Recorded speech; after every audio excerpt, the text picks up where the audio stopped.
For many years, the NNPC Limited and First E&P joint venture operating under Petroleum Mining Leases 53 and 54 has stood out not only as an engine for energy production, but also as a committed partner to the communities that hosts its operations off the coast of Bayelsa State.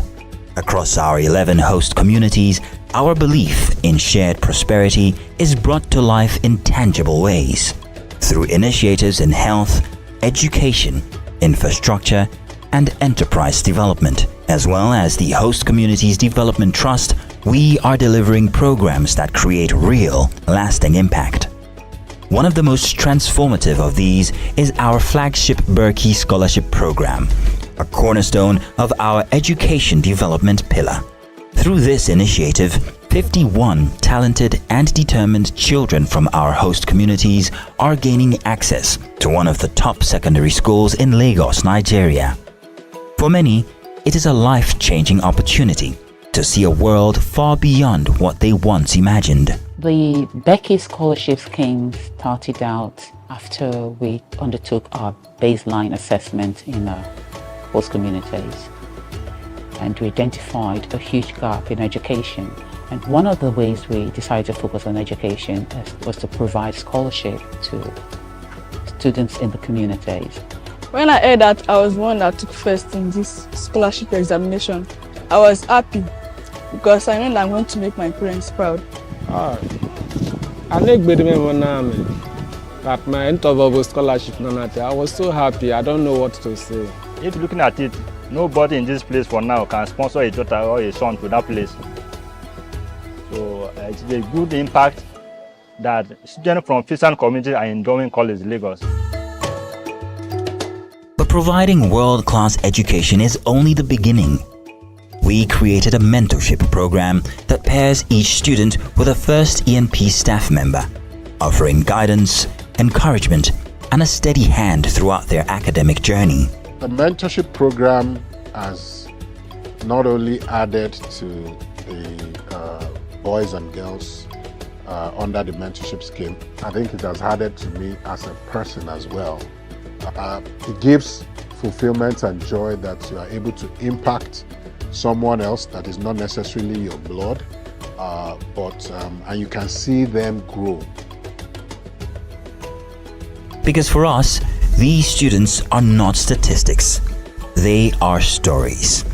Stories of children whose dreams are now within reach, empowered to become change agents for their communities.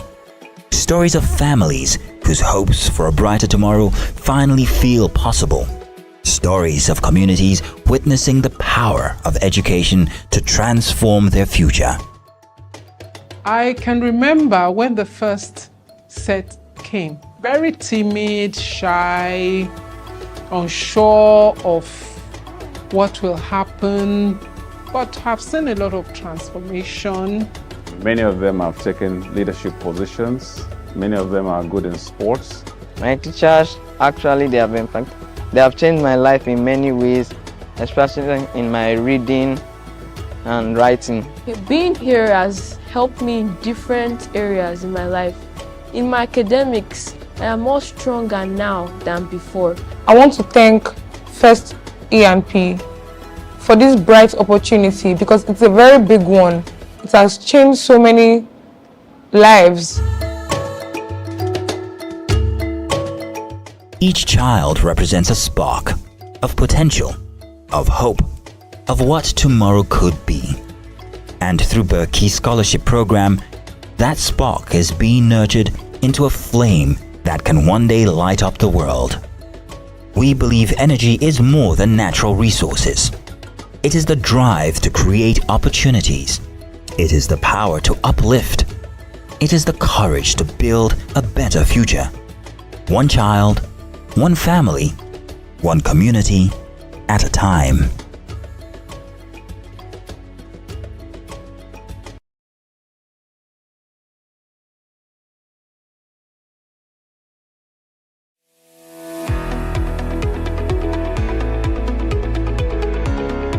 This is Business Week, a weekly program brought to you by BusinessDay Television.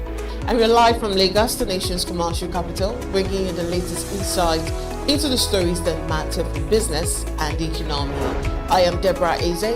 Onyeka Valentine. I am Destiny Momo. My name is Elizabeth Musa.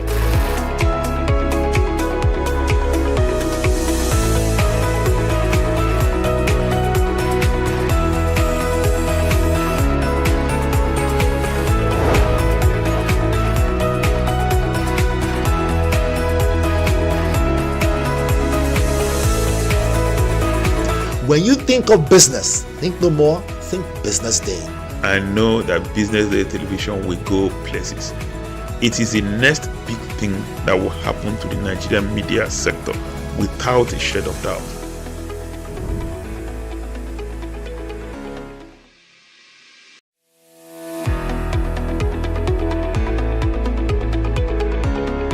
This is Business Week, a weekly program brought to you by BusinessDay Television. And we're live from Lagos, the nation's commercial capital, bringing you the latest insight into the stories that matter for business and the economy.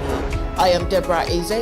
Onyeka Valentine. I am Destiny Momo. My name is Elizabeth Musa.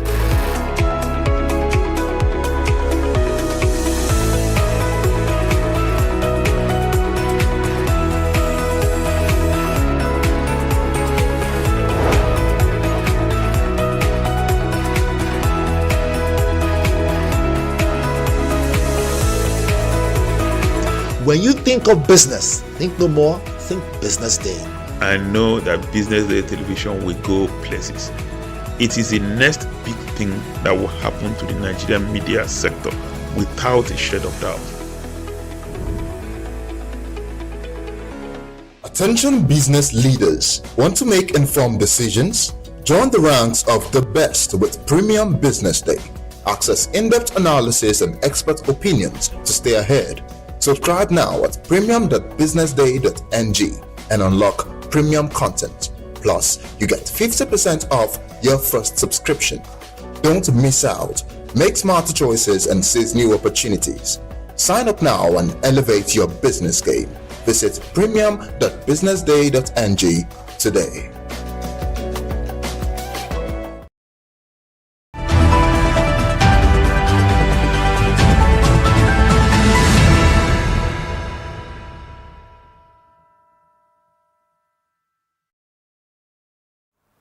You're live on the breakfast show right here on Business Day Television. It's a beautiful Tuesday morning and we've got enough back to keep you going this morning. Thank you for joining us. My name is Elizabeth Musa.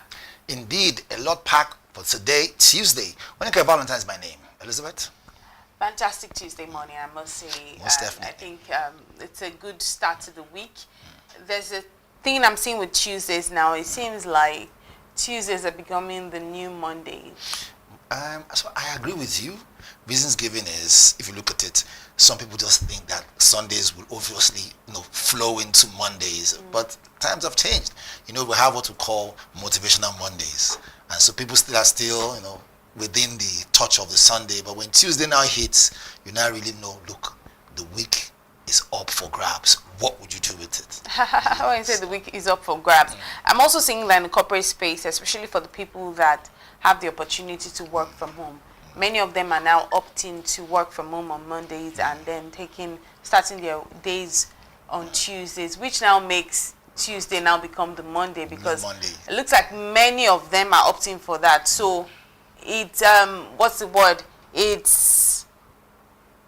defeats the purpose, because the idea behind now choosing Tuesdays was because of the traffic, the rush on Mondays and all of that. So Tuesdays are now that Monday.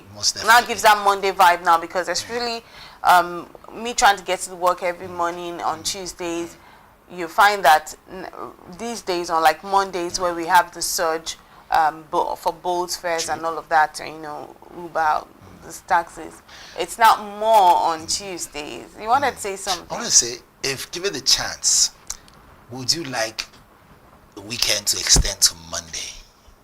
Yeah, I will. Why not? Because so you share the same view with me. Exactly. They say this thing that Mondays to Fridays we have what they call it. We have is it 24 hours a day? Right. Then they say Saturday, Sunday now becomes 6 hours a day. You get what that means? It's like the hours are now fewer hours shorter hours than weekdays, because you blink and then it's Monday and you're like, on Fridays you're so excited, oh, the weekend. But should I shock you? In China, these guys work round the clock.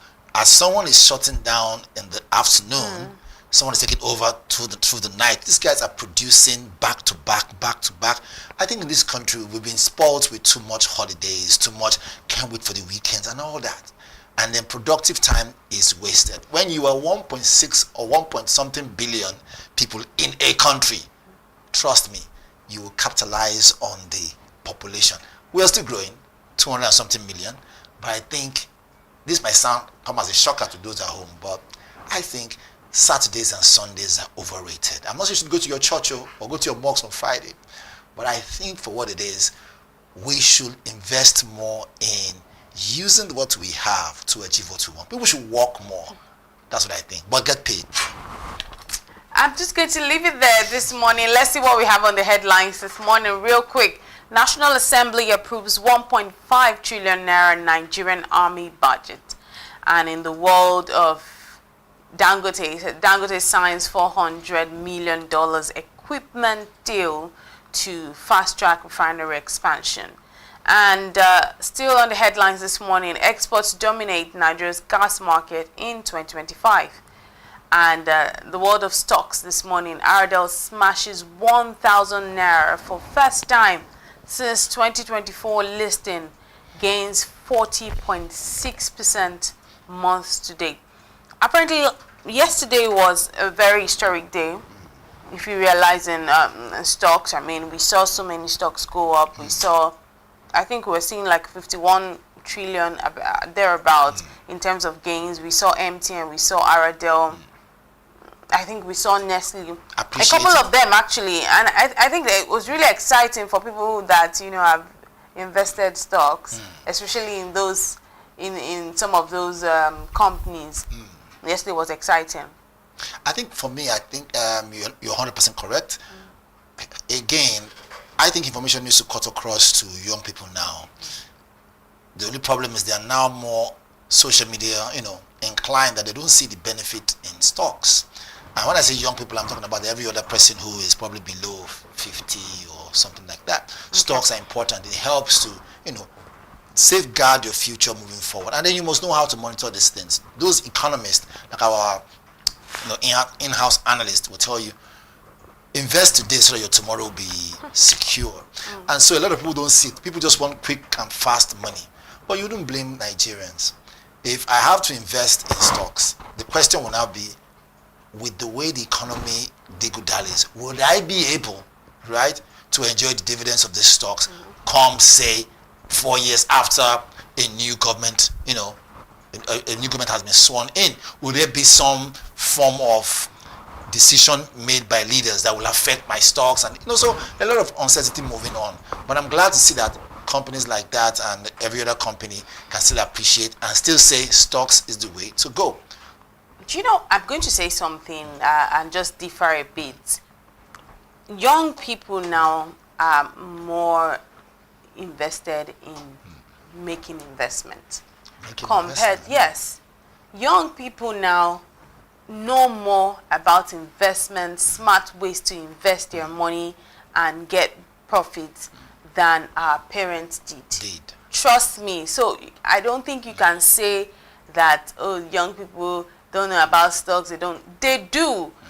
During our parents' time, our parents did invest, but our parents were very straight-jacketed. It's like, my salary, I'm going to get my salary, and then I'm just going to maybe buy land, build a house, buy a car, take my invest in my children's education, and all of that.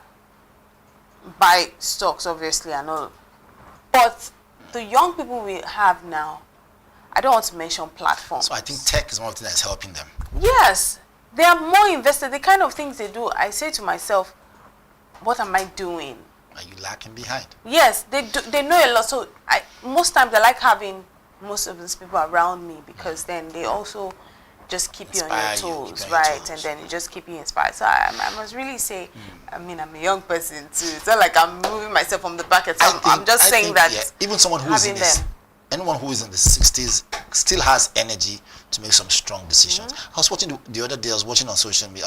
I was going to social media. I saw this 90-year-old man. This guy just got, a brand new vehicle from his daughter as a gift, and he walked out of the house, walked in the vehicle, and started the vehicle. Maybe not as bricks or as fast as a young person will, but you could see that if you take good care of yourself now that you're young, you hit 90, which is now old age, really. Your body will be able to carry yourself. So I think age for me, you're the first. It's all about the mindset. It's all about Is it about the mindset? I think one of the reasons why people, when they age, so to speak, might not be as active or might not be as strong or healthy as others is one thing. I was reading an article yesterday, and he pointed to one thing, that you might exercise all you want. Have you not seen these things happen where people exercise, eat healthy to the maximum level, it just comes in, and then they still die young. They still, one of my friends was talking about, like, when you tell her, oh, don't take this thing, don't take that, she's like, look, she doesn't do all those things. She eats what she wants to eat. Not like she eats without discipline, but she eats what she wants. This oh, don't take red meat, don't take, she doesn't, because she had an uncle, which I know, who did not, like, when you're talking about someone that was disciplined to the core. Like, what just he even eats, what he being drinks. around him was boring, because if he comes in here, he has like so many, this cannot be, we have to do this, the temperature has to be, do you know there are people like that? I have an uncle like that. The temperature has to be on this level, it must not be, he will explain some things about temperature that I never knew, that if the temperature is below this, you are oxidating. All of those things. He only takes chicken breast, all of those things, but he still died like just young. And so she says it's not by that, because he works out every morning, he takes walks, like everything. So I was reading an article that said that you could do all of these things, but if your chronic stress level is high, it will affect other things. Your immune system might drop. Yeah, it will still affect you. You could still die young. I mean, away from untimely death and all that, but you could still die young. And it took us to Japan. Right, in this article, in Japan, and how, very long life. Yes, how Japan has, I think, one of the highest population of elderly people. Right. And one thing that they have is they're very much in harmony with themselves, like in harmony with your body, in harmony. Quarrel. Yes, no negativity. Stress, no chronic stress. All of those things. Because you could be eating all the best food, you could have the cleanest water. There are people now that. So many times now my dietitian will say, don't take normal water, take alkaline water. I'm like, how many of these things will I do? Our forefathers, and it's more expensive. Yeah, our forefathers just drank normal water. They drank normal water straight from farm to market and back, and they lived up to 90 years plus. Well, it's all about the stress levels. I mean, you see, with this Lagos life that we're living, the stress levels here is crazy. Carbon monoxide. That's why mortality rate is over the top. Well, let's pray for long life. Yeah, we've said a lot about this. Take care of your health. It's really important. We're also speaking to ourselves as we're speaking. That's the good thing about this thing. It's not like we're talking and we're excluded from the conversation. We're also part of it. We're also making a mental note that regardless of the stress in Lagos, regardless of the stress wherever it is you are, you need to reduce stress levels. Right. We'll take a quick break right now. I'll be back to see what we have on the front page of the dailies. Do stay with us.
Attention business leaders. Want to make informed decisions? Join the ranks of the best with Premium Business Day.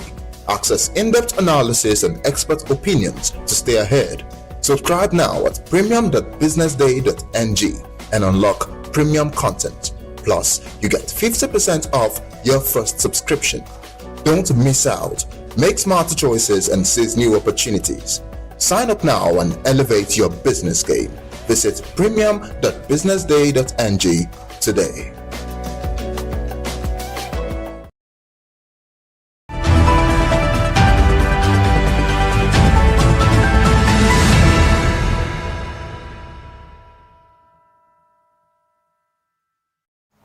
Welcome back. You're still watching the Business Day television breakfast show, and this is the newspaper review segment. Obviously, we'll be starting from home as always. The front page of the Business Day newspaper.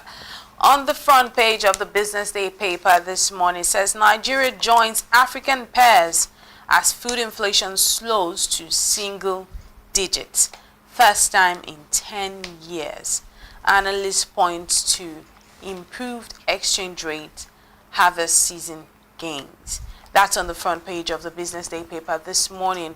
Still on the front page of the Business Day newspaper, says EFCC quizzes El-Rufai defends use of tear gas on protesters. This is on page 30 of the Business Day newspaper. Still on page 30 of Business Day newspaper this morning, says foreign investor confidence in Nigeria hits 5-year high, reforms yielding results. And on page 31, Naira reaches 2-year high of 1,347.7 per dollar as gap narrows further. And finally, on the front page of the Business Day newspaper this morning, TGI and RCPL form joint venture to offer FMCG products at affordable prices. I think I'll start off with the big story on the front page of the Business Day paper. I think it's no coincidence that we have 3 people writing this story because of how big it is. You know, correspondents from the newsroom.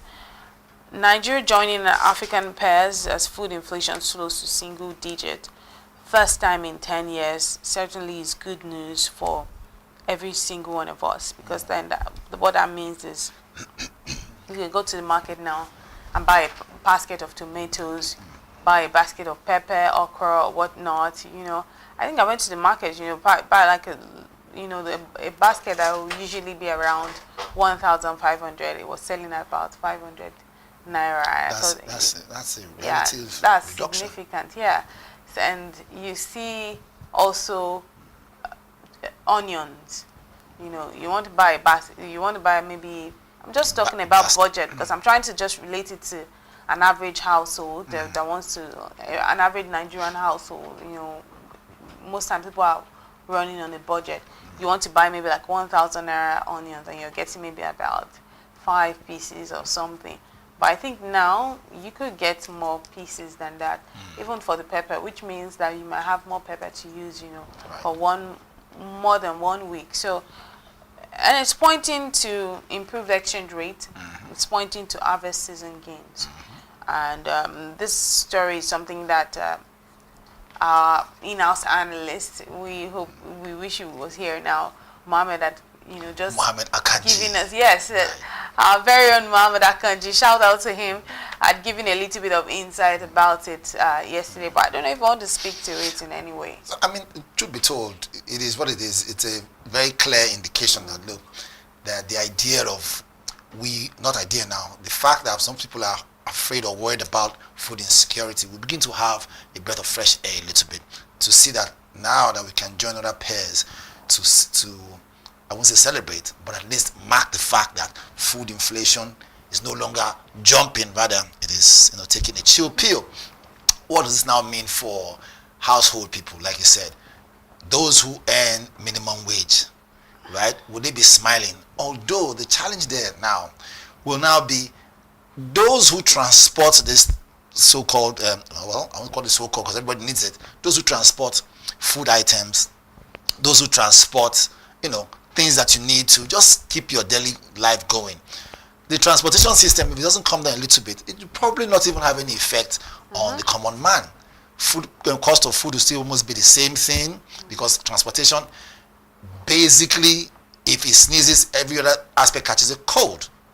However, on the upstream there, if we can join other countries, like the headline has said, to, I won't use the word celebrate, but mark the fact that food inflation is slow, is good. Now, does this mean that since our borders are now open, we can see, more, will I say, food items coming in? Will that be good for our economy? On the contrary, that might not be good for our economy. But if we produce what we eat, now we are talking. This way, our money will be able to circulate around. We don't have to exchange money in dollars, go buy something else, and then bring it to the country. Judging the fact that even right now, this is even the worst part, the fact that right now, we have 1,000 plus naira to $1. The dollar is killing the naira. And so, food importation will only make things even more tougher. That's why I said, we don't even know if it will affect the common man positively.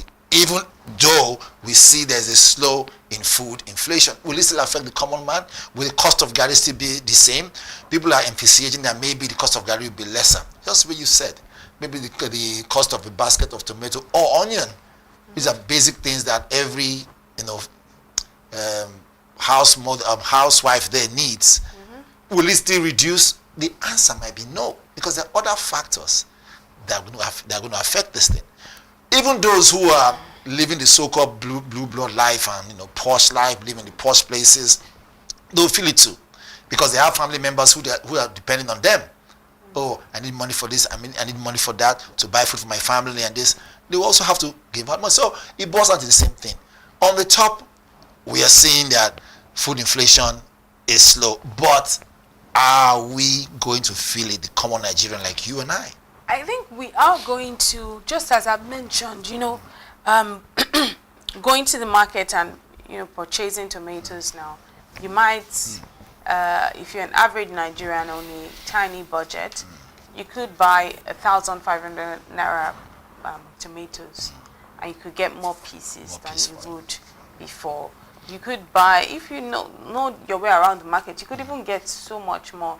I have there's a woman who will go to the market for me, and then she would go, and then what she comes back with is way more than I would get when I go to the market. So she also knows the in and out. Should I surprise you? This might come as a shocker because I'm a man, but recently I stopped calling the person who comes to supply me those things in the house. One day the guy saw me, in the market, like, Mr. Valentine, what are you doing? I said, I came to buy stuff. I said, okay. You could tell from his face, this Oga has cut me off. Because most definitely, if something costs 2 naira there, he will obviously tell me it cost 4 naira so he can make some money for himself. So I now realized that, wait a minute, this so-called live Oga life is not working. So I go straight to the supermarket. Right? And so far, when I see how much I spent buying this raw, because I like to cook, right?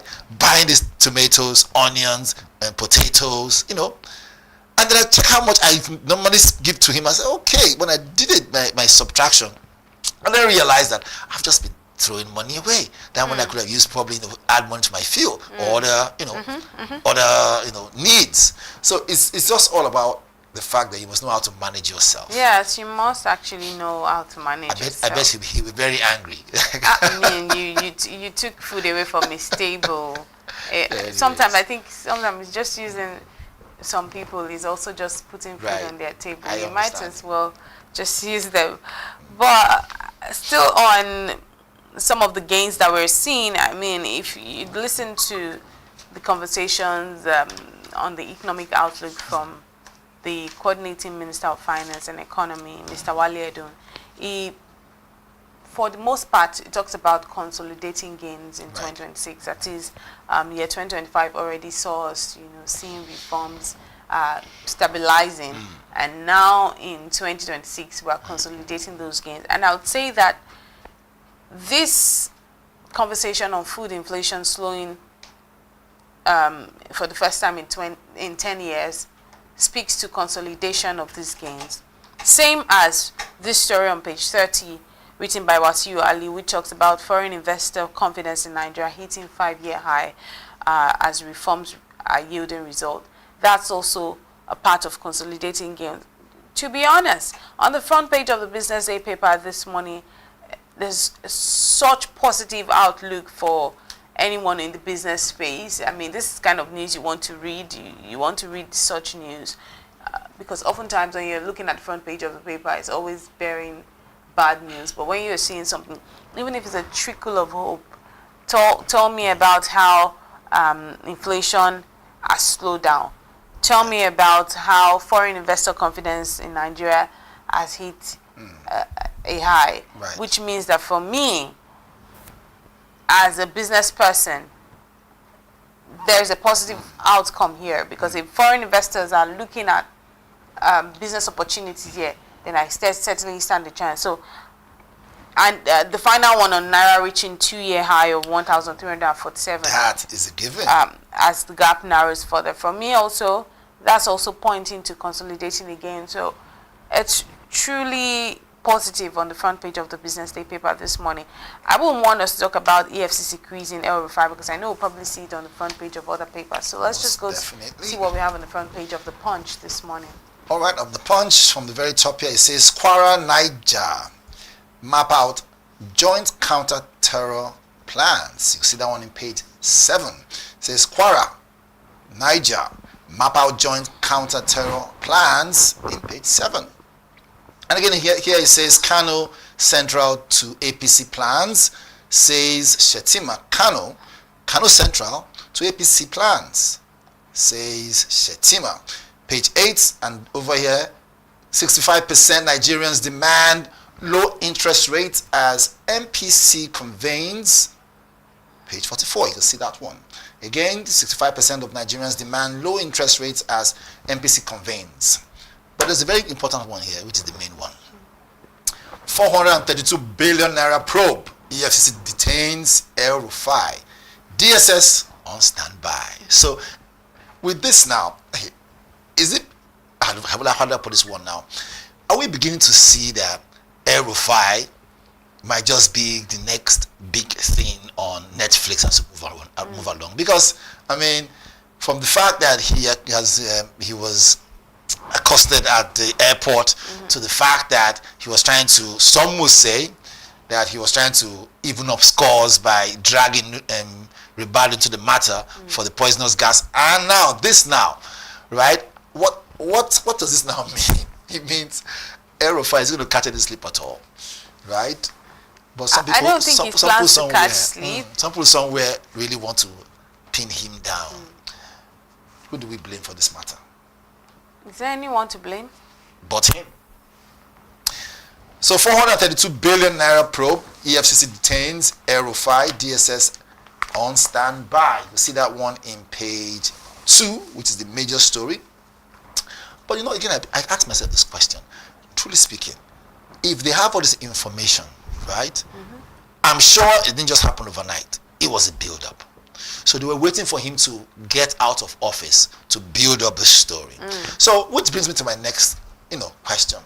I think Nigeria is now matured enough and big enough to begin to look into even those who are serving. Can we have no sacred cows? Because it looks as if when they are in office, that immunity thing kind of gasses them up and makes every other person back down because they're in the point of leadership. We should have, already I know we do, but those are more or less, well,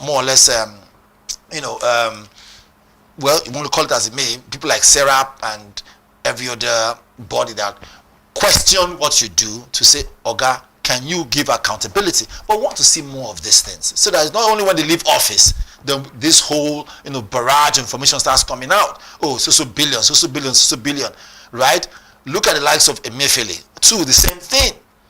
Can we have them, even though they're in office and they've done something that is not correct, there and then, before they start transferring this money, can we freeze? Can we begin to say, look, Oga, we elected you there either as a governor or you are appointed as a minister, or maybe you got there, whether you're in the Senate or whatever, you have misused money.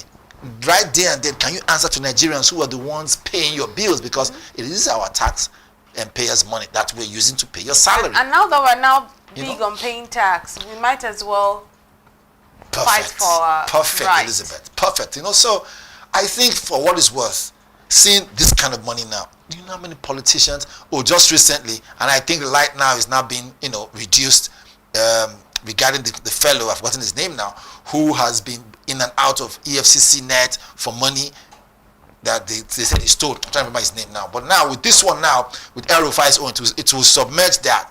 How many more governors, right, that stole money, and the ones that are still their present, still serving, they are still stealing money, do we have to now wait for them to come out before we go after them? Can we have a system that will target even the president if he's found wanting right there? The sooner we do that, then the story of no animal is more equal than the other one will begin to play a clear thing. I'm not saying that it's easy. Will it be fast? No. Will it be quick? No. But at least we'll be able to save some of our money. All this money, this 432 billion, this is just one of many other things that every other ex-governor or ex-minister has taken, right? If we mop all this cash together, we can make Nigeria better. We're talking about paying doctors. We can pay doctors. Talking about the welfare of the ones who are putting their life in front of these bandits. Most of them are paying the ultimate price. Can we begin to take care of their families? I'm talking about our men and women fighting Boko Haram in the front line. They say we need 1.something trillion, right? The military budget. Can we begin to mop up all this cash and begin to put into it? This money alone is almost 1/4 of the money that the military needs. 432 billion naira probe. It's not small money, So it is worrisome, but the good thing is that now it has hit the papers. It is now news to talk about, and we are asking the public. If you see something, say something. And we're asking those who obviously work in EFCC, those who work the DSS people, as you're doing this, leave no stone unturned, no sacred cow. If he's found wanting, he should go in for it and produce that money. So that's what I just think, really. And hopefully when you do recover the money, when or if you do recover the money, we hope that the money will be diverted to something worthwhile. It's not going to go into people's personal pockets. Private account again. Their pockets again. Do we still have more stories that we can take a look at? As passionate as it gets, but we have to talk about it. Over here it says FG to borrow. Oh, there we go again. FG to borrow 800 billion naira via February bonds, and of course, arrest made after 2 die on Lagos film set. Page 5, you can see that one. Then over here it says food inflation falls to 14th year low. We took that already now. We already took that. So let's that's see what we have on the Punch. cutting of the day real quick. And inside the Business Day newspaper this morning. It's always a good way for us to end the newspaper review segment. Now we see who we see there. Right. I think we're just talking about this person, if I'm clear. And he's on a horse. And then there's 2 people who seem like senators. Key figures in a particular party. Because they're holding the symbol there. Yes. It says, don't worry. A bird that flies off the earth and lands on an anthill is still on the ground.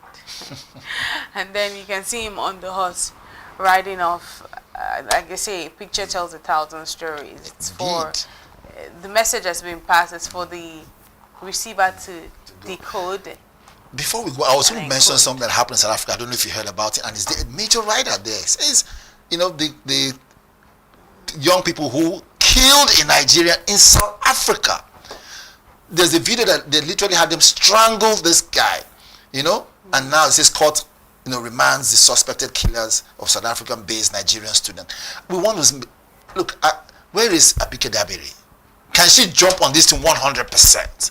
It's a call to Abike Dabiri. If honestly speaking, if she's listening, even though we could have taken it, but again, it says it is there. Look at it right there. And these are the people who killed the young man. I don't think it's just straight out murder, hate. We're talking about a xenophobia issue. It is just part of it. Hatred for Nigerians and every other, citizen from a different country in South Africa. Why? Look at them looking all innocent. But are they that innocent? Did you see the video of them strangling the young man? I saw it. I couldn't of the highest order. Keep up. Just saw a clip. I couldn't keep up. but certainly worth talking about. But we have to leave it here this morning because we have business money at the top of the hour. Do stay with us.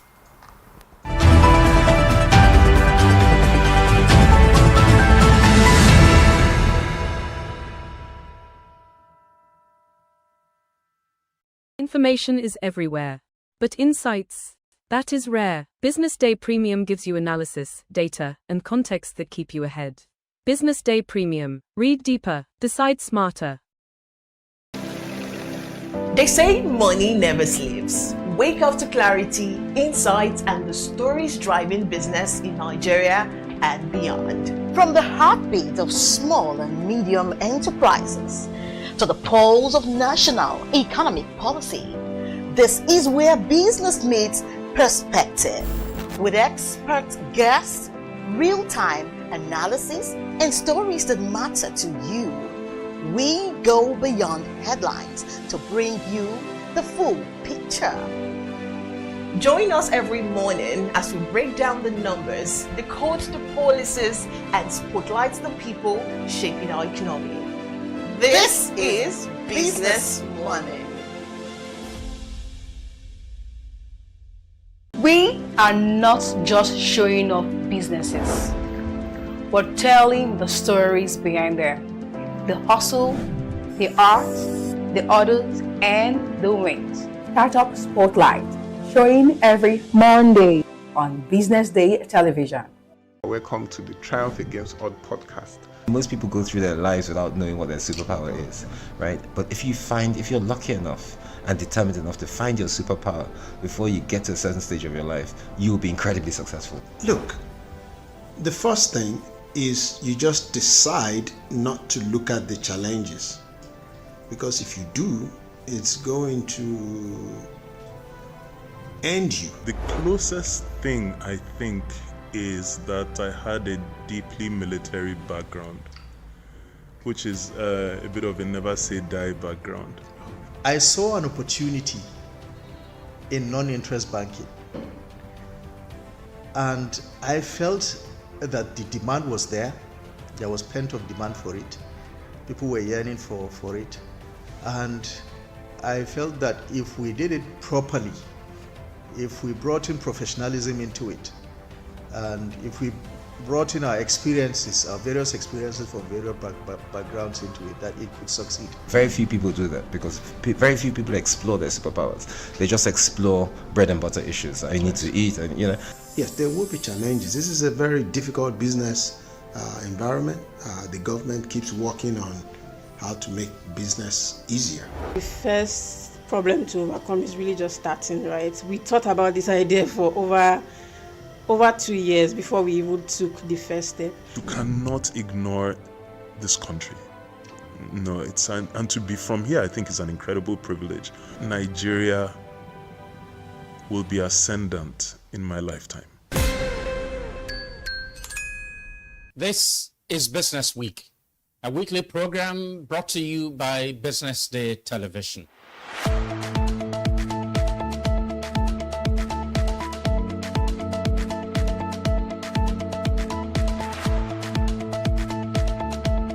For many years, we've talked about the need to, essentially diversify our revenue stream away from, the huge dependence on oil revenues. It looks like that is happening now. So that means that we're better protected when, you have these wide fluctuations in oil prices and all of that. So it's as you say, and I agree, that we should commend the government. At least revenues are not falling. There have been times in the past when we recorded drops in revenue. That's not the case today. We're seeing revenues actually going up. Increasingly, we can see the developed countries focusing on renewable energy and so on and so forth, which means that in the long run, we must look for alternative sources to funding.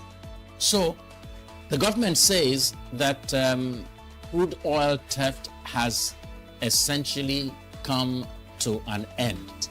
We need to do more to ensure that we totally eliminate crude oil theft and start to think of how to boost production. But it's a good first step. By eliminating crude oil theft, it also creates an incentive for international oil companies to probably return and start to take up more projects in the upstream industries. Stay ahead with Business Day Mobile, your gateway to Nigeria's most trusted business news, market insights, and expert analysis. With a Business Day Mobile app, you enjoy more than just news. You gain a seamless, intuitive platform designed to keep you informed and empowered. From exclusive articles to in-depth market trends, the app delivers the stories that matter most. Why Business Day Mobile? For premium access, for a clean, responsive design, for a smarter navigation, for customizable alarm, and for all-in-one business hub. Whether you're a business leader, investor, policymaker, or enthusiast, Business Day Mobile brings you closer to the insights shaping Nigeria's business landscape. Download today and put authoritative business journalism right at your fingertips, anytime, anywhere.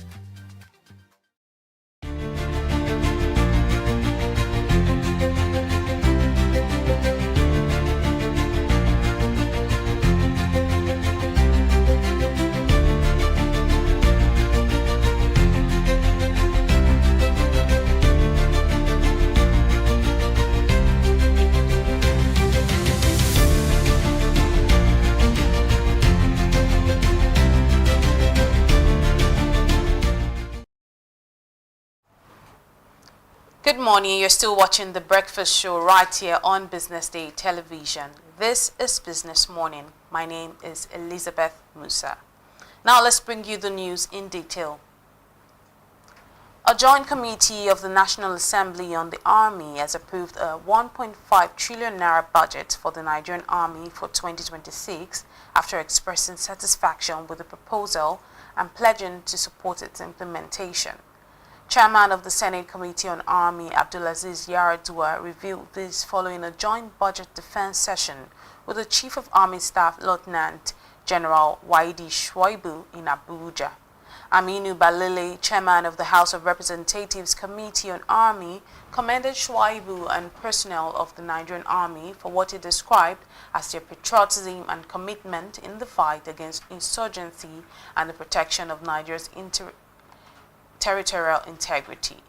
Balele assured that the committee would continue to advocate for the timely release of funds to enable the Army to carry out its constitutional responsibilities effectively. Moving on, Dangote Group has signed a $400 million agreement with China's XCMG Construction Machinery Co. to acquire advanced construction equipment as it accelerates the expansion of its petroleum refinery and broader industrial operations. The deal will support the expansion of the Dangote Petroleum Refinery and petrochemicals from its current capacity of 650,000 barrels per day to 1.4 million barrels per day, a scale that would position it as the largest refinery in the world once completed. The company revealed that the new equipment will strengthen construction capacity across its refining, petrochemical, agricultural, and infrastructure projects. According to reports, the expansion program will also include a major increase in petrochemical output. Still on, the Nigerian Upstream Petroleum Regulatory Commission has revealed that the country produced 2.71 trillion standard cubic feet of gas in 2025, exporting about 35% of the total output. The 2025 production figure surpassed the 2.5 trillion standard cubic feet recorded in 2024, while the data indicated that total gas output for 2025 stood at approximately 2.7 trillion, of which 942.7 billion SCF was exported, representing about 34.8% of total production. According to the report, domestic gas sales during the year amounted to 780.6 billion SCF, while 776.6 billion SCF was utilized for field operations. Overall, total gas utilized in 2025 reached 2.5 trillion SCF, translating to a utilization rate of 92.4%. A breakdown of the production figures show that associated gas accounted for 1.456 trillion SCF, while non-associated gas production stood at 1.25 trillion SCF, indicating a relatively balanced contribution from both sources.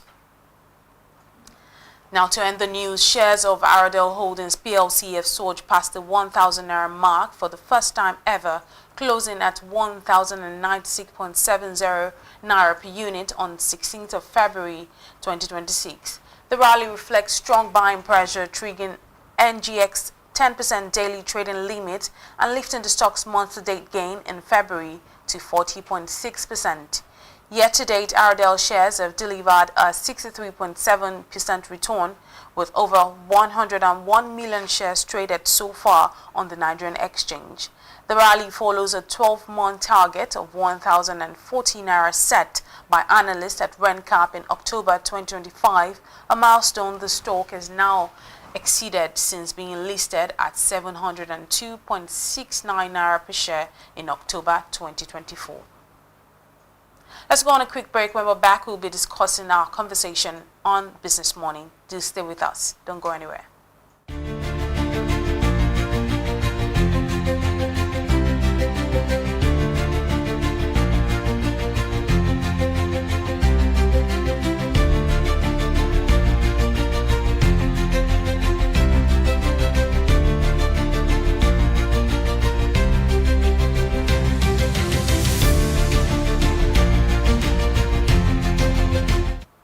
Welcome back. You're still watching Business Morning right here on Business Day Television.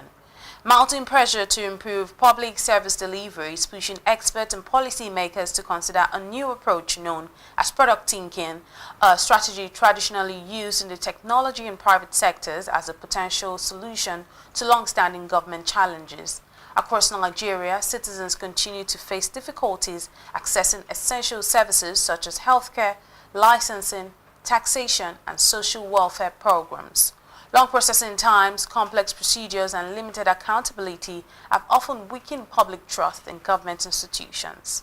Policy analysts say product thinking could help reverse this trend by shifting focus from bureaucratic processes to citizen experience. The approach emphasizes designing services based on the real needs of users, continuous feedback, data-driven decision-making, and regular service improvement. Experts argue that many public sector projects fail because they are designed from a policy perspective rather than from the perspective of citizens who rely on them. Product thinking encourages governments to test solutions in smaller phases, gather public feedback, and refine services before full implementation. Well, joining me this morning is Jerome Insegbuna, as a senior product manager, and joins us on the conversation this morning. Thank you so much for joining the show, Jerome. Thank you for having me. Jerome, let's start from the very top. How would you say that product thinking can transform public services to become more citizen-centered in a country like Nigeria? We'll just start by what is product thinking, right? Product thinking just simply means, starting with the user's real problem and working backwards, like reverse engineering, right, to build a solution that people can adopt, measure, and improve, right? So it's just like being a chef who tastes the dish throughout the cooking process, right? To ensure user feedback and not just following the recipe and hoping it's good at the end, right? So product thinking can help improve public services, right? For example, in areas like our voting system, vehicle license renewal, healthcare appointments, and probate system, for example, and land title, digitization, right? So oftentimes public solutions are policy or process driven, right? More of a top to bottom approach, and bureaucracies like long procurement systems tend to be blockers, and you hear people within a public service tell you, hey, this is how we've been doing this over and over, and you're like, no, this shouldn't be the norm, right? So product thinking flips that, right? It helps, government test assumptions, right, with real users early, right? Iterate in small steps and measure the outcomes, right? Think of the difference between constructing a whole bridge from, blueprints without ever even showing a model, without even ever understanding how the users used to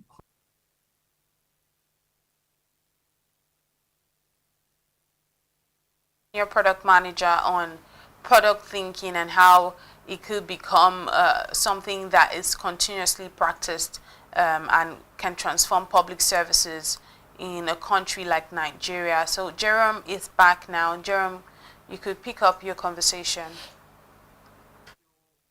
It's just like building a bridge without even understanding how the users used to cross the river previously, right? So such things, right? Thinking, you just have to reverse engineer. You have to have empathy and putting on the user's shoes so that you would really understand their pain points. And then by understanding their pain points, you can then craft solutions that would help solve those problems, right? So it's more like starting with the user research, identifying clear metrics, building simpler end-to-end journeys for the user, implementing rapid fixes and showing, quick wins practically. For example, when you go to public offices, also you get to request for services. You find out you're giving paper-led forms, you're giving bulky forms, right? So product thinking helps with implementing processes and workflows, right? That will simplify those journeys. You have fewer forms, you have clearer communication, right? Integrated payment systems rather than physical cash or fiat currency exchanges, for paying for services. And the user can also track status of their service. For example, the passport system has improved a lot from where it used to be before.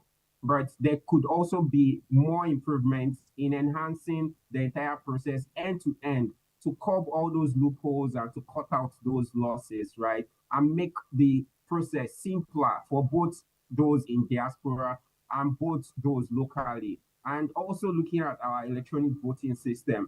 Looking at the voting system, right? So those are processes that product thinking can help, make more efficient, both for the users and also the government staff themselves, right? So by implementing product thinking, right, we can build efficient solutions. We can build tailor-made solutions that will improve the life of the citizens and also help government with revenue collection also, right? Revenue collection, improving the life of the citizens, right?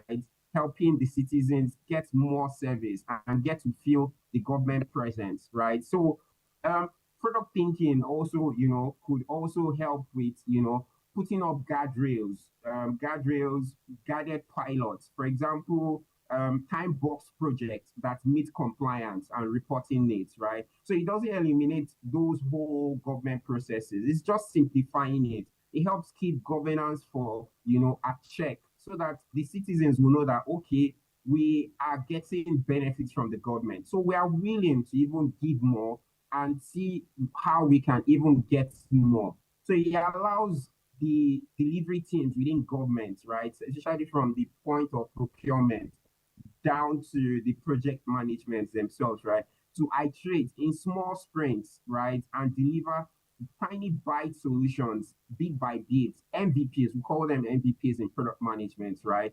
Tiny bites and keep iterating and improving and scaling those solutions to show measurable outcomes, right? Before, taking informed decisions, right? So those are areas that, product thinking can help the government put in processes, put in solutions, and that would help improve the lives of the citizens and also help make the government workers, more efficient, more people oriented, and to ensure that they deliver those services. So by putting those feedback channels, citizens can then drop their feedback, give the government more initiatives or more ideas on how they can improve. And they are also able to track, the feedbacks. They're also able to track, the statuses of these service delivery, right, from wherever they are, by implementing mobile first, digital solutions. We have the likes of Singapore, where the whole government processes have been put into just one box. We'll call them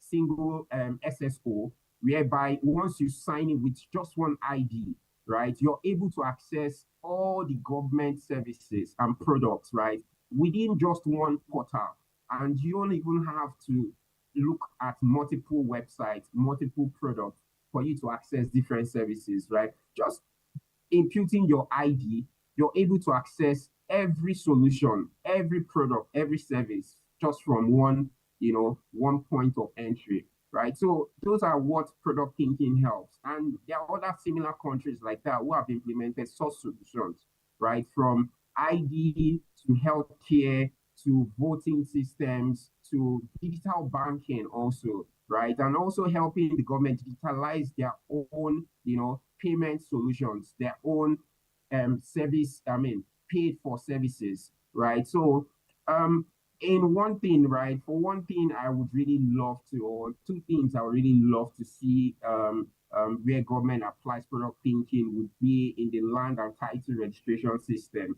Why? Because this is a personal problem we're currently dealing with in my own immediate family, right? So I would love to see how that can be implemented, right? So because currently the the whole process is opaque. It's just blank, and you get longer days to long delays in terms of paperwork, getting feedback of paperwork, and also the high risk of disputes, right? Where you're going to court for over a long period of years, to get justice for what is rightly yours, and so I would advise the government to start with research and build a single digital portal, with step-by-step status, right? Integrate payments, and integrate mapping systems, geo-mapping systems, right?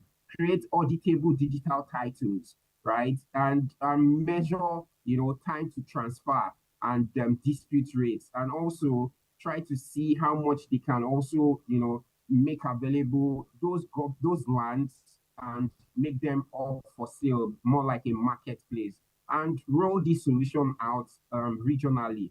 Learn from those small releases, then scale moving forward, right? Turning long weeks, and then paperwork chase into a transparent, few steps of digital processes. Jerome, you clearly have like a lot to say. I think it's really insightful.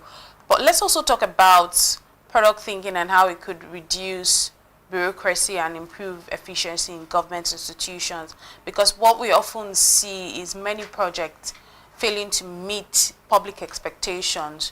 So how would you say that we could make use of product thinking to see that this bureaucracy is reduced, and then we have more efficiency in government institutions that then translates to better services for the citizens? So first off is they should, start with guided pilots, right? Clear guardrails, right? By rolling out small time box projects that meet compliance and reporting needs, right?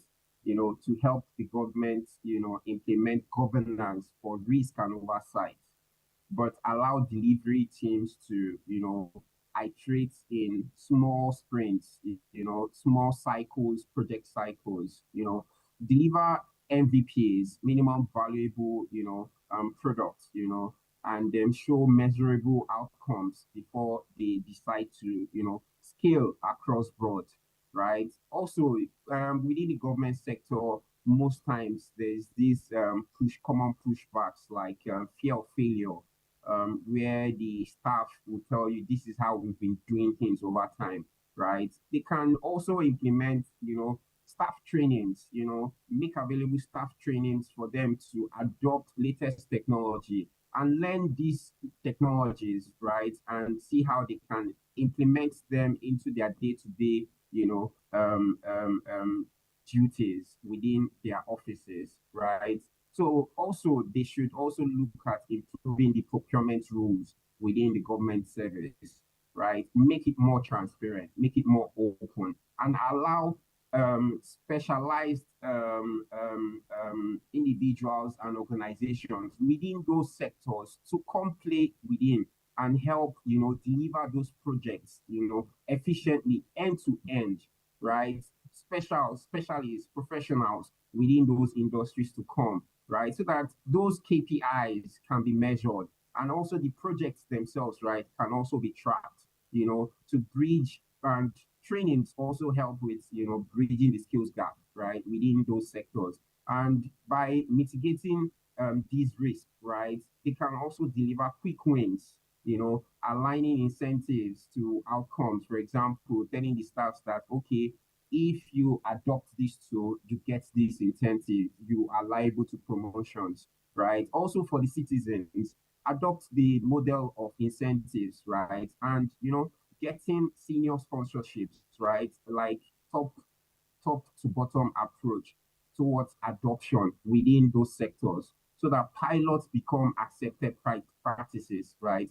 I know some parastatals are currently doing, their best, but we're expecting more from them in terms of where we are. This is 2026, right? And we know, most citizens know how far we have come and how much we desire to see more and get more in terms of government processes and service delivery. That data plays in helping public institutions make better citizen-focused decisions. Right, just like I mentioned, right, data is just like a dashboard. Data is just like a compass that guides, informed decision. It shows where users drop off, right, within your product and within your service, right? What services are overloaded, what services are not helping the user take those activation triggers, help them accomplish what it is they intend to derive, the expected outcome by using your product, right? So data also helps to fix, help with fixing where issues are. For example, which fixes actually move the needle and not just implementing and adding feature, right? So it just helps to help guide those informed decisions, right? So I would advise it should be used to prioritize and measure impact, and also detect regressions where users churn, where users no longer want to use such services, right? But collect only what you need and protect citizens' privacy or users' privacy. Thank you much, Jerome, for joining us this morning on Business Morning. It was truly insightful, in-depth conversation from you. We hope to have you some other time. Thank you so much. You've been watching Business Morning right here on Business Day Television. We'll take a quick break and be right back for another conversation. Do stay with us.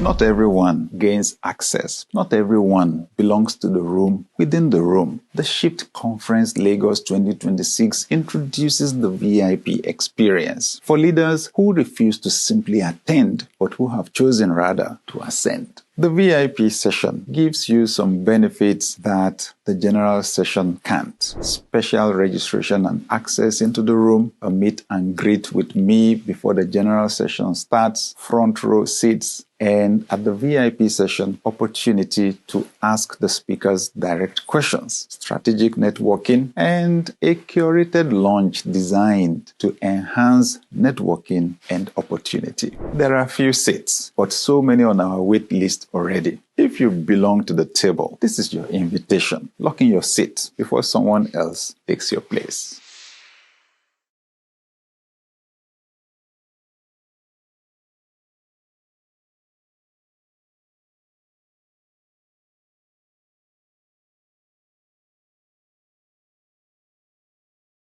Entrepreneurship is for everybody, but not everybody is for entrepreneurship. They are the dreamers. I remember it was like 3 a.m. by 21st of December 2021. The disruptors. Luxury is not affordable, let's be real. The doers. BZD Academy has trained over 3,000 event professionals. In a place where the odds don't play fair, they play harder.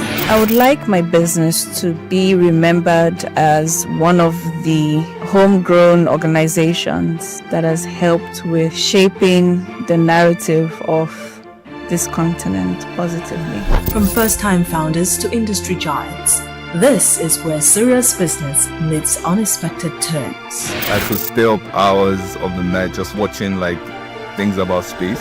Welcome to Entrepreneurs Lounge with Norma, where we unravel the buzz and glamorous headshots to bring you the untold.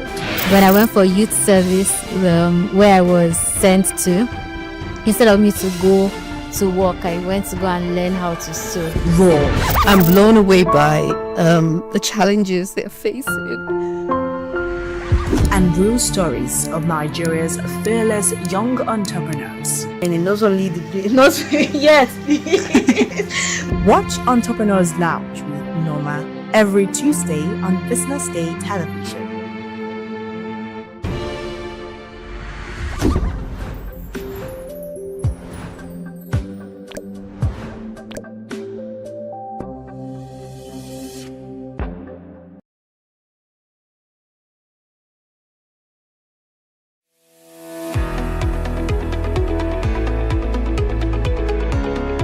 This is Business Week, a weekly program brought to you by BusinessDay Television. And we're live from Lagos, the nation's commercial capital, bringing you the latest insight into the stories that matter for business and the economy. I am Deborah Eze. Onyeka Valentine. I am Destiny Momo. My name is Elizabeth Musef.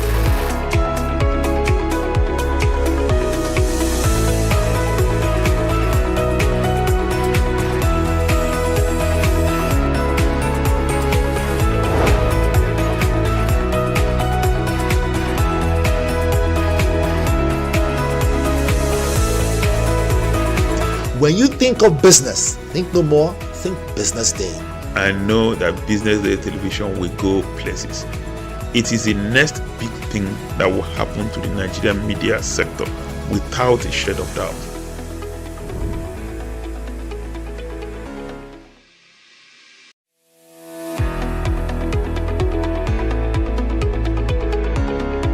This is Business Week, a weekly program brought to you by BusinessDay Television. And we're live from Lagos, the nation's commercial capital, bringing you the latest insight into the stories that matter for business and the economy. I am Deborah Eze. Onyeka Valentine. I am Destiny Momo. My name is Elizabeth Musef.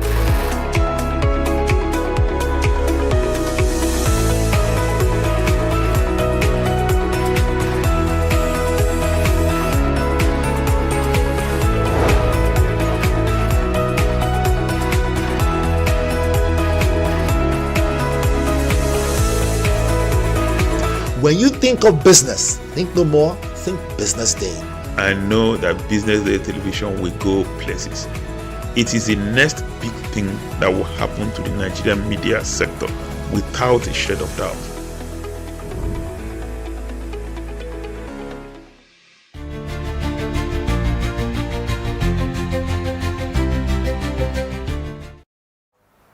Welcome back. You're still watching Business Morning right here on the Business Day television breakfast show. Our next conversation takes us to artificial intelligence as it genuinely is improving human productivity.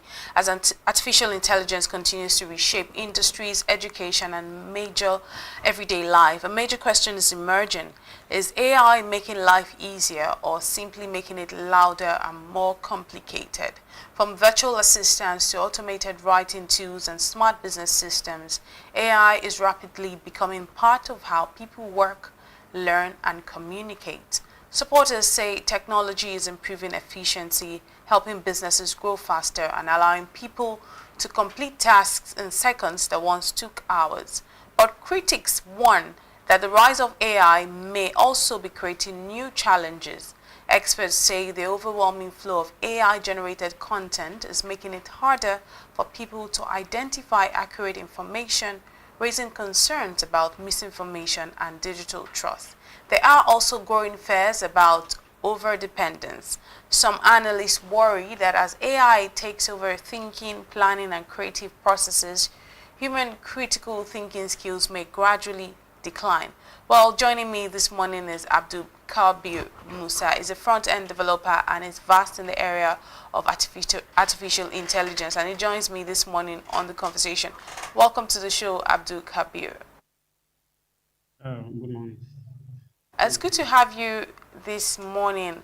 Abdul Kabir, as AI takes over more decision-making roles, would you say that humans are becoming smarter collaborators, or are they becoming lazier thinkers? Yeah, the real thing is that people are now becoming more collaborators with the emerge of AI recently. So a lot of people are collaborating well using AI because there's a lot of versatile things you can achieve or do within a few seconds with AI. So a collaboration have been crazily seamless and very, very fast since the emerged of AI in the recent year. But at the same time, people are lacking the thinking and problem solving skills because over the past few years, people have been very, very dependent on using AI. Like they use AI to think for them, which is probably the wrong way of using AI. So there is it has advantages and disadvantages. That's the word I can use for it, but it depends on how good developer elevate their creativity with AI. And AI can easily expose your weakness. But when you use it with all the smarter approach, you consume or it helps you with whatever you are doing as a developer. So it actually also reflects how user uses your product because with the emerge of AIs, you can build more tools or more products out there for user in a very, very shorter time. And your user and the way you create, the way you implement your creativity into all these products will also reflect from the user's end. So that's probably it.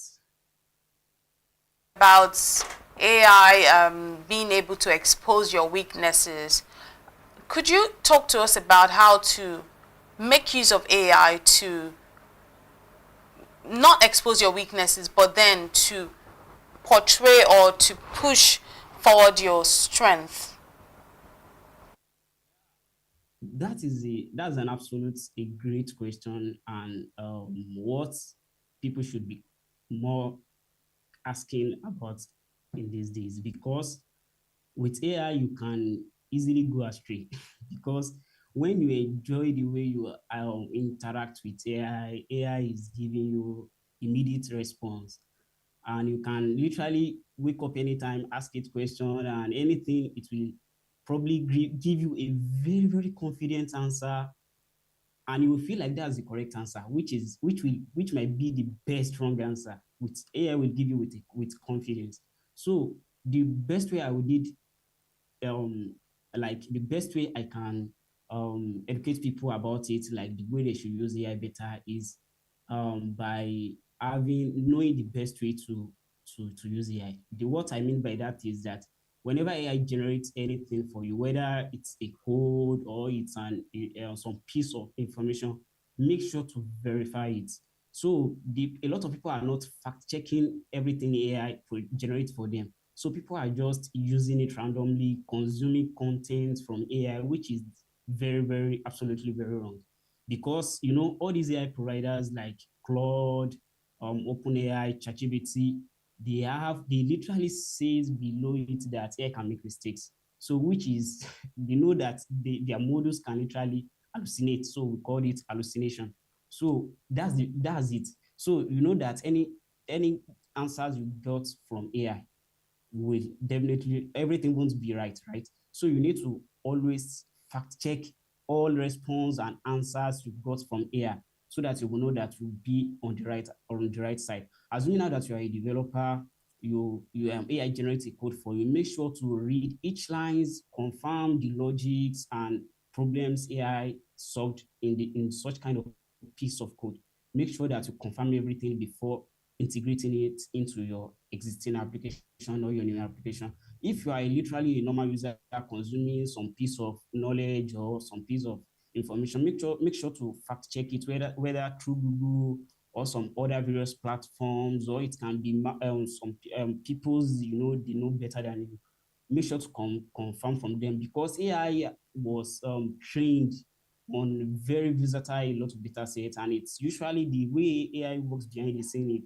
It compares things together, which can literally cause hallucination. So the best way is that make sure anyone consuming content, whether it's by coding or by just asking it some few questions, make sure that all these pieces of informations are fact checked. So that's the best way people can use AI, and we use it in the best way. So I believe our government can also help by adding AI literacy into whether college or university curriculum, so that people can also have these in their mindsets, and also it will also be a normal thing in their daily activities. So that's it. Thank you for that very cogent submission. Would you also say that AI has made access to information easier, or in your opinion, has it made it harder to separate truth from noise? Yeah, as I already said earlier, that AI can generate an answer for you or a response, and it will use a very, very huge grammatical expressions, and it will explain it in such a way that you feel like this is the best answer for this question, whereas it can be the best, like totally wrong answer. So the best way, like we have a lot of access, and the reason is that we have access to all these AI data. Like we have a lot of access to information nowadays. Through AI, you can easily get answers about any kind of information, whether you are in a code technical space or you are not in code technical space. You can easily get answers to any kind of information, because AI can literally do research that can take months. It can literally do it within a minute or less than a minute. So which means that you have less time to consume a very huge amount of information. But at the same time, we need to fact check, as I've already said. So because through the fact check process, you can easily get it will make truth easier. You can easily get the truth underlined behind all these informations.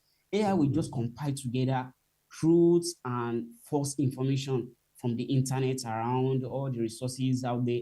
It will gather everything and just generate things for you. It's that's why they call it generative AI. It generates content for you. You are not. It's not expected to also fact check. Sometimes it can fact check, but it literally generates content for you. So which means that we have access to more content, but we can't say 100% that those informations or content, they are true.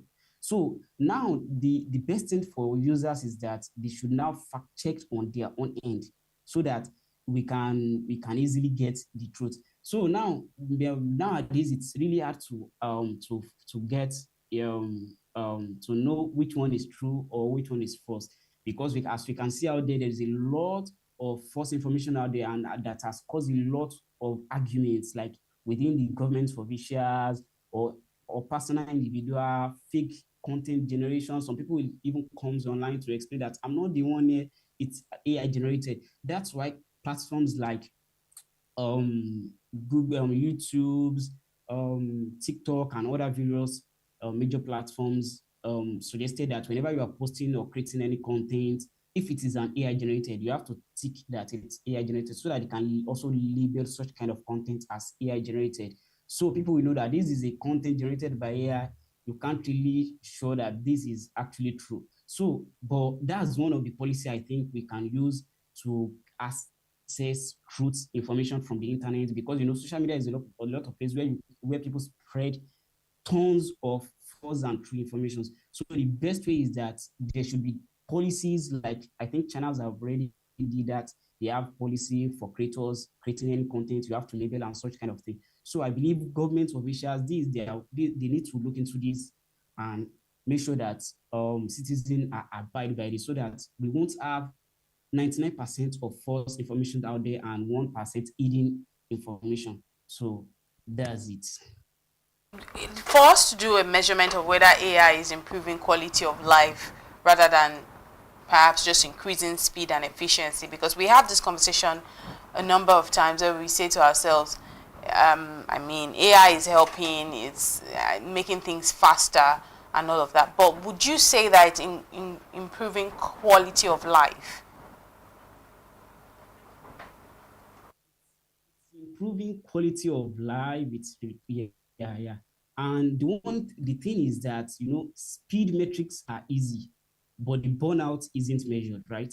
So we nowadays we look into faster outputs, but we doesn't have a better life. What I mean by that is that when you look into this in the perspective of developers, nowadays developers are able to push out more product out there. We have tons with the emerge of AI in the recent year, like few 2 or 1 year ago, since we have very versatile, like AI is everywhere.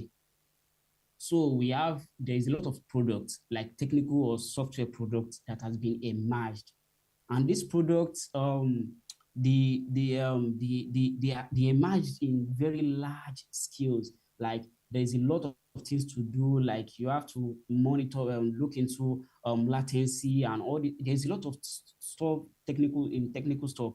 There's a lot of things we do there. So in this space, the more we create more products, the more we have to work over time for all these products and managing and making sure that end users meet end users' needs and other various activity that goes on within company or within a product. So I believe that these also it adds to quality of life, and also it speed up efficiency and other stuff. But what I literally believe is that we should always revert back to human quality. Like the best way to have easy life, like have a quality of life that sounds, is by having work to life balance.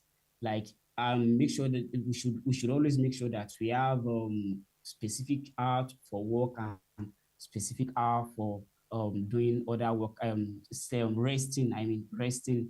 So in short, this is the more AI emerging, and the AI is enhancing different stuff, and it's bringing out different creativity.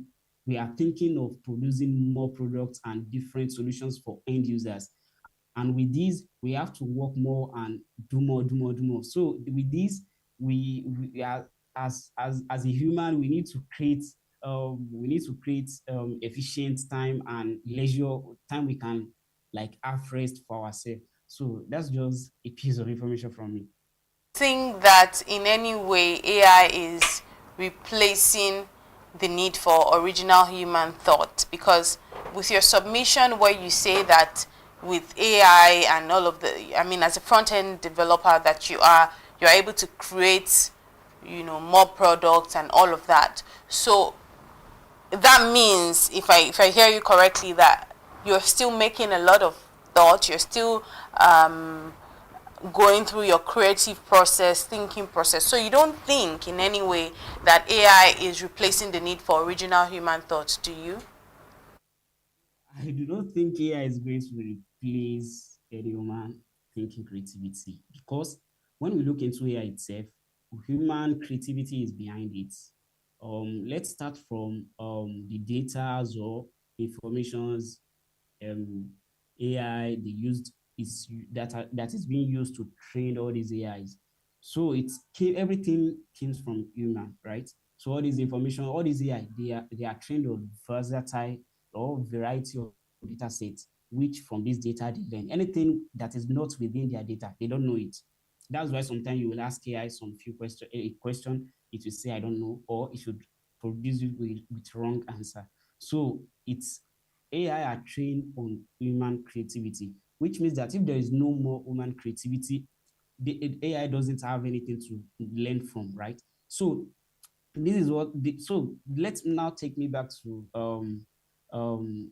building a product And are we going to be needing human problem-solving skills, creativity, understand? So the thing here is that no matter how you are creating product, you will definitely need human creativity. Even though I usually look into, a lot of people say that I'm building AI, I'm building solutions with AI tools out there without knowing any code. I just have to prompt and do all this stuff. That is for minimal amount of solutions.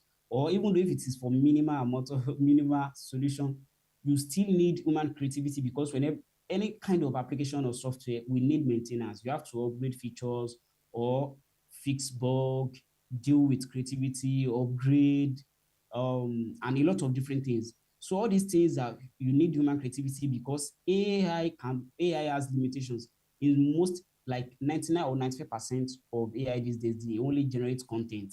They only generate content. Human creativity exceed generating of content.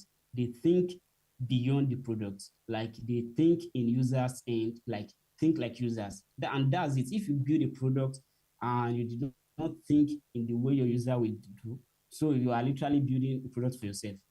So you have to think like your user, and this can only be achieved by like a developer or engineer or human being, right? So AI doesn't think like human; it just produce all this content for you. It will do whatever you ask it to do, right? So human think like they think deeply about what user need here, what we need here, what's user taste, and all these things. So you have to think deeply about how your user will use, how your users are going to be using your product, which means that we are not lacking, developers are not lacking behind, unless if you did not know how to use AI, because we use AI to move much more faster. If you can use AI, AI eradicates the process whereby you have to do a lot of things manually. Just let AI do the normal process, like writing code or doing some manual process for you. And while you thinking beyond it, right?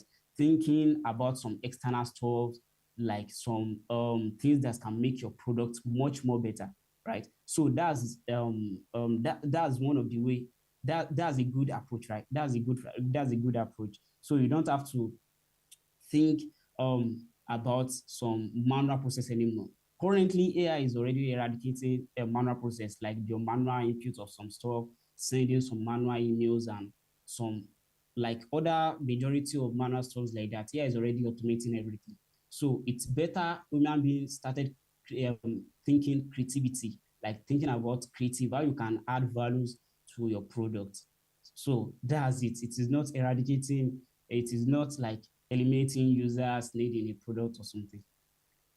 If it's not eradicating, which is very well understood by you, is it possible that AI could widen inequality between those that understand and control the technology, people like yourself clearly, and those people who simply consume, people that just make use of generative AI? Do you think there could be this widening of the inequality between both parties or groups? Because AI, there is something called reinforcement learning. This applies to machine learning software. Reinforcement learning means that whenever you ask AI a question, AI learns from it. If AI does not know about it, it will learn from it. Or if it knows about it before, it will use it to improve itself. Which means that whenever you are interacting with AI, AI is learning and improving itself from it. But you, as the user, what are you consuming or learning from it? So now, if you are a builder, or if you are a builder, you learning, you building products with AI, right? You build, deploy, maintain, or manage products with AI. You are actually doing great, because you have to think about the solutions, problem, and some things AI can't do for you, right? Why you maintaining some, what you are just managing other side of the AI software. But in the case of people who are just consuming content from AI without knowing what content, they just consume it, put it somewhere, or get a content from AI, paste it somewhere. They are actually doing that, and those kind of people are the people that will be left behind in this AI era, because assuming that a company is hiring, they won't be looking for you because you can do everything manually or you can copy and paste. they will be looking for your creativities, right? So people that build and do all this process iteratively, they are those kind of people that are to thrive in this era. But people that are just consuming content from AI, they will fall behind, like they will be left behind. And this is a very, very, very huge gap between the two. You leveraging AI to enhance, you should be using AI to enhance our creativity, not to replace us or to do some things for us. So we just use it to enhance and speed up our some things we have to do manually, not to replace us entirely. Final question for you, just before I let you go, will be about businesses. Would you say that businesses are using AI to genuinely serve customers better, or mainly to cut cost and reduce human interaction? Yeah, you see, one thing about business is that business are only after profits, right? So they are also doing it to cut costs.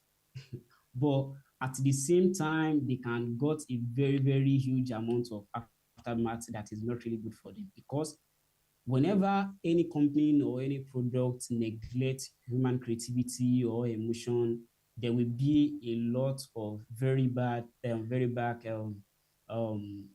results. So let me just use a company as a piece of example. I think this happens in Lagos. This company replaced all their customer service with AI.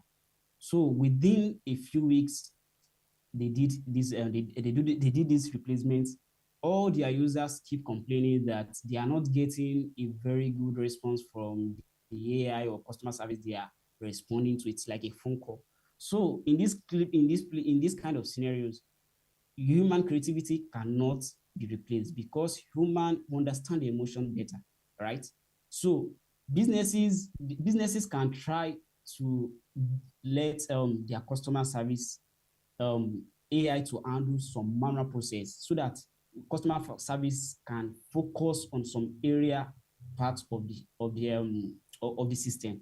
So they don't have to do the manual work. AI will be doing everything, like sending, automating emails, doing all these manual process that took a lot of time. So they can just delegate AI to do this job, which it can be easily do very fast and in few amount of time.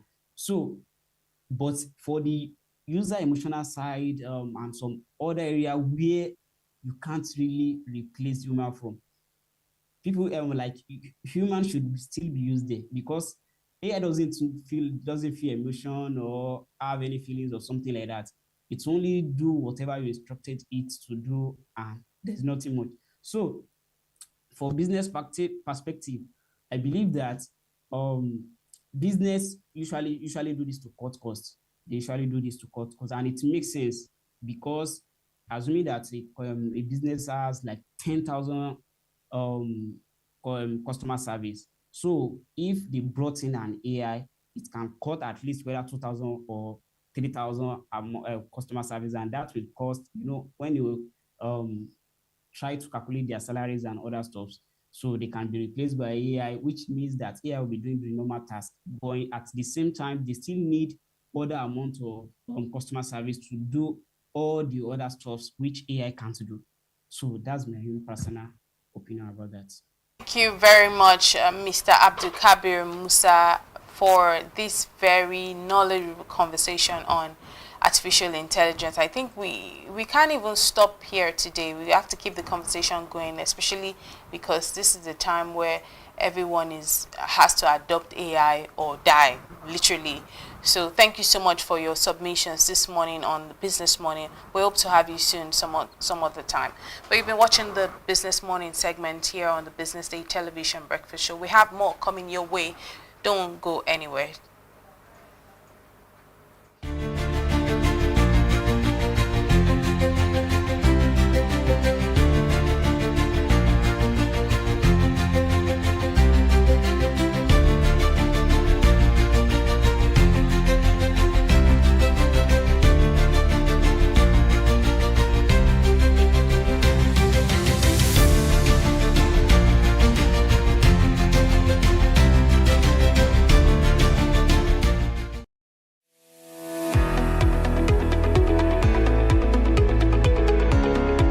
This is Business Week, a weekly program brought to you by BusinessDay television. And we're live from Lagos, the nation's commercial capital, bringing you the latest insight into the stories that matter for business and the economy. I am Deborah Eze. Onyeka Valentine. I am Destiny Momo. My name is Elizabeth Moses.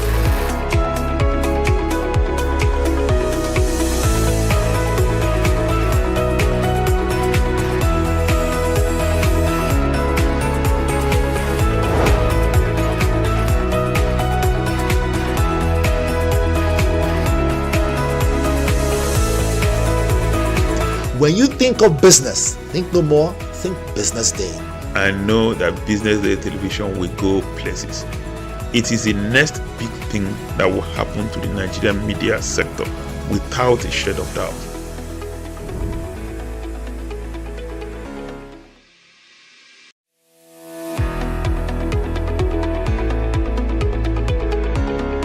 This is Business Week, a weekly program brought to you by BusinessDay television. And we're live from Lagos, the nation's commercial capital, bringing you the latest insight into the stories that matter for business and the economy. I am Deborah Eze. Onyeka Valentine. I am Destiny Momo. My name is Elizabeth Moses.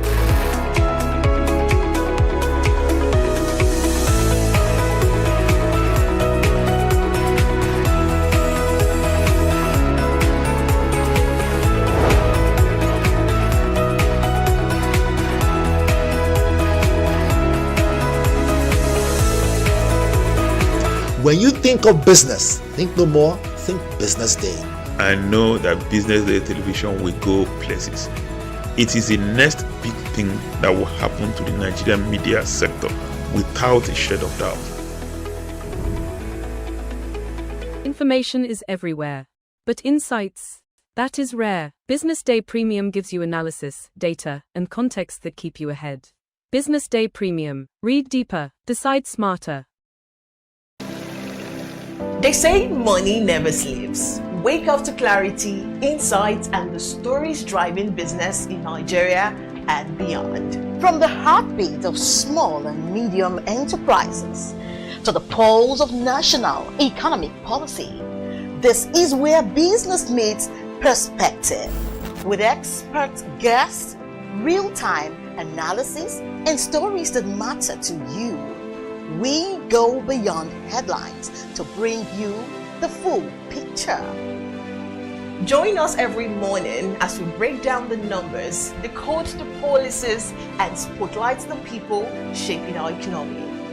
This is Business Morning. We are not just showing off businesses, but telling the stories behind them. The hustle, the art, the orders, and the wins. Startup Spotlight, showing every Monday on Business Day television.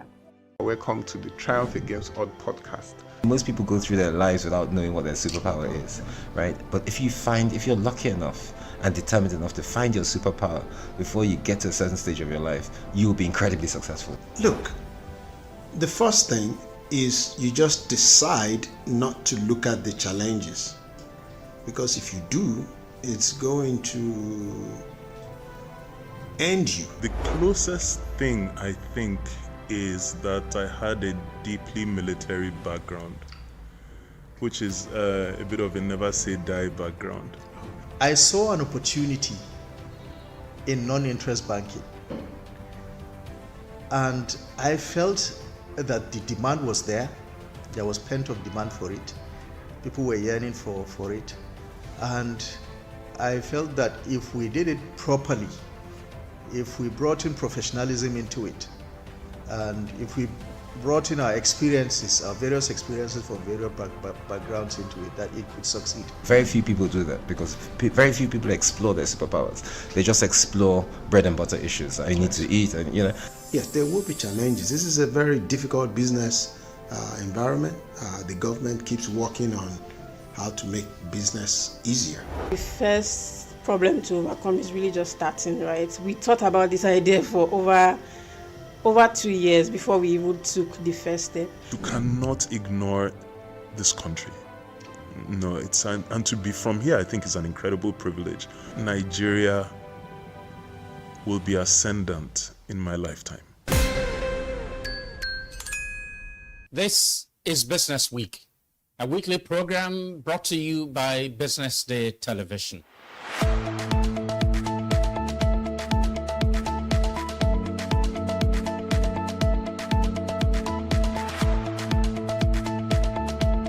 For many years, we've talked about the need to, essentially diversify our revenue stream away from, the huge dependence on oil revenues. It looks like that is happening now. So that means that we're better protected when, you have these wide fluctuations in oil prices and all of that. So it's as you say, and I agree, that we should commend the government. At least revenues are not falling. There have been times in the past when we recorded drops in revenue. That's not the case today. We're seeing revenues actually going up. Increasingly, we can see the developed countries focusing on renewable energy and so on and so forth, which means that in the long run, we must look for alternative sources to funding. So, the government says that crude oil theft has essentially come to an end. We need to do more to ensure that we totally eliminate crude oil theft and start to think of how to boost production. But it's a good first step. By eliminating crude oil theft, it also creates an incentive for international oil companies to probably return and start to take up more projects in the upstream industries. Stay ahead with Business Day Mobile, your gateway to Nigeria's most trusted business news, market insights, and expert analysis. With a Business Day Mobile app, you enjoy more than just news. You gain a seamless, intuitive platform designed to keep you informed and empowered. From exclusive articles to in-depth market trends, the app delivers the stories that matter most. Why Business Day Mobile? For premium access, for a clean, responsive design, for smarter navigation, for customizable alerts, and for all-in-one business hub. Whether you're a business leader, investor, policymaker, or enthusiast, Business Day Mobile brings you closer to the insights shaping Nigeria's business landscape. Download today and put authoritative business journalism right at your fingertips, anytime, anywhere.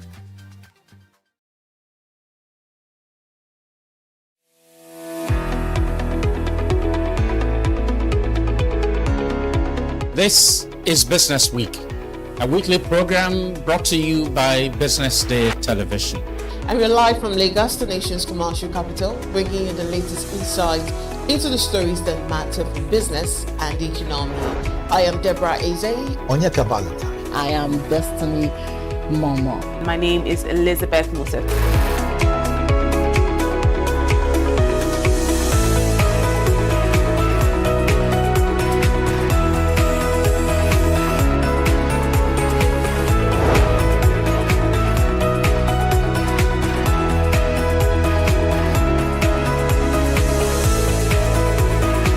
When you think of business, think no more, think Business Day. I know that Business Day Television will go places. It is the next big thing that will happen to the Nigerian media sector without a shade of doubt.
Welcome. Let's discuss leading through AI and technological disruption. Technology has always changed how organizations operate. But the current wave, led by AI and automation, is changing something deeper. How leaders must think. The temptation is to treat AI as a technical project, something for IT or a task force or a vendor. But the most important questions are not technical. They are leadership questions. What work will still require distinctly human judgment? How will we redesign roles so that people are not competing with technology, but amplified by it? What ethical lines will we not cross, even if crossing them appears profitable? How will we prepare our teams, not just with skills, but with the mindset required for constant change? You can delegate tools and implementation. You cannot delegate the values, the boundaries, and the direction. In my conversations with senior leaders, those who navigate technological disruption well do one thing consistently. They take time to think slowly about the long-term implications before acting quickly. They ask, how will this technology change the way our customers live, decide, and trust? How will it change the way our people experience work? What kind of organization are we becoming if we fully embrace this? AI will not replace leaders, but it will expose the difference between leaders who think deeply and those who simply react. In seasons like this, your task is not just to adopt new tools. It is to provide the kind of steady, thoughtful leadership that gives your people confidence in the future you are building together.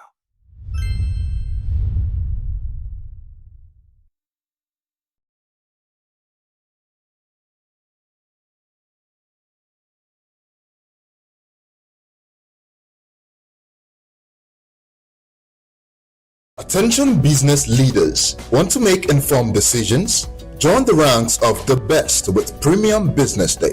Access in-depth analysis and expert opinions to stay ahead. Subscribe now at premium.businessday.ng and unlock premium content. Plus, you get 50% off your first subscription. Don't miss out. Make smarter choices and seize new opportunities. Sign up now and elevate your business game. Visit premium.businessday.ng today.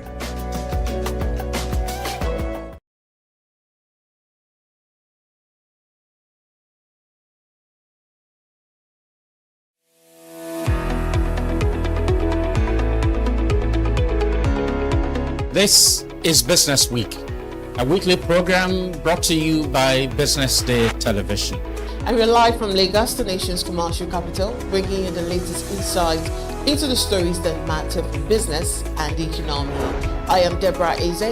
Onyeka Valentine. I am Destiny Momo. My name is Elizabeth Mosef.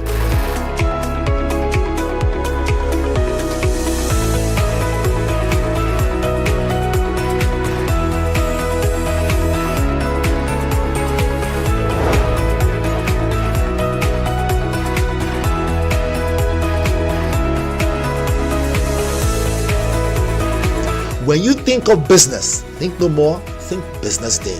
I know that Business Day Television will go places. It is the next big thing that will happen to the Nigerian media sector without a shade of doubt. Entrepreneurship is for everybody, but not everybody is for entrepreneurship. They are the dreamers. I remember it was like 3 a.m. by 21st of December 2021. The disruptors. Luxury is not affordable, let's be real. The doers. BZB Academy has trained over 3,000 event professionals. In a place where the odds don't play fair, they play harder.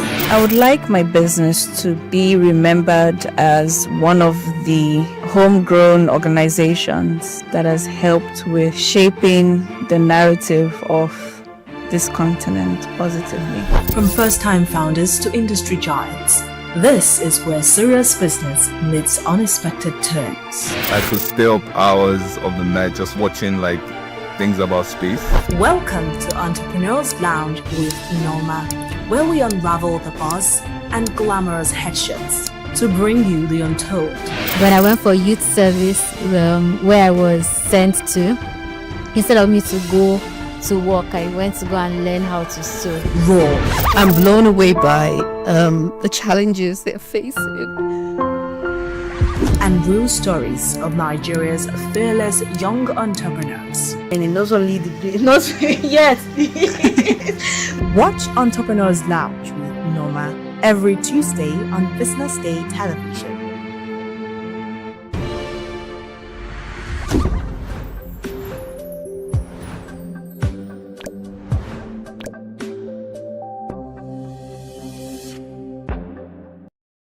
Attention business leaders. Want to make informed decisions? Join the ranks of the best with Premium Business Day. Access in-depth analysis and expert opinions to stay ahead. Subscribe now at premium.businessday.ng and unlock premium content. Plus, you get 50% off your first subscription. Don't miss out. Make smarter choices and seize new opportunities. Sign up now and elevate your business game. Visit premium.businessday.ng today.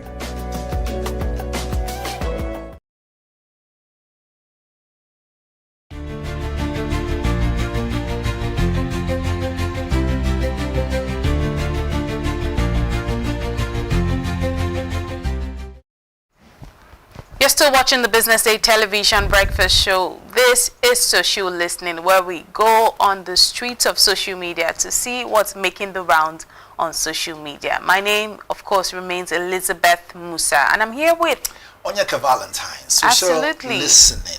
We're is going it really social. Going to be quite social with the stories we have? It depends on what social means. Let's go ahead. Let's see some of the stories making the rounds this morning. The first one getting our attention this morning is Senator Natasha Akpoti-Uduaghan's involvement in another heated confrontation at the National Assembly at the office of Senator representing Benue Northwest Titus Zam, chairman of the Senate Committee on the North Central Development Commission. Sources within the assembly said the incident followed a budget defense session of the committee earlier in the day, scheduled for 10 a.m., which had reportedly ended before Akpoti-Uduaghan's arrival. On getting to the venue and finding the session concluded, the senator was said to have proceeded to the committee chairman's office, accompanied by a legislative aide to seek clarification. Eyewitnesses alleged that tension rose after she was denied entry into the office, leading to a heated exchange involving members of staff and individuals in the senator's entourage. Well, there you have a lovely picture of our senator. We see a couple of tweets. I know when it comes to this conversation, I can already see your face. You are just over it. But this is a different dimension. So, what is our job? To report it, right? And in reporting, we must find a way to create a balance. But this particular situation is not just not too far long ago that we were able to put a rest on her issue and Akpabio's issue. Prior to that, we had other issues that we want to put a rest to. My question now is, I understand, like they say in our normal passive language, which is, wahala no finish. But for crying out loud sake, can you begin to be in the light for things that are not controversial? Or is it that she's feeding off controversy? I'm not saying that she doesn't have the right to be heard at every point in time. But you are the person that says controversy is good. Oh, well, yes, for of course. Business. It's good for business. But such business should be able to be profitable by those who are around you and not becoming too toxic. Why am I saying this thing is, you see, it's easy for people to cheer you on, especially when they are benefiting from you. They are cheering you on. Go ahead, go ahead, go ahead. But when brown is, like they say, hits somewhere and it spreads everywhere, then those who you think are your confidants will begin to backslide. We've seen this thing over and over and over again. This is not to say that as a woman she shouldn't make her voice be heard. Of course, I'm all up for get your voice heard. If you are the person of leadership and you believe leadership can be able to speak for other women who don't have that space and voice, go ahead. But always tread with caution. And this goes both genders, not just women, but also men. We all saw how, our good friend Dino Milai, right, was always in the news for controversy back and forth. He almost claimed his life at some point in time, right? Now, I'm not saying that this should be the case for her, but I'm saying, right, which every other person back home will say, look, you can actually be a leader and preside over situations and represent your constituency in the Senate and other areas without always having rancor around you.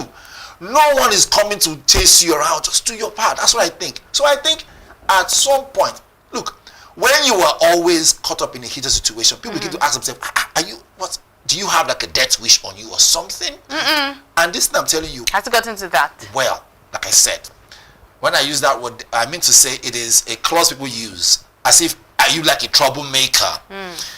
Like I said, it's not only within the female folk, also with the male folk. I'll give you a good example. In your office, for instance, if you have someone who's always spoiling, right, and looking for trouble, you will know and say, this person should just be avoided. There's a lot of toxic flow around the person. You don't want to be drawn into such negative flow. But when it becomes so often, you begin to ask questions. You begin to ask the mental state of this person. I am not saying that her mental state is not okay. I'm saying that there are other ways that she can get this attention. There are other situations going on that is important. If they don't get to hear you out, you're not the only person. You have other men who are not being heard out. However, like I said before, it doesn't mean she shouldn't speak up. Especially when she's been oppressed. Like the situation she had with Akpabio. She had to speak up, knowing that Akpabio crossed the line. And we all saw how he went. Eventually, he pulled off the case. Look, don't give people reason to think women are of minority in the Senate, and you that has been chosen there, you are not jumping from one trouble to another quarrel. Are you saying she should not stand up for herself? Because I think that's also the thing now. Right. So because you said women are in minority. So you're trying. What it sounds like to me. In the senator. What it sounds like me to me is a case of tokenism where. Because she's gotten this opportunity, which now seems like a token. Because what's the percentage of women in that place talk more? So it's like when you're in a place where it feels like, oh my God, I got this opportunity. I shouldn't have been here. I didn't deserve to be here. I mean, they just gave me this as a token. So it sounded like when you use that word, women are in minority. It sounded like because she's there. And she doesn't deserve to be there. She should be quiet. She should not stand up for herself. I didn't say she doesn't deserve to be there. She deserves to be there like every other man. Equality is what I am for. Every now and then, whoever knows me knows me. If I'm wrong, I tell you, I'm wrong with this. So look, I apologize beforehand. Keep my ego aside. If I'm correct, I'll give you reason to see that I'm correct. But that's just me now. Let's attack it now. Or let us proceed as broadcasters. So the question now would be, wait a minute. Should we see a season pass without this kind of negative vibe getting across there? She's already popular. We want work to be done. She needs to know that, look, people are counting on her to represent them well. She's doing a great job. Don't get me wrong. But you are in the Senate that is male-dominated. Play it well as a politician. What if she likes to address things head-on? Well, let's see how it's going to favor her. Well, let's see some of the comments on social media and see how Nigerians are reacting to this story on the social media space. Blackman CEO says, personally, I feel Senator Natasha is becoming a nuisance and she's conducting herself, I see you nodding, she's conducting herself in a manner unbecoming of a senator of the Federal Republic of Nigeria. The media hype is entering ahead. There's also a thin line between that as well. Deju Stone says, Senator Natasha is showing us that a woman can be better than a man in some positions. That's more or less being taken from the side and not thinking straight. That's a different... It's more or less being emotional with that. No, that's an idea that is different from what you believe. That's why you say it's taken. Zizu Slim says. What about Alison Madwike? How far with that story? Okay, let's see Zizu Slim tweet. Zizu Slim says she's standing firm. Yes, that's a strong message of accountability. Natasha is making it clear she won't stay silent when her people are disrespected. You know, that's what I was saying. That what if she's someone that likes to address things head on? It's often seen, especially in the corporate space, unfortunately, if you're a woman that likes to address things, you know, for what it is, you know, not just to, you know, allow things go that way. A man that does the same thing, they seem like, oh, a leader. But a woman that does the same thing is seen as someone that likes to stir up issues or rock the boat. I think their definition of a weak man is a man who cannot identify leadership and maturity when it's in front of him. I think that you have a lot of men who are out there, look strong, but they are not strong. Mentally, if you don't know how to comport yourself, you are not a leader. And a woman will want to show you how to lead. However, on the flip side, there are also some women who are in point of leadership. And when they preside over situations where men are involved, most men will see it as, why would a woman tell me what to do? So we're in a society where men believe they are the ones in charge. There's nothing wrong with that. We're also in a society where women believe, I don't want to overstep my boundary, which I also think there's something wrong with that also. So to meet it in a perfect point, I think for what it is, whoever it is that merits a position should be given to the person, whether it's a man or a woman. However, don't let it get to your head. However, more importantly, leadership will always say, look, let us go. But being a boss is different. No, you go. See the difference? Leaders will say, let us go. Compassion, let us go. Even when you see that you are correct, you see there's a thing they say, you might be correct but politically wrong. In this game called politics. Also, you might be politically correct but socially wrong. So in essence, what are you saying? Right. Are you saying, because I hear this conversation you are saying about leadership and all of that, it's lovely to hear on paper, right. But I'm talking about in this real life situation with Natasha, what has she really done aside from confronting another senator as to what she thinks a wrong done? So I like that fact when you say what has she really done. She might have done nothing, which is the more reason why I think if something is not broken, don't try to fix it. It's someone, the first person who tweeted there, he said, look, this is now becoming a nuisance. That was not my words, it was there in social media. That's someone that's thinking like you. Well, maybe not like me, who knows? Because you're not in I don't think that way. I don't think she's a nuisance. Think that that's your news. I think that's your handle. No, I think she's a smart lady, intelligent woman.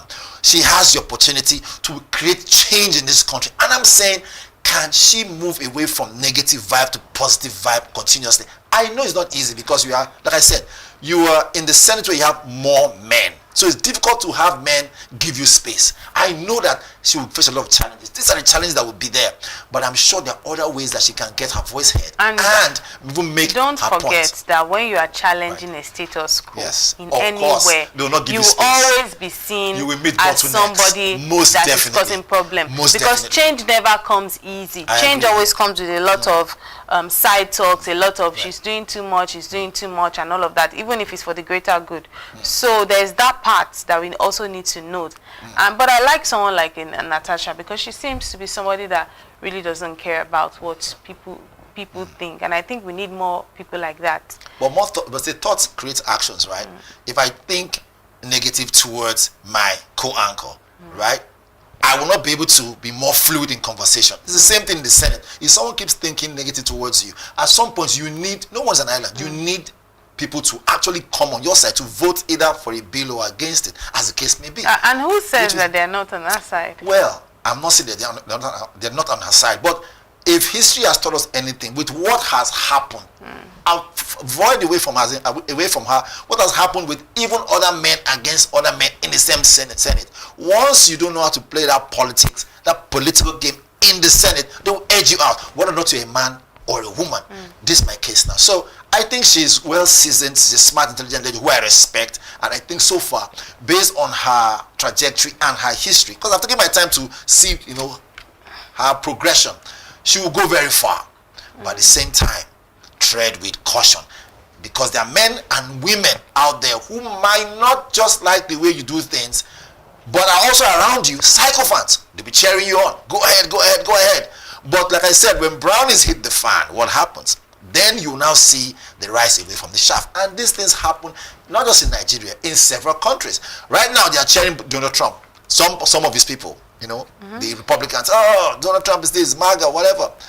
Well, they now realize, wait a minute, to see ICE killing people on the streets of the United States just for nothing, for resisting, for trying to be who they are. They get shot. We saw the woman that got shot. And this has nothing to do with whether you're black or white. Once you cross ICE, they'll get you down. Those Republicans who voted him in, what are they doing now? They're thinking, did we make a mistake? Is MAGA actually SAGA? You know, they're thinking. So, you see now, it's not just unique to only Nigeria. It's like that around the world. Remember this. And we always say, thank God, we as journalists, you know, history has always been the thing that we use as our SOI, source of information. They say, power intoxicates. Absolute power intoxicates? Absolutely. Not my words. Karl Marx's words. All right, let's move on to our next conversation this morning. The federal government has filed a 3-count charge against former governor of Kaduna State, Nasir El-Rufai, over the alleged interception of communications belonging to Nigeria's National Security Advisor, Nuhu Ribadu. Last week, El-Rufai claimed in an interview that himself and other unnamed individuals listened to conversations from Ribadu's phone after it was tapped by a third party. While acknowledging that such interception is technically unlawful, he argued that illegal surveillance was not unusual. However, the federal government, through the Department of State Services, filed charges against El-Rufai at the Federal High Court in Abuja. According to the charge sheet obtained by Channels Television on Monday, the government stated that El-Rufai admitted that himself and his cohort allegedly intercepted the NSA's phone conversations. And obviously, that is making the round on social media. We'll take a look at some of those tweets and quickly come back to the studio to share our own thoughts on the situation. Nigeria First, New Nigeria with PO says, we are trying to build a country with leaders and also people with accountability, integrity, and credibility. So, he only needs to answer the questions asked to the best of his knowledge. If he's found guilty, he faces the consequences. This is the new Nigeria hoping to build, and not one where people's fraudulent or barbaric actions can get forgiven when they join the ruling party. Here it says El-Rufai is trying, which is Loeb at Delagodo. Is that it? It says El-Rufai is trying to change the narrative. He has a lot of questions to answer. The security agency should act now. Security agents, act now. There's another one here, it says, by a legal mind, that is Mwabu Kelly. Always quick to mobilize to propagate the agenda. Common good governance, they can't provide Nigerians. I think I will jump on the second one before this one, the one for this one. Truth be told, right? It is now becoming a normal thing when you are being targeted for the right reason. And so you look for ways as a politician to begin to, you know, create what we call a smoke screen. We understand this game, right? Because we've been able to run some investigative journalism in this matter. And let in the past, leaders before him, right? And this is going to happen with leaders that will come even in the future. Once they are caught in the spotlight for something that might tarnish their image, they look for different ways to begin to confuse and distract people. It is not unique to only Nigeria. Round the world like that. It's called being politically, you know, being a political strategy. It happens. However, the way Amana is going about it, right, kind of looks as if he's trying to, you know, count scores. Now we have people saying, we think that you jumping into the NSA's phone was a breach. You shouldn't have done that. And guess what? They are correct. It is a crime, really, if you do that. But the question now is, who is going to come out and now say XYZ, right? What is the information that he had in during the phone conversation? If they actually truly tapped it all, because those conversations, if those conversations are quite serious, that could create what we call that go against national security, trust me, Nigerians and lawmakers and leaders will rally behind the NSA, not even El-Rufai. because they wouldn't want that information to come out. Remember, tapping someone's phone means you are keying into conversations that were not properly sieved. You never know. One wrong word there could throw Nigeria into some serious issues, and who knows? Nobody wants that. We want our economy to grow. And so we don't want anything that would demarket Nigeria. On the other hand, right, even if he had tapped that phone, the question now is, how did he even get access to it? Does he have some other insiders? You know, so this will unfold as we see. But give and take, I think if you are being, you know, not targeted now, if you're being accused of a particular crime based on missing funds and everything, I don't think it's the right time to begin to find ways to, you know, balance up scores. Just answer what it is that I'm calling you for. It's almost like, you know, when you don't run away from it. When someone calls you out on something, right, and it's that moment the person calls you out on something, instead of addressing that particular thing, then you start mentioning another thing in the past that person might have done that you didn't, that you never mentioned before, that everyone thought was good. You now start mentioning it. It's almost like you're trying to, now what's that thing, checkmate, sort of. So you're saying it, and usually in psychology, social relationships always said that's not a good way to handle matters. Not at all. Address the current situation. If you had a problem with something 10 years ago, you should have addressed it, because everyone has moved on, or everyone was probably not even seeing it as an issue. It's like, but like then you're now trying to where, bring up something. Where a man and a woman, they're in a relationship, and then prior to that time, I mean, she was dating someone else, and then you liked her, you saw her, you asked her out, because of you, she saw you as a better, because of you, she left the previous person, right? And then along the line, right, when you realize that this is not all rosy and the way it should be, which is normal.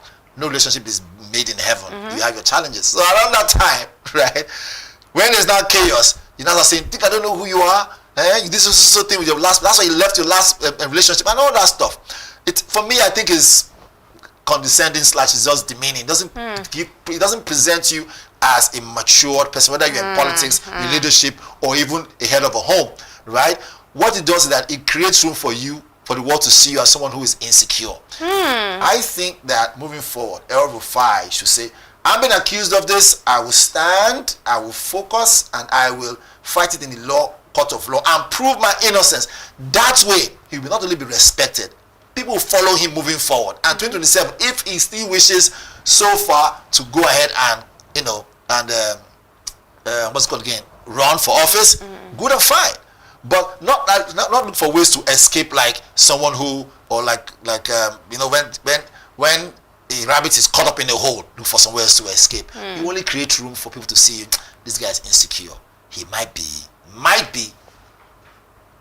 guilty of what they are charging, of what they are accusing him for. Who knows? But I'm just saying, this is just alleged, though. We don't know. No one is guilty until proven guilty by the court of law. Absolutely. Speaking of no one being guilty until proven guilty at the court of law, my voice is actually cold on this conversation, because it really is heart-wrenching. Third conversation this morning is a Nigerian woman who was calling for justice after she was raped, allegedly, in her apartment on Sunday. In a viral video, the victim, who explained that she had been on alcohol abuse after losing both parents and siblings in 1 year, cried out after she was raped on Sunday by an unknown person. The lady also threatened suicide, saying she can no longer bear the situation.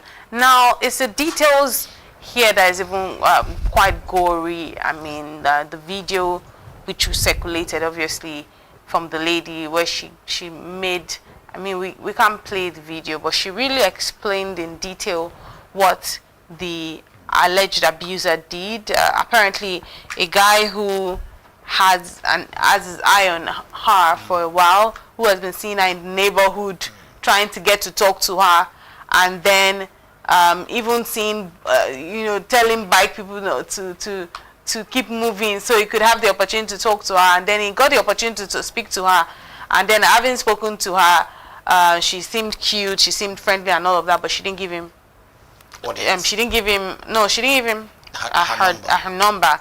And he decides to break into her apartment and then decide to rape her, and went on. So how did she get this information? Because obviously she was, you know, had abusing alcohol. So she did through a social media? He wrote to her on social media, obviously with a what they call it, a burner account, which had no followers or anything. So she doesn't even know who it is. She just knows this person wrote and says, "I did this to you."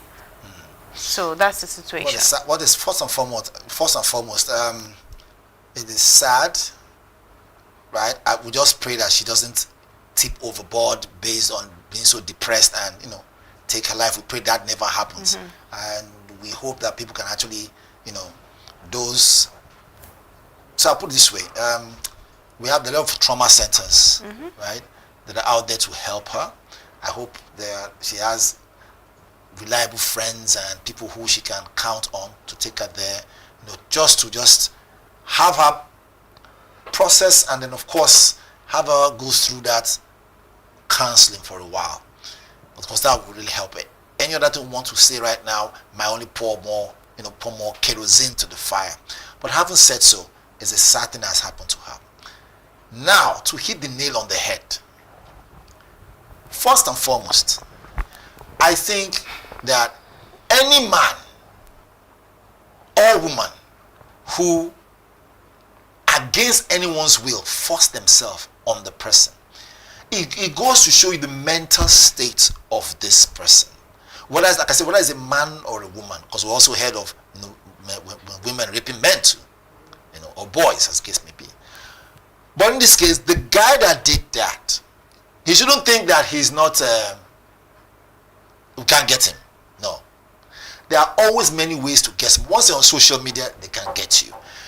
If he's watching, what a disgrace. But he also, apparently, in his message, he also said she shouldn't even bother trying to find him, because obviously she can't do anything. It's called reverse psychology. And he has a father that is, is a man of means who will bail him out if anything happens. It's called reverse psychology. And again, and the universe has a way of getting such people. But however, I can tell you for a fact, once you're on social media, for you to have logged in and had that account, you must have a phone number. Isn't it so?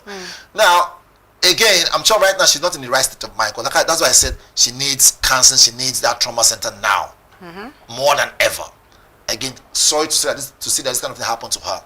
Now, to deal with such criminal, I think that our personnel, if they are watching, those who are our security personnel, the police force are very smart people in the police force. They know how to get the end of that account and get that guy. So before we start talking about the crime, obviously the crime is a heinous crime. Breaking an entry, that's 1, 2, right? Forcing yourself on someone, which is rape. And then third, even worse, you're endangering her life because, from what we heard, right, he used other gadgets or whatever it is to inflict some injuries on her, as the case may be. So the count charge is very dire and very, very, it will never look good for the guy. It's not left for our security personnel, right, to go hand in hand with the network, hand in hand with if it's Instagram, those social media.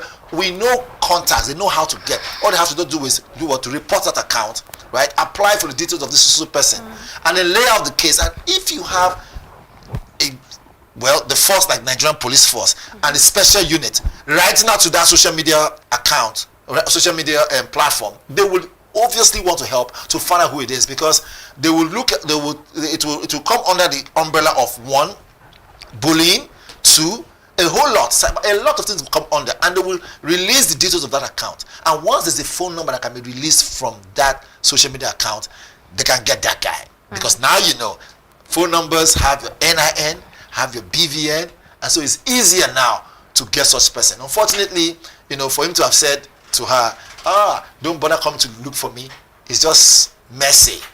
That guy will be gotten, no matter what it is. Let's hope so. Let's hope that people it's good that we're having the conversation now. That's our own role as journalists, to bring the story out there. It would have been lovely to have a picture of her as well, so at least the audience could even get to see this person in question. But without having a picture, if our team don't have the picture, we could also just take a look at some of the remarks on social media. Because we're just talking about a story now. We've not our name, we've not mentioned.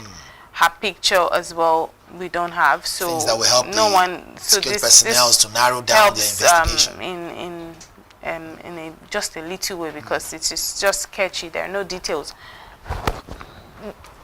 That's a tweet from BK. Right. Says, I'm just speechless. BK here says, I'm just speechless because how can a human being do that to their fellow human being? Also, she says, she's going to, okay, she says, just a whole lot has just been said in that message there. Right, and apparently her name is Mirabelle. That's as much as we know. It would have been lovely to know her surname, but her name is Mirabelle. I've been seeing lots of people drumming up support and more support for her. But that's as much as we can take when it comes to that story. Right. We'll keep an eye on that story and certainly update our viewers on this story, because it's something that we can't just brush under the carpet or just turn the second eye or turn the other cheek or just look elsewhere. Right. We have to keep having this conversation. We have to keep an eye on this story. We'll probably come with an update tomorrow to give our viewers more information. But that's a tweet. There's a tweet you were reading. That's it. So it says, also she's going to start getting backlash soon from men because she spoke up. I don't think that doesn't get any man that does that must be a very stupid man, really. Now instead of focus being on getting people, so the write-up is kind of confusing. The help they actually need, that's exactly why most girls don't speak out. That's true. And of course, she goes on to say, when most men get away with whatever they do, very true, I agree too. That's why most women don't want to speak up. Then when there are no real consequences, they only get worse. This is so unfair. 100% very unfair. Mayox says, I'm sick to my stomach. I opened my TikTok and the first thing I am seeing is a girl apologizing over and over for wanting to die because a man violently assaulted her, claiming she complimented him before but turned him down. I want to puke, so she says. Please do something. And she has tagged the Lagos State, Lagos State government. Yeah. There's one more comment there from OBD Bombiti. Okay, so he says, or maybe she says, Nigeria must do something to end this constant dehumanization of women. The Ministry of Women Affairs is just mere presence and no empowerment. I disagree, because I know that most of cases have been on their table, right? They've acted very swiftly. Then she goes on to say, or he goes on to say, we're tired and we should protest at this point. Those are very remarkable comments. The amount of young ladies who have now become mothers and almost grandmothers who were actually raped when they were young, but because of that stigma of not talking out and speaking out, or if you talk out and speak out, people might see you as a loose person. A lot of people, a lot of young promising women have now become enclosed psychologically. That trauma is there. Recently, I remember a woman now who's in her 50s, and then she opened up and explained what happened to her when she was 19. Wow. And she was bold enough to go to the man's house. The man's now... How did she find him? Just a stroke of luck, right? She finally found the guy, went to the house. And guess what? She went with children and all that. Apparently, one of the child, right? They did a DNA test. One of them belongs to that man. Probably her first child belongs to that man. That one's already in his 20s. So you can imagine, 30s I think, you can imagine how a reunion, right? What even created that kind of reunion, the kind of trauma. But again, it was good for her that she could be strong enough to go, present herself and then be able to overcome that. So that's good to overcome such trauma. It wasn't easy for her at all. And when she was explaining it, I said, wow, you're quite strong. Why am I bringing up this issue? When I say it's good for her to come out, right? So that way she has there's this peace of mind. And of course, whether they followed up the case, we don't really know. But there are a lot of people out there. So remember, when I say it was good for her, I mean it was good for her that she was able to come out instead of being stuck inside. And for men who do all that, look, the law will catch up with you. No woman deserves to be raped. Not for any reason. For any reason. If you're turned down, I mean, come on. I mean, if you're turned down, stay down. No, don't even stay down. I mean, there are many. But you know what I mean? There are many fishes in this sea. Exactly. If a woman tells you no, I'm not interested. Move on to another one. It's not an indictment on you in any way. Everybody has the right to their preferences. There's another woman that will say yes to you. There's another woman there's another man that woman even probably wants that doesn't want her. That's just the ball game with life. So no one should be so hell-bent on one person. Yeah, if she's watching, look, madam, you're very strong. Like I said, when I met her, I said, look, you're quite strong. It's good for you now to open up and talk about it. And guess what? For the first time in a long time, she felt as if she was really healed. Yeah. Because she was able to confront all that. Thanks to that, well, whoever it is that made it happen, Oh my goodness, this has been quite a conversation, but we'll leave it here this morning on the social listening segment. That's where we close the curtain this morning. My name remains Elizabeth Musa. And I am Onyeka Valentine. Until tomorrow, stay safe.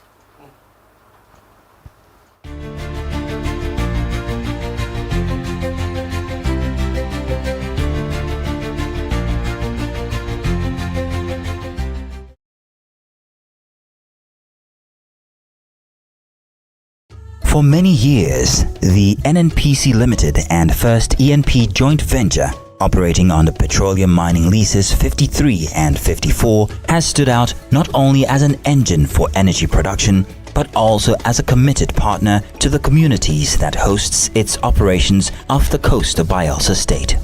Across our 11 host communities, our belief in shared prosperity is brought to life in tangible ways. Through initiatives in health, education, infrastructure, and enterprise development, as well as the Host Communities Development Trust, we are delivering programs that create real, lasting impact. One of the most transformative of these is our flagship Berkey Scholarship Program, a cornerstone of our education development pillar.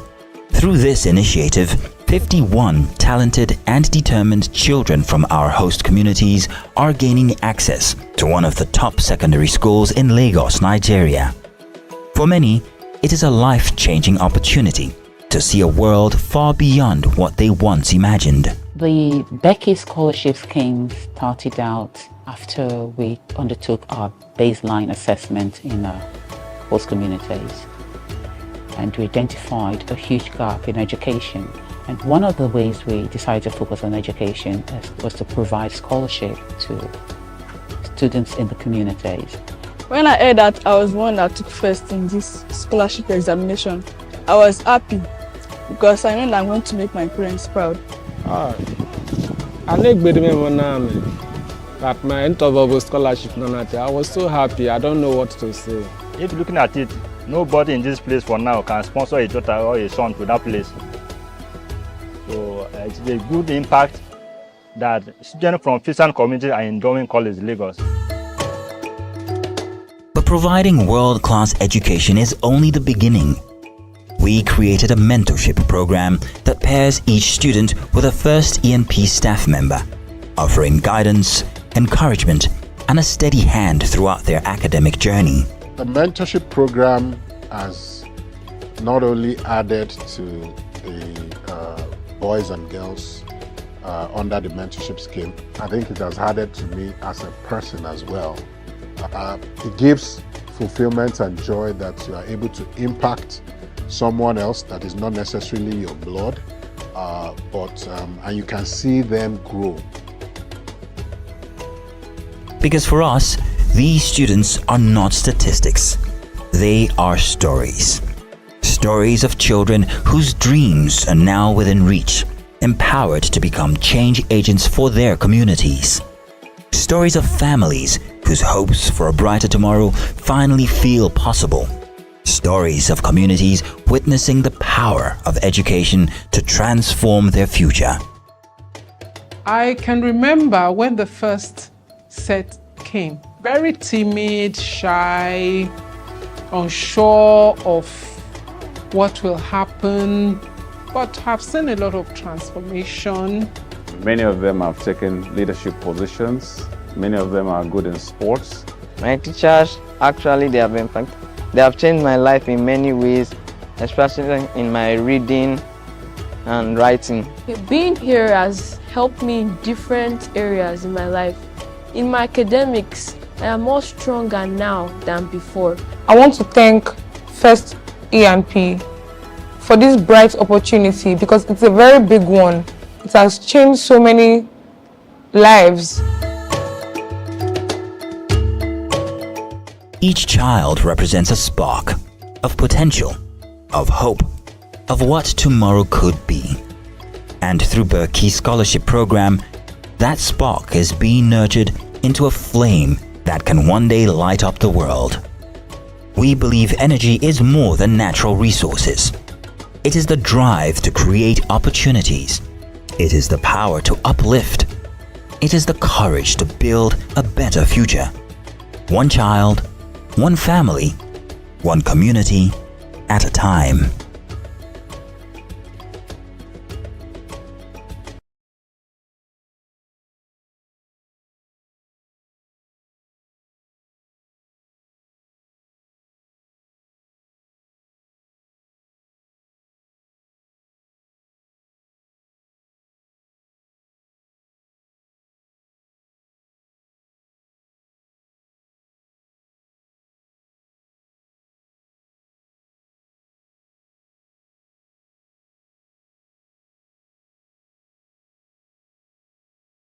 Information is everywhere, but insights, that is rare. BusinessDay Premium gives you analysis, data, and context that keep you ahead.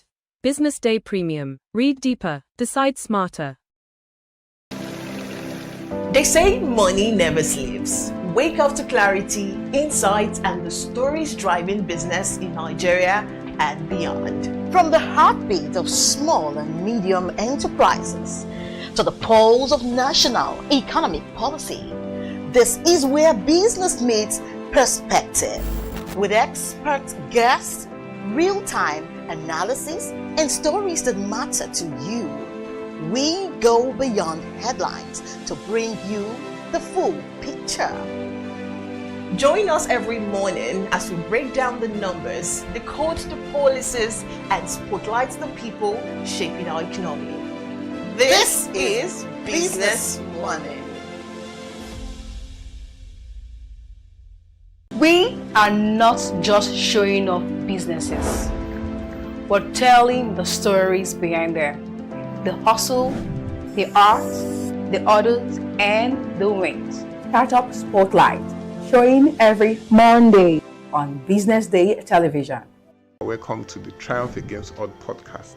Most people go through their lives without knowing what their superpower is, right? But if you're lucky enough and determined enough to find your superpower before you get to a certain stage of your life, you will be incredibly successful. Look, the first thing is you just decide not to look at the challenges, because if you do, it's going to end you. The closest thing I think is that I had a deeply military background, which is a bit of a never say die background.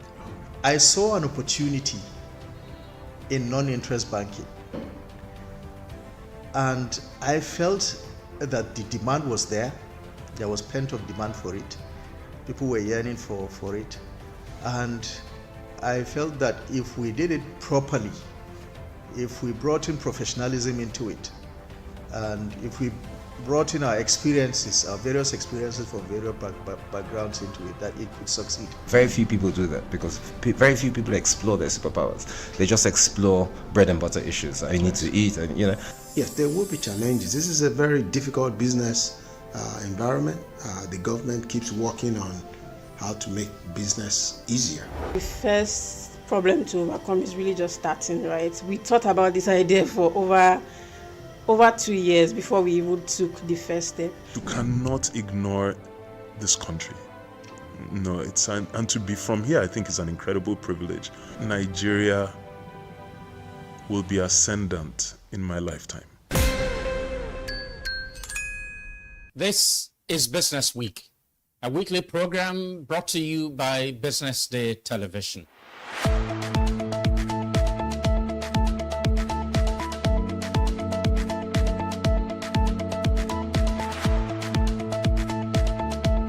For many years, we've talked about the need to, essentially diversify our revenue stream away from, the huge dependence on oil revenues. It looks like that is happening now. So that means that we're better protected when, you have these wide fluctuations in oil prices and all of that. So it's as you say, and I agree, that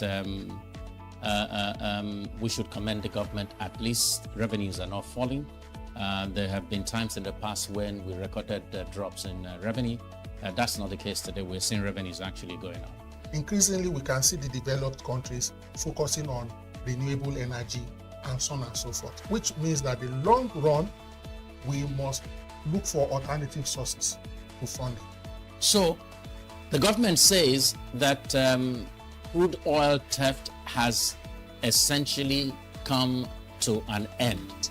We need to do more to ensure that we totally eliminate crude oil theft and start to think of how to boost production. But it's a good first step. I mean, by eliminating crude oil theft, it also creates an incentive for international oil companies to probably return and, start to take up more projects in the upstream industries. Stay ahead with Business Day Mobile, your gateway to Nigeria's most trusted business news, market insights, and expert analysis. With a Business Day Mobile app, you enjoy more than just news. You gain a seamless, intuitive platform designed to keep you informed and empowered. From exclusive articles to in-depth market trends, the app delivers the stories that matter most. Why Business Day Mobile? For premium access, for a clean, responsive design, for smarter navigation, for customizable alerts, and for all-in-one business hub. Whether you're a business leader, investor, policymaker, or enthusiast, Business Day Mobile brings you closer to the insights shaping Nigeria's business landscape. Download today and put authoritative business journalism right at your fingertips, anytime, anywhere.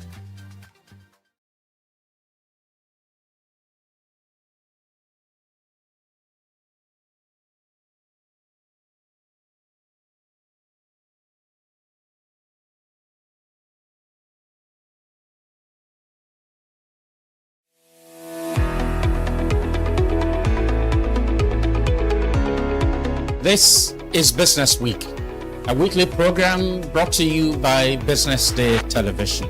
And we're live from Lagos, the nation's commercial capital, bringing you the latest insight into the stories that matter for business and the economy. I am Deborah Eze. Onyeka Valentine. I am Destiny Momo. My name is Elizabeth Moses.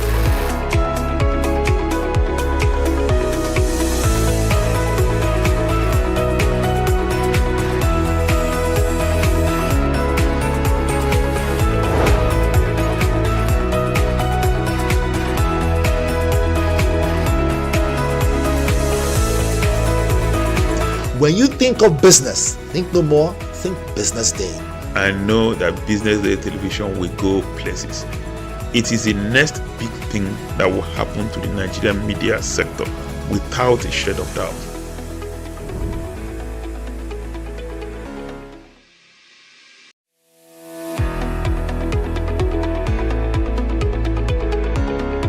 This is Business Week, a weekly program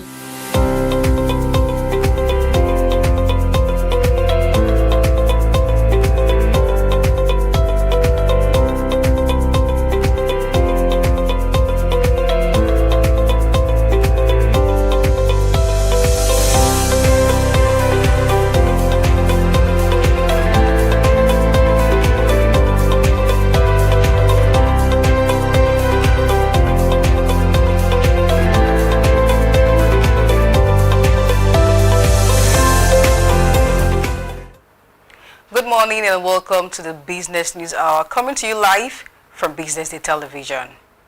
I am Glory Brown Odibu. Now let's take a look at the major business headlines. Naira rises to 1,393 Naira per dollar in parallel markets. Federal government to borrow 800 billion Naira through February bonds. Dangote signs $400 million equipment deal to fast-track refinery expansion and boost petrochemical capacity. NCS rejects claims on forex rate manipulation. Also, FRC mandates registration of audit assurance firms. We'll begin today's business news hour with development from Nigeria, where the naira strengthened across both the official and parallel market, appreciating to 1,393 naira per dollar from 1,438 naira recorded last weekend, bringing it closer to the official exchange rate. In the Nigerian foreign exchange market, the naira also gained ground, closing at 1,344 naira per dollar. Data from the Central Bank of Nigeria showed that the indicative reflect rate improved from 1,358 naira per dollar, reflecting a 14 naira appreciation. The coordinated gains across both segments signal improved short-term liquidity conditions and easy pressure on the domestic currency market. As a result, the spread between the parallel and official market narrowed significantly to 49 naira per dollar, down from 72 naira previously. Meanwhile, the Debt Management Office has announced plans to raise 800 billion naira at its February 2026 federal government bond auction. This represents a substantial increase from the 350 billion naira issued in February 2025, though it remains below January's record of 900 billion naira offering. The issuance represents a 128.6% year-on-year increase, signaling stronger domestic borrowing requirements. The maturity structure is concentrated on 7 and 10 years tenure, reflecting efforts to lengthen debt maturity and ease financing risk. While the 7-year coupon declined month on month, 10-year yield remains elevated. Overall borrowing cost remains high, underscoring sustained pressure in Nigerians' domestic debt market. Moving on, Dangote Group has entered into a $400 million agreement with China's ex-CMG Construction Machinery Co. Limited, acquiring advanced equipment to accelerate the expansion of its petroleum refinery and industrial portfolio. The investment will support the scale-up of the Dangote Petroleum Refinery and petrochemicals from 650,000 barrels per day to 1.4 million barrels per day, positioning it to become the world's largest refinery upon completion. The expansion is projected to be finalized within 3 years. Beyond refining, the program will significantly boost petrochemical capacity. Propylene output will rise to 2.4 million metric tons annually, while Nigerians' capacity will triple to 9 million metric tons per year, reflecting and reinforcing Dangote's global market leadership. Dangote described the agreement as a strategic step toward achieving $800 billion enterprise target by 2030. Also, the Nigerian Customs Service has clarified that it does not determine or manipulate foreign exchange rates used for import and export valuation. It stated that all rates applied on its digital clearance platforms are officially transmitted by the Central Bank of Nigeria. In a statement issued by the National Public Relations Officer Abdullahi Maiwada, the service said the clarification followed recent public commentary on foreign exchange pricing and customs valuation practices. According to the NCX, exchange rates applied on its unified custom management system are automatically integrated from the CBN and uniformly implemented nationwide to ensure transparency and compliance with fiscal and monetary policies. The agencies explained that the system neither generates nor alters rates and retains the last valid CBN rate where transmissions updates are delayed. Customs also dismissed reports alleging it applied an exchange rate of 1,451.63 naira per dollar on February 6, 2026. Now, in the major development, the Financial Reporting Council of Nigeria has announced that enforcement of the National Audit and Assurance Firms Register will commence on 1st April 2026. Under the directive, all audit and assurance service providers operating in Nigeria are required to register or update their profiles through the Council's official portal in the wake of FRC Act and Audit Regulations 2020. The requirements extend beyond statutory audit firms to include entities offering valuation, tax assurance, IT systems assurance, legal advisory, governance, compliance, and sustainability assurance services. From April 1st, 2026, only firms listed on the published register will be permitted to undertake audits and assurance engagements nationwide.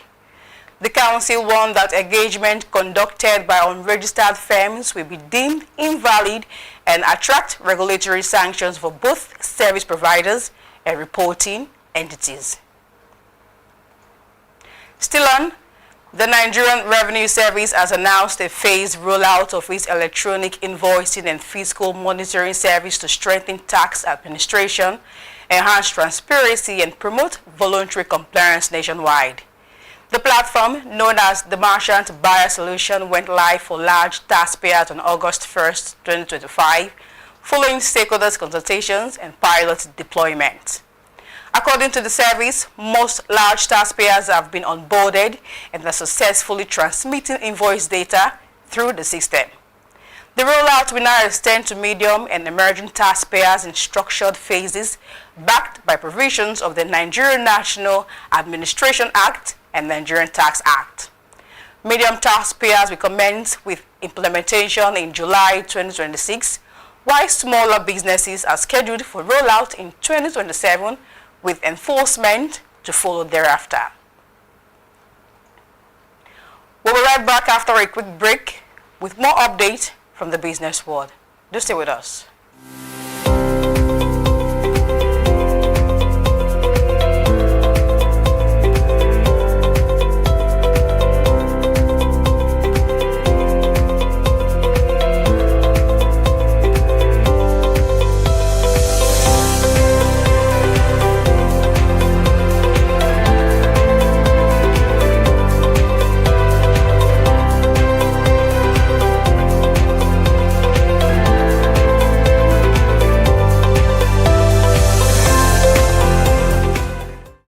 Entrepreneurship is for everybody, but not everybody is for entrepreneurship. They are the dreamers. I remember it was like 3 a.m. by 21st of December 2021. The disruptors. Life is not affordable, let's be real. The doers. BusinessDay Academy has trained over 3,000 event professionals. In a place where the odds don't play fair, they play harder.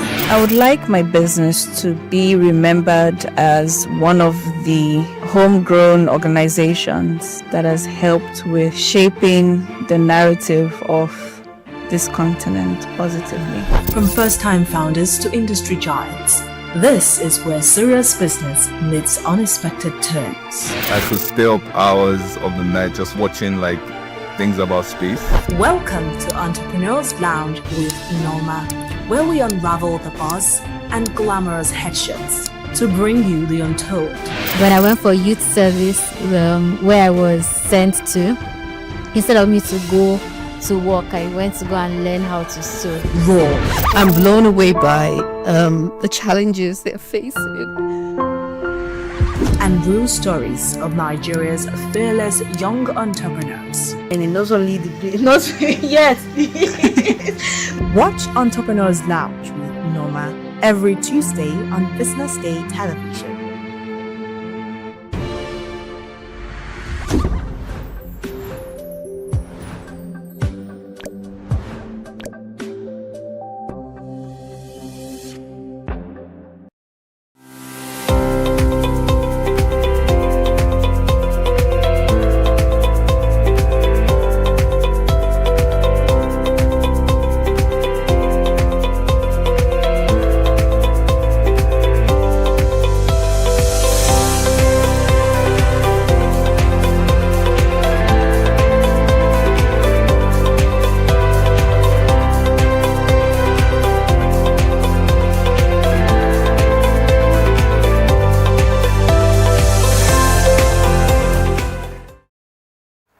Welcome back to the Business News Hour here on BusinessDay Television. The Central Bank of Nigeria has announced plans to strengthen collaboration with continental partners following Nigeria's approval as a permanent member of the board of the African Monetary Institute. The decision was confirmed at the 39th Ordinary Section of the African Union Assembly in February 2026, following prior adoption by the AU Executive Council. The AMI, a precursor to the African Central Bank to be headquartered in Abuja, aims to advance Africans' financial integration. CBN Governor Olayemi Cardoso described the approval as a milestone for Nigerians' continental influence and strategic role in shaping Africa's monetary framework. Nigerians' hosting of the African Monetary Institute enhances its role in developing a single currency framework, supporting macroeconomic convergence and deeper monetary cooperation. The CBN collaborated with the Ministries of Finance, Foreign Affairs, and Justice to secure approval, providing technical, leadership, logistics, and advocacy at the highest political levels. Cardoso emphasized continued engagement with AU institutions, central bank, members, state, and development partners to establish a foundation for the African Central Bank and the future single currency. Also, Sterling Financial Holdings Company PLC has confirmed that its called subsidiaries, Sterling Bank and the Alternative Bank, have been fully recapitalized in line with revised requirements set by the Central Bank of Nigeria following final approvals in January 2026. The group stated that its capital raising program was substantially completed between December 2024 and October 2025 ahead of the March 2026 regulatory deadline. Group CEO Yemi Odubi said the recapitalization enhances capacity to expand credit responsibly, accelerate innovation, and strengthen the dual bank model serving conventional and non-interest segments. Sterling Holdco also plans a 10 billion naira capital injections into Sterling FI Wealth Management to meet revised SEC requirements and support diversification. For 2025, profits before tax rose 98.3% to 90.73 billion naira, driven by strong revenue growth and improved asset quality. In a recent development, Access Armed Pensions has reaffirmed its commitment to broaden access to long-term retirement savings through its personal pension plan and the newly launched dollar-denominated RSA Phone 5, reflecting evolving trends in Nigeria's pension industry. At a recent webinar, the firm highlighted flexible pension solutions aimed at enhancing financial inclusion, including for Nigerians in the diaspora. The personal pension plan targets self-employed individuals, informal sector workers, and contributors seeking voluntary, flexible savings beyond the mandatory scheme with tax benefit for long-term contributions. RSA Phone 5 offers foreign currency diversification through US dollar-denominated bonds, money market instrument, and specialist fund, supporting contributors seeking long-term currency-hedged growth. Now, moving away from that story, African startup secured $3.9 billion across 506 deals in 2025, signaling stabilization in the continent venture ecosystem after 2 years of global adjustment, according to the African Private Capital Association. The 2025 venture capital activity in African report showed deal volume rose 40% year-on-year, making Africa the only regional globally to record growth. Early stage resilience and stronger investor conviction drove momentum despite moderated capital development. Domestic participation reached a record high, with African investor accounting for 45% of total fund commitment. Venture debt also surged to $1.8 billion, nearly doubling year-on-year and emerging as a core financing instrument. 8 mega deals raised a combined $1.3 billion, partly offsetting weaker late-stage equity activities. Venture-backed exits climbed 31% to 34%, reflecting growing local investor confidence and reinforcing Africans' long-term investment appeal. Now in other news, for the first time in a decade, Nigerians' food inflation moderated to a single digit of 8.89% in January 2026, aligning with projections by analysts surveyed by BusinessDay. The decline follows the federal government's import waiver policy on selected food items, easing supply constraints alongside improved logistics and a relatively stable naira after 3 years of persistent price pressures. The last occurrence of single-digit food inflation was in May 2025, when the index stood at 9.78%. January's moderation was driven by declining prices of staples including yams, egg, grains, and edible oils, according to data from the National Bureau of Statistics. Month-on-month food prices recorded a 6.0% deflation, offering consumers measurable relief. The average annual food inflation rate is to 20.29%, significantly lower than 38.47% recorded a year earlier. Headline inflation also declined to 15.12%, reflecting broader price stability across key sectors nationwide. And finally, to wrap up the business news hour, Nigerians attracted its highest level of foreign capital in 5 years during the first 9 months of 2025, driven by currency reforms and improved dollar liquidity that encouraged offshore investment, according to the National Bureau of Statistics. Capital importation surged 132.2% to $16.77 billion, surpassing the full year 2024 total of $12.32 billion. Analysts attributed the FPI surge to Nigeria's high-yield environment, supported by a 27% interest rate, through the caution on policy continued to signal conscious investor sentiment despite reforms. The banking sector led inflows with $3.14 billion, primarily sourced from the UK and the US, with Standard Chartered Nigerians receiving the highest capital at $2.11 billion. And with that, we wrap up today's Business News Hour. My name is Glory Brown Odibu. Thank you for joining us, and continue staying with BusinessDay Television for the latest updates, in-depth analysis, and insight shaping the business world.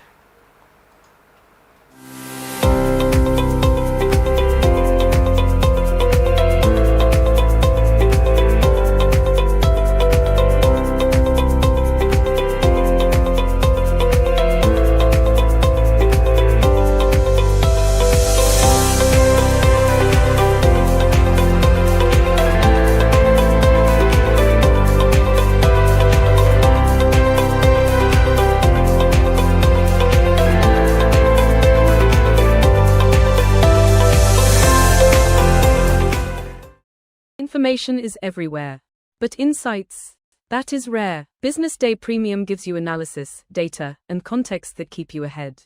BusinessDay Premium. Read deeper, decide smarter. They say money never sleeps. Wake up to clarity, insights, and the stories driving business in Nigeria and beyond. From the heartbeat of small and medium enterprises to the pulse of national economic policy, this is where business meets perspective. With expert guests, real-time analysis, and stories that matter to you, we go beyond headlines to bring you the full picture. Join us every morning as we break down the numbers, decode the policies, and spotlight the people shaping our economy. This is Business Money. We are not just showing off businesses, but telling the stories behind them. The hustle, the art, the orders, and the wins. Startup Spotlight, showing every Monday on BusinessDay Television. Welcome to the Triumph Against Odd podcast. Most people go through their lives without knowing what their superpower is, right? But if you're lucky enough and determined enough to find your superpower before you get to a certain stage of your life, you will be incredibly successful. Look, the first thing is you just decide not to look at the challenges. Because if you do, it's going to end you. The closest thing I think is that I had a deeply military background, which is a bit of a never say die background. I saw an opportunity in non-interest banking, and I felt that the demand was there. There was pent-up demand for it. People were yearning for it, and I felt that if we did it properly, if we brought in professionalism into it, and if we brought in our experiences, our various experiences from various backgrounds into it, that it could succeed. Very few people do that because very few people explore their superpowers. They just explore bread and butter issues. I need to eat, and you know. Yes, there will be challenges. This is a very difficult business environment. The government keeps working on how to make business easier. The first problem to overcome is really just starting, right? We thought about this idea for over 2 years before we even took the first step. You cannot ignore this country. No, and to be from here, I think is an incredible privilege. Nigeria will be ascendant in my lifetime. This is Business Week, a weekly program brought to you by BusinessDay Television.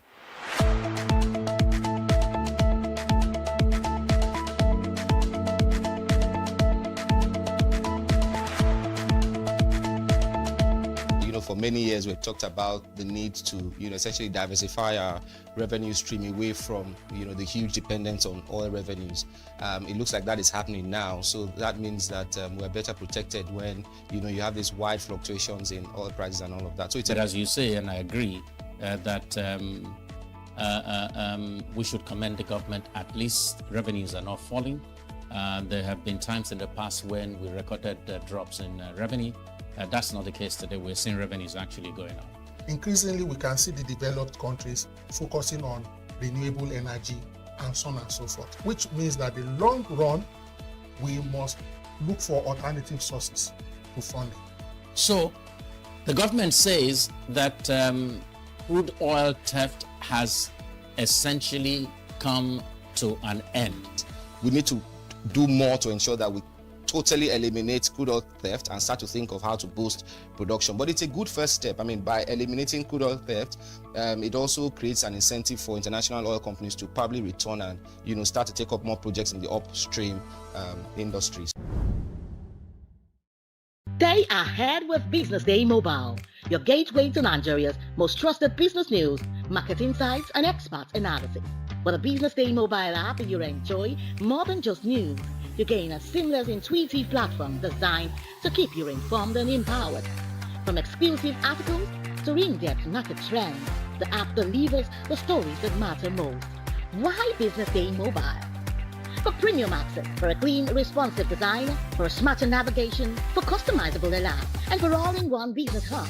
Whether you're a business leader, investor, policymaker, or enthusiast, Business Day Mobile brings you closer to the insights shaping Nigeria's business landscape. Download today and put authoritative business journalism right at your fingertips, anytime, anywhere. Entrepreneurship is for everybody, but not everybody is for entrepreneurship. They are the dreamers. I remember it was like 3 a.m. by 21st of December 2021. The disruptors. Life is not affordable, let's be real. The doers. BusinessDay Academy has trained over 3,000 event professionals. In a place where the odds don't play fair, they play harder.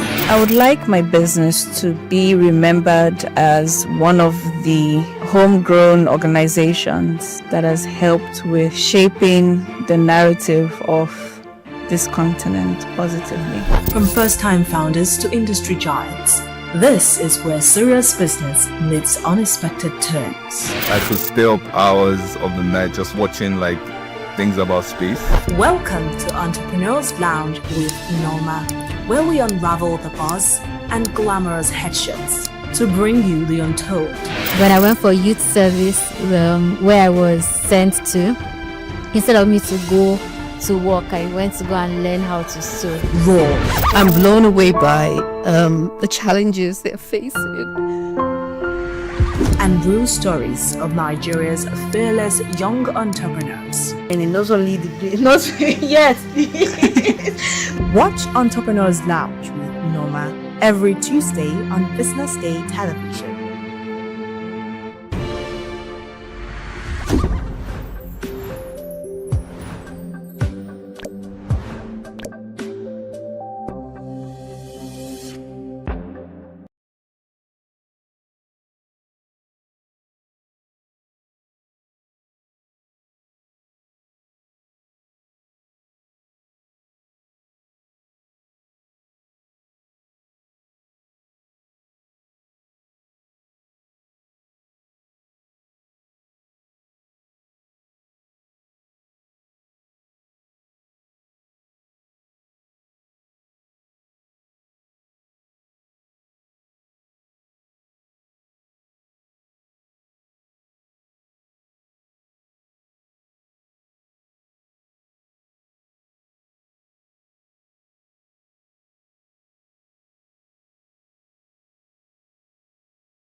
This is Business Week, a weekly program brought to you by Business Day Television.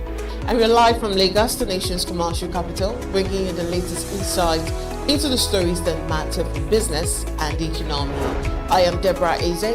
Onyeka Valentine. I am Destiny Momo. My name is Elizabeth Mosef.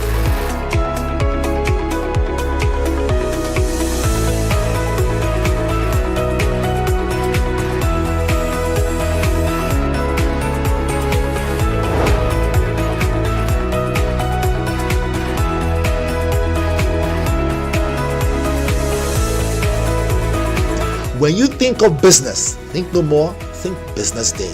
I know that Business Day Television will go places.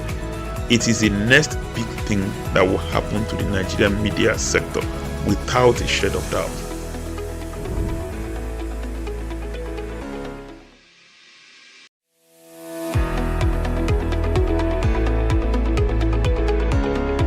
This is Business Week, a weekly program brought to you by Business Day Television.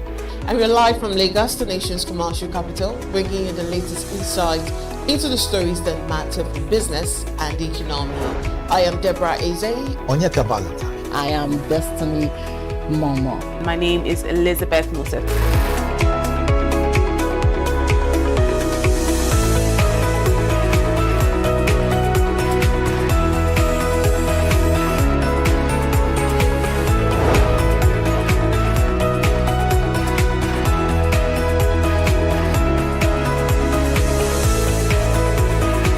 When you think of business, think no more, think Business Day. I know that Business Day Television will go places. It is the next big thing that will happen to the Nigerian media sector without a shred of doubt.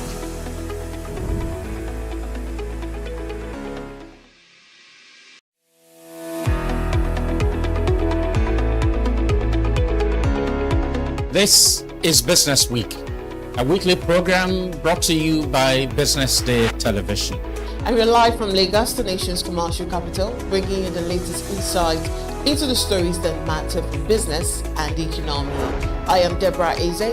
Onyeka Valentine. I am Destiny Momo. My name is Elizabeth Mosef.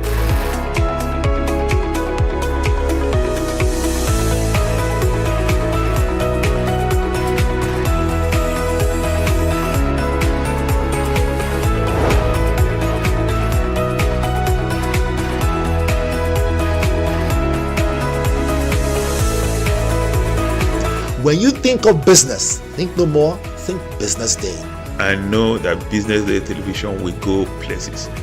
It is the next big thing that will happen to the Nigerian media sector without a shred of doubt.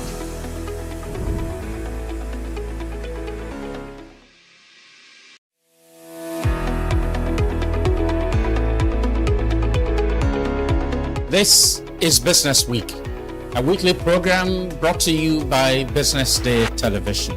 And we're live from Lagos, the nation's commercial capital, bringing you the latest insight into the stories that matter for business and the economy. I am Deborah Eze. Onyeka Valentine. I am Destiny Momo. My name is Elizabeth Moses.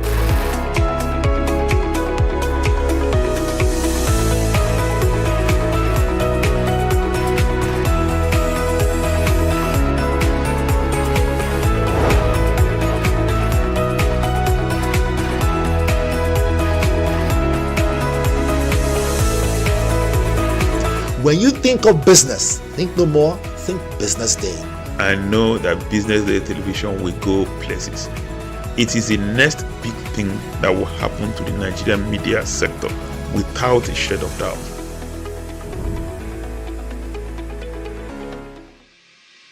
Attention business leaders. Want to make informed decisions? Join the ranks of the best with Premium Business Day. Access in-depth analysis and expert opinions to stay ahead. Subscribe now at premium.businessday.ng and unlock premium content. Plus, you get 50% off your first subscription. Don't miss out. Make smarter choices and seize new opportunities. Sign up now and elevate your business game. Visit premium.businessday.ng today.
Attention business leaders. Want to make informed decisions? Join the ranks of the best with Premium Business Day.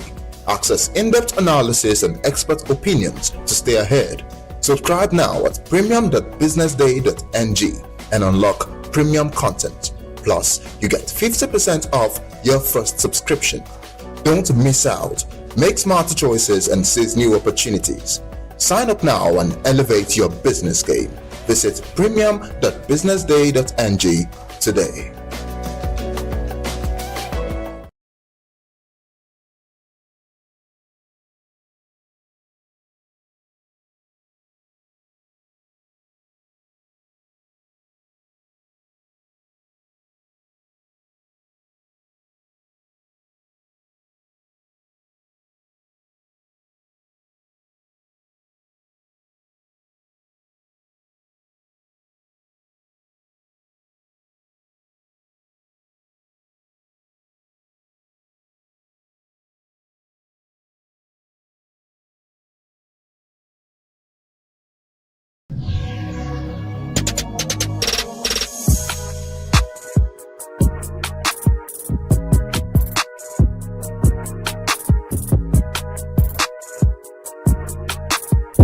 Children can use skincare.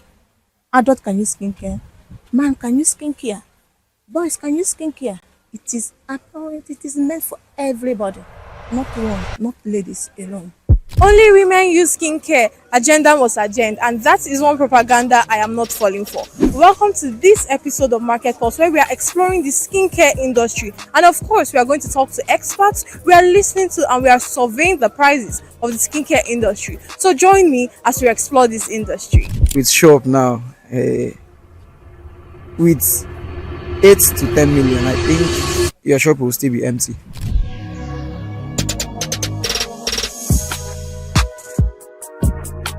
The heavyweight champion accounting for about 15% of your body weight. The largest organ of the body, constantly working, constantly protecting your skin. On this episode of Market Pulse, we travel through bustling highways to reach the heart of the skincare industry at the Trade Fair Market in Lagos State, Nigeria. I have not heard anyone or anybody say against skincare. What does the poll say? Come rain or sun, The market is alive, a symphony of voices, colors, and scents. In the system of Nigeria, we are meant to cope. Because if you cannot cope, what will you do? The strength and perseverance of Nigerians are written in every stall, every handshake, every deal. When the fake has been made, when you give it to customers, they will be complaining. And once you lose one customer, you have lost it all. To truly understand the pulse of the skincare market, we went beyond the shelves to meet the makers, sellers, and buyers themselves. I'm into business. My business name is Unique Mercy. Into cosmetic. I've been in this business for 4 years now. In times of price, my customers are complaining in Nigerian goods that the prices are much. So I find out that it's chasing away customers for me. So I have to stop selling Nigerian goods. Cost of goods has made people to be producing fake. That's affected me. Some goods that are expensive, they have no other option other than to do it to produce the fake. And when the fake has been made, it will be cheaper. And when you give it to customers, they will be complaining. And once you lose one customer, you have lost it all. I've been in this business for like 4 years now. I can dictate the difference between what I'm selling and when it has been reproduced. I believe if you're not in this business, it will be difficult for you to understand, because there are imitations that can't be defined only by people that has been selling the original. You understand? So if you're not into the business, or that's the reason, the most reason why customers complain is when they apply it on their skin, they will find out reaction. I think that's the way they know the original. But me, without me testing it, I will know original and fake. I've been trying my possible best to make sure that I will give them original by getting it direct and the comfortable price. And that will make the number one is that original. That's what they want from me. That's original. And I will make sure that getting it direct at least will also still keep them. If you want to start in this market 4 years ago, you would, like, for instance, I think with 2 million, you can start up a business. With shop now, with 8 to 10 million, I think your shop will still be empty. When we started the business, this shop they started this shop around 2013. So I think things was better then, you understand? And we were able to accomplish some things by paying shop rent and having the shop. We were able to buy the shop. At least this shop is one of the things that made us to still be in this market by now, by shop rates, you understand? And being important also is the reason why we will see much gain, and the reason why we are still selling and having customers also. So those are the things that made us to be sustaining. And when you have customers that trust you and you trust them also, and that you can give a credit facility when you are balanced, that like your capital is well published, that you are balanced, you can give credit of 4 million naira to your customer that you trust. I think to the person that is sincere for business, you understand, I think that with that you will be sustaining. For instance, if you want to use brightening, there's every tendency that your brightness will be like my own. Like now, your face is toning with your makeup now. Your face is toning. Okay. Do you understand? When you want to use brightening, like someone that is a kind of someone that is working under the sun, the sun has been black, the person will use toning. You understand? Then bleaching is for people that their normal color is black and they want to bleach, and that's it. They have the cream that they will use for the bleaching. My advice, I'm not advising anybody for bleaching. It's not a good thing. From Korean serums to US exfoliants, UK moisturizers, Chinese face masks, and Nigerian shea butter blends, the skincare world is a tapestry of global influences. But what makes each brand unique? And what are their specialties? I'm a businessman. I sell cosmetics and perfume. I'm a business I've sailed up to 15 years. I've worked as a manager before I start my own business. The thing really affects everything we are doing here because assuming we are having 500 before, but now the business, the whole money has exploded up to 2 million, but you cannot buy the equivalent bills we are having before. You will be going to like 8 million up. And most of the customers are not buying what they need. They only buy what they saw that they can afford. And for those of them that travel far from here, most of the goods they are buying are so small now compared to what they have been buying before. The importation we are doing before, assuming before this inflation, we are having, for me, I used to import like 100 cartons. But for now, I can only import at once 20 cartons and 15 so that I can pay and they can supply. The cheapest place we use to go for China, but that has no effect because it's not standard to this. So we go for China once. And you can get the cheapest as from 800, 1,000. As inflation bites into everyday essentials, the skincare sector also feels the squeeze. Prices are shifting, but the desire for healthy, glowing skin remains strong. I deal on cosmetics products. Okay, and these are shop. There are so many things that are trending. You know, in cosmetics, they have different varieties. You know, I have like when you come to cosmetics, have something like cream and soap and perfume as well. When you come to cream and soap, they have different countries where people do buy from. They have Philippines, they have Thailand, they have London, they have US. So when you come to like a UK, you see something like CeraVe.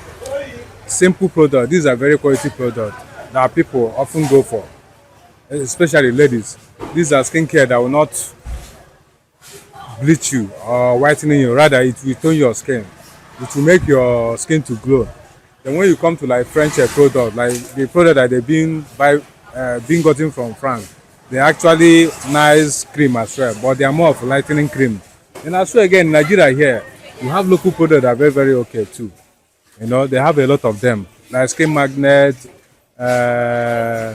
Lemon Fresh. There are so many wonderful cream here. They do produce in Nigeria here, and people often use as well. And they make use of it. And people don't know they are very, very okay.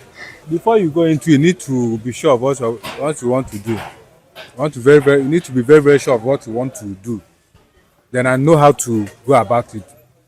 And at least get experience of it before you start. And different angles, like at least you need to at least gather customer base. You need to have customer base before you start. That's number one. Make sure the particular plaza they are going to stay. Make sure that that particular plaza they actually did it on that particular stuff that you want to go into. Not that they are selling cream here or soap. Then you go to where they are selling like wine. So it will affect you. Definitely, you need to stay within that terrain where they sell those cream and soaps. Closing of border as of then, but now border has been open and all that. So, but there are other things that is giving us headache, like issue of an NAFDAC and all that. You know, you bring some certain product in, they will allow you to cross. So when you now stock it in your shop, maybe you pack it in your warehouse or rather packing store. It will be chasing everybody around and all that. Meanwhile, they allow you to come. So if it is not sellable or if it's not good, so they should inform people earlier before people will actually import them. Not that when you allow it from from port authority, then once it comes to this market, they will start like disturbing people and going and chasing people around, saying that it's a fake product. Why they are the one that allow it to enter. So that's one of the major challenges you are facing. As a person dealing in a cosmetics product, you ought to know the difference between the original. May looking at it, you should know the packaging and what is inside. And it's going to be detriment of you for you to be selling a fake product or copy. Because if you sell fake product to someone, it will affect your business because the person will not like to buy again. Every malam to his kettle, every skincare babe or guy to their brand. There's something for everyone, whatever your pocket, and hopefully with your dermatologist's advice in mind. My business name is Obi Success Cosmetics. Nigeria Limited. I deal in skincare products, importer and exporter of all the skincares, both UK, Cameroon, China, Dubai, etc. I've been in the business for 5 years now. 5 years ago, you can use at least 2 million, 1 million to start up this business. Example, I use like 1 million to start up my own business. Not up to 1 million self to start up this skincare product. But recently, for newcomer, for new beginners, they can at least use 5 million. And using that 5 million, it will not be enough for them to start up because the economy affected the whole thing. The cost of living now is very, very expensive. The importation now is on the high side because of the dollar rate. And the dollar rate, there's no fixed price of the dollar rate. It increased and it come down. So with that, the price don't have fixed price of goods. You can come to market today, you might buy cheaper. Tomorrow you might buy higher. The same product you buy cheap today, tomorrow to be on the high side. It really affected the beginner, and we, the dealer that have been in it for years, is also affect us too. We believe that the cost of living is on the high side, the transportation and the dollar rate is also on the high side, affect the sales, and it affect the importing of the goods. At times you will come, you earn more. At times we come, we earn low. So at times we might predict that customer will come, but at the process they will not, because they will say that they don't have that the market, the price of the market is on the high side. They can't be able to pay. And at times customer will come, they will be disappointed on lighting their invoice because the money they budget for coming, the risk, the request they requested will be high. So it also affect our sales. So we doesn't predict our incomes in a month now. It depends on what we see and we follow up. It really affected us a lot, and we can't say we are coping and we are not coping, because in the system of Nigeria we are meant to cope. Because if you cannot cope, what will you do? So we are meant to cope. We are coping. We are adapting. We adapt by force. We cope with our strengths. You know, at times after you bought. Okay, let me just give you an example. You might purchase a market of, Hawaii soap. You might buy it today, 45,000. After saying 45,000, then went back to purchase it again. You might buy it 50,000. So there's no profit. It's not profitable again. It means that the profit you have earned have already go back to the company. So you might change dollar today, 1,500. Tomorrow dollar might be 1,550. You might buy 1,550. Tomorrow it might be 1,500. Is it not affecting the sales? Is it not affecting the profit you're gonna make? So it really affects us a lot. So I can't say we are coping, but we are just trying to put our best in order to adapt the system of government. We get the skincare. Korea is good in skincare. China is also perfect. US is good.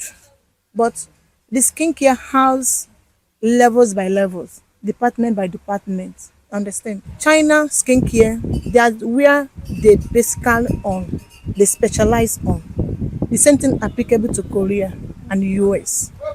US skincare is not the type that whitening fast. It comes normal. It brings out your normal color, the normal skin type in you.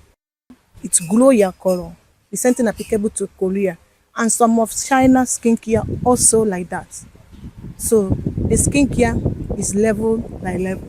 But what makes the US and Korea and China skincare different is that US is higher, is more expensive than Korea, and Korea is more expensive than China. China is where the least people can as well afford to buy, and their skin will be okay. It doesn't damage skin. It brings out the beauty in you. It brings out the color in you. It brings out the quality, the type, whom you want to be, without applying any powder. So that is the advantage of skincare. And there's the US, Korea, and etc. They're all good, but we depend on the price, on prices. So that is the price difference of skincare. But it starts. You have to learn it.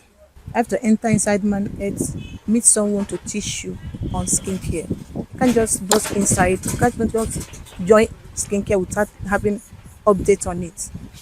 When you are into skincare, when you learn it, then when you are in it, you want when you're in it, look at the customer skin.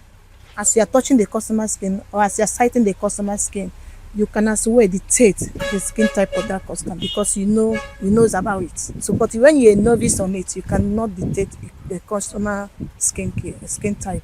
That will make you to give a customer a long prescription on that. I have not had anyone or anybody say against skincare. Skincare is also for men, for man and women, also for children. We have cousin lotion, cousin oil for children.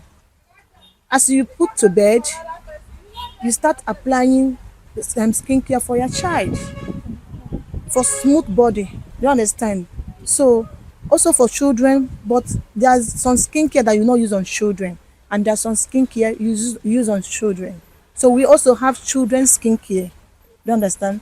Starting from 0 age, once the baby is put to bed, and as well start using skincare based on their own type. You understand? So children can use skincare, adults can use skincare, man can use skincare, boys can use skincare. It is apparent, it is meant for everybody, not one, not ladies alone. There's a lot of advantage in skincare. Skincare reduces too much of application of makeup in skincare. Once you get your skin type in any skincare products, it will reduce much makeup, much powder, much application on the face, applying a lot of things in your face. Once your skin is neat, to make your skin neat, and once it's neat, it makes you look younger. It will reduce the ages of a woman and also the age of a man. It will reduce their age and to make them look neat and smooth. So skincare is good for everybody. Here are some of the items we scouted and their prices. A snapshot of what's trending, what's affordable, and what's premium. Body cream that you can buy in my shop that is cheap is think packets made by Nigerian lotion. You can see 2750. You can see 35. They have cream of 110. They have cream of 17,000. They have 65. A baby white lotion is 65,000. I think Eversoap is the cheapest now. Eversoap is 2,350 for pack. Cheapest liquid. I think they have the one of 5575. Body oil is for the growing of the skin, while cream is for creaming and moisturizing skin. I think dry skin type needs oil. The mist need I think cream. Yeah. The difference between liquid and tablet. For instance, the St. Ives bath.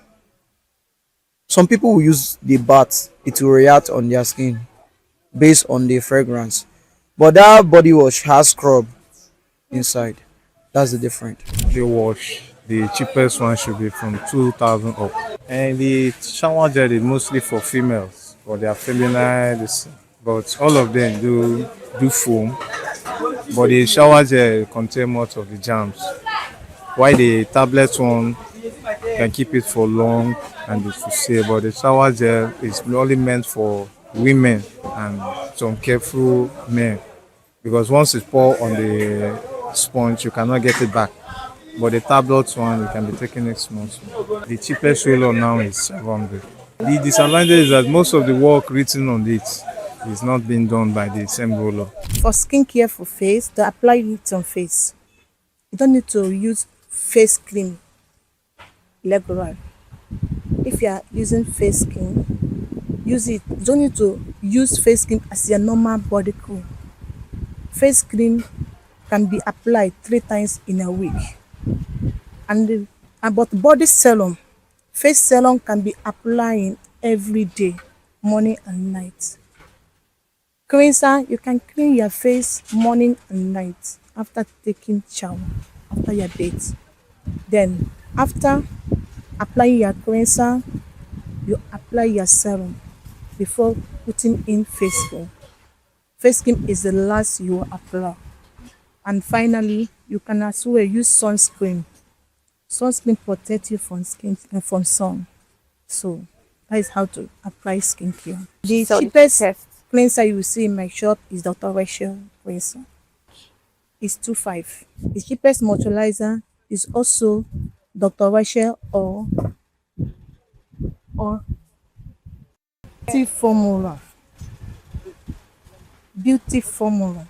This is a moisturizer. It's also cheapest 2.5. And Dr. Rachel moisturizer is also 2.5. You understand? So we have others that's cheaper. And as with every industry we've explored, one question keeps returning. What is the way forward? For traders, consumers, and entrepreneurs alike, the answer may define the next chapter of Nigeria's skincare boom. And that's it for the skincare industry on Market Pulse. I am Amanda Imosigwe for Business Day Television.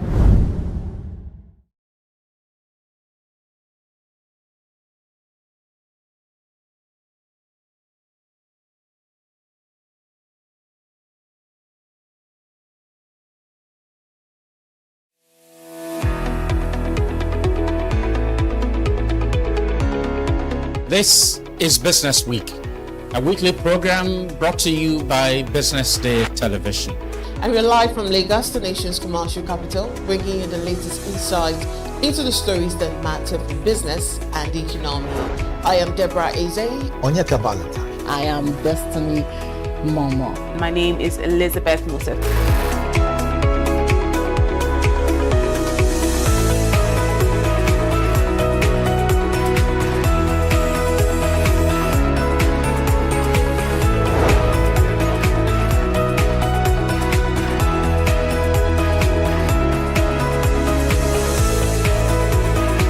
When you think of business, think no more, think Business Day. I know that Business Day Television will go places. It is the next big thing that will happen to the Nigerian media sector without a shade of doubt.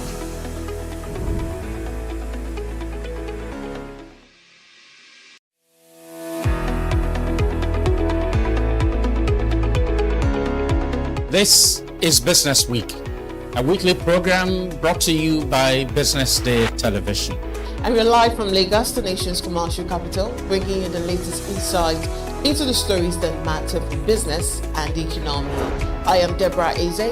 Onyeka Valentine. I am Destiny Momo. My name is Elizabeth Moses.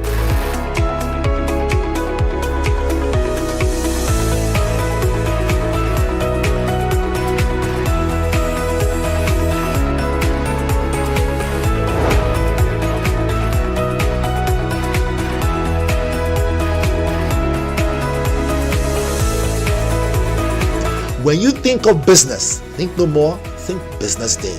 I know that Business Day Television will go places. It is the next big thing that will happen to the Nigerian media sector without a shade of doubt.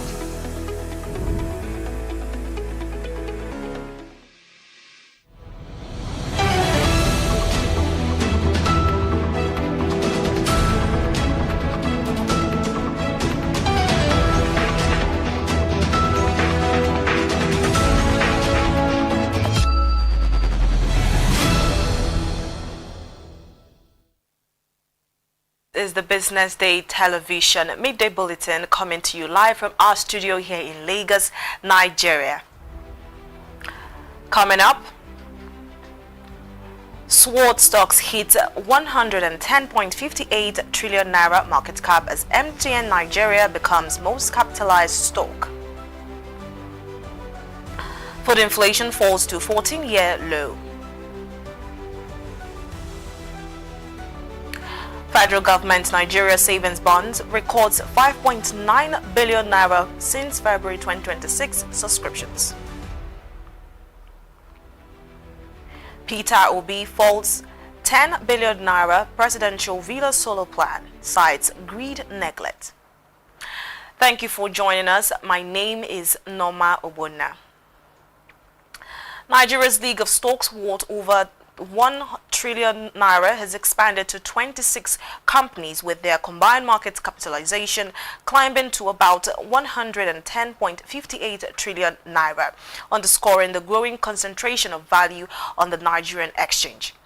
This is according to the market data from Nigerian Exchange Limited as of Monday, February 16, 2026. The surge reflects sustained price rallies across telecoms, banking, consumer goods, industrial stocks, and further concentrating market value in a narrow band of blue chip names.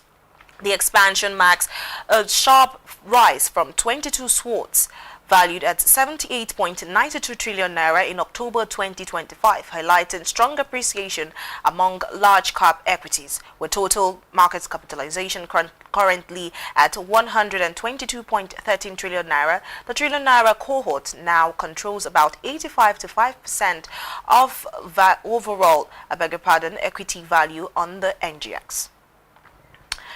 And moving on, Nigeria's food inflation rate fell to 8.89% year-on-year in January 2026, marking the lowest level recorded in more than 14 years. According to the latest Consumer Price Index report released by the National Bureau of Statistics, headline inflation eased marginally to 15.10% in January 2026 from 15.15% in December 2025, contrary to earlier projections by analysts that inflation could climb to 19% in January. Members of the organized private sector, however, cautioned against undue excitement over the marginal decline in Nigeria's headline inflation in January, which was attributed to improved food production and stability of the exchange rate. The latest food inflation figure marks the first single-digit reading in 128 months and the lowest since August 2011, when food inflation stood at 8.66%. From June 2015, when the rate rose to 10.04%, food inflation remained in double digits for 128 consecutive months until December 2025. And still on, the federal government has announced an allotment of results for the February 2026 savings bond offer, with total subscriptions exceeding 5.9 billion naira across the 2-3-year tenors.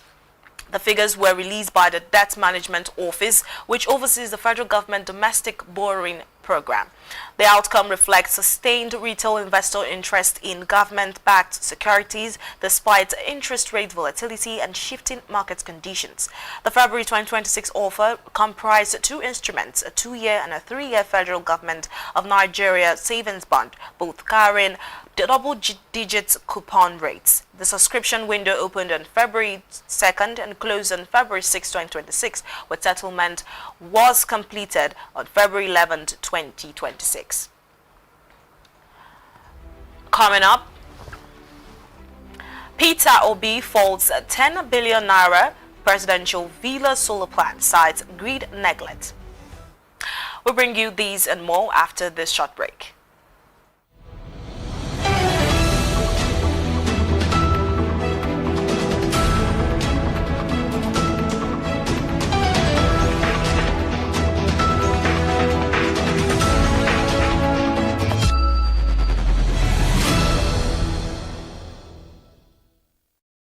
Attention business leaders. Want to make informed decisions? Join the ranks of the best with Premium Business Day.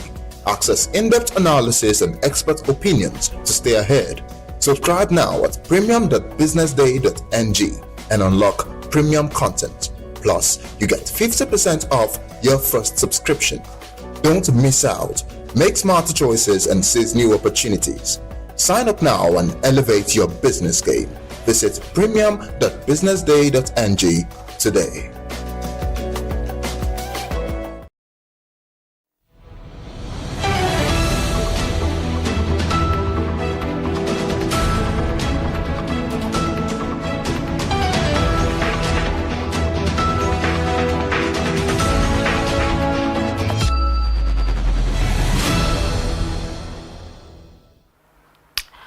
Former presidential candidate Peter Obi has criticized the plans to power the Aso Rock presidential villa with solar energy, warning that the move suggests neglect for the Nigeria's national electricity grid. These remarks were contained in a statement released on his X account in reaction to reports that the presidential villa may disconnect from the national grid to rely fully on solar power. The criticism comes amid persistent power supply challenges nationwide and renewed debate over the government's commitment to fixing the electricity system. In the statement, Obi recalled a campaign promise attributed to President Bola Tinubu, who pledged that Nigerians should not re-elect him if he failed to provide steady electricity within 4 years, arguing that the national grid has continued to perform poorly for more than 2 years into the administration. And now away from that story, the West African Examinations Council, also known as WAEC, has released the results of the 2025 second series computer-based West African Senior School Certificate exam for private candidates. This was announced on Monday by Moyosola Adeshina, acting head of the Public Affairs Unit of the WAEC National Office in Lagos, following the conclusion of the exams, which were held in late October and November 2025 for private candidates. According to the Examination Council, a total of 69,604 candidates registered for the examination, marking a 1.8% increase from the 2024 figure of 68,342,000, while 65,722,000 candidates sat for the exams at 370 centers across Nigeria, with 235 candidates having varying special needs, including visual impairment, hearing impairment, and albinism. According to the statement, 1,899 candidates' results, representing 2.89%, were withheld due to reported cases of examination malpractice. And also, the Debt Management Office has unveiled plans to raise 800 billion naira through its February 2026 federal government bond auction, reflecting a sharp increase compared to the corresponding period last year, though lower than the record of 900 billion naira offered in January. According to the bond offer circular published on the agency's website on Monday, the offer consists of 400 billion naira of 17.9% FGN June 2032, 300 billion naira of 19.89% FGN May 2033, and 100 billion naira of 19.00% FGN February 2034, bringing the total to 800 billion naira. The auction reportedly scheduled for February 23rd, 2026, with settlement on February 25th, 2026. The planned 800 billion naira issuance for February 2026 represents a year-on-year increase of 400 billion naira, translating to 128.6% rise, affirming that the federal government is seeking more than double the amount offered in February 2025. While the February 2025 offer included a 5-year instrument, the February 2026 issuance is concentrated entirely on the 7-year and 10-year tenors, indicating an attempt to lengthen the average maturity of domestic debt and reduce near-term refinancing pressure. And now to end the local news, the Defense Headquarters has confirmed the arrival of about 100 United States military personnel and associated equipment to Bauchi Airfield as part of a bilateral defense cooperation initiative between Nigeria and the United States. In a statement issued on Monday, the Director of Defense and Information, Brigadier General Samala Uba, revealed that the deployment followed engagements between the Nigerian delegation and its U.S. counterparts during a recent bilateral working group meeting. According to the DHQ, the presence of the U.S. personnel is a result of a formal request by the federal government of Nigeria for assistance in addressing specific military training needs, technical support, and intelligence sharing requirements. The statements clarify that the U.S. personnel are technical specialists serving strictly in advisory and training roles and not deployed as combat forces. Coming up, South African Rand weakens ahead of unemployment data. We'll bring you these and more after this commercial break.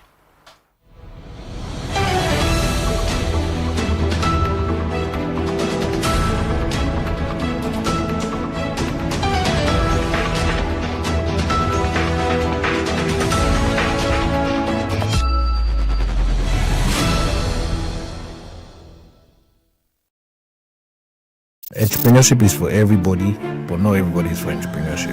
They are the dreamers. I remember it was like 3 a.m. by 21st of December 2021. The disruptors. Luxury is not affordable, let's be real. The doers. BusinessDay Academy has trained over 3,000 event professionals. In a place where the odds don't play fair, they play harder. I would like my business to be remembered as one of the homegrown organizations that has helped with shaping the narrative of this continent positively. From first-time founders to industry giants, this is where serious business meets unexpected turns. I could stay up hours of the night just watching things about space. Welcome to Entrepreneurs Lounge with Norma, where we unravel the buzz and glamorous headshots to bring you the untold. When I went for youth service, where I was sent to, instead of me to go to work, I went to go and learn how to sew. Raw. I'm blown away by the challenges they're facing. And real stories of Nigeria's fearless young entrepreneurs. And not only yes. Watch Entrepreneurs Lounge with Norma every Tuesday on Business Day television.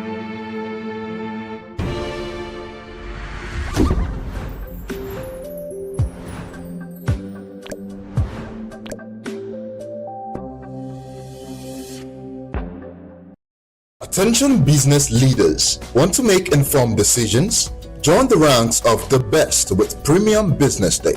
Access in-depth analysis and expert opinions to stay ahead.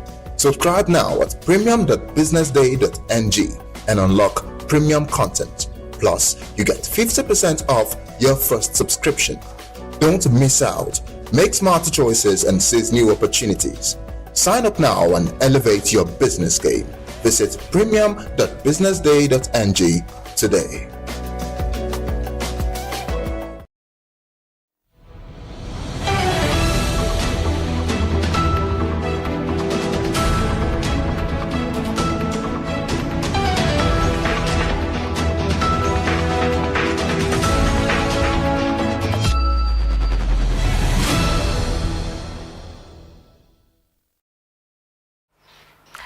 The South African rand weakened in early trade on Tuesday ahead of the release of labor market data, with traders expecting the unemployment rate to have remained largely unchanged in the fourth quarter of 2025.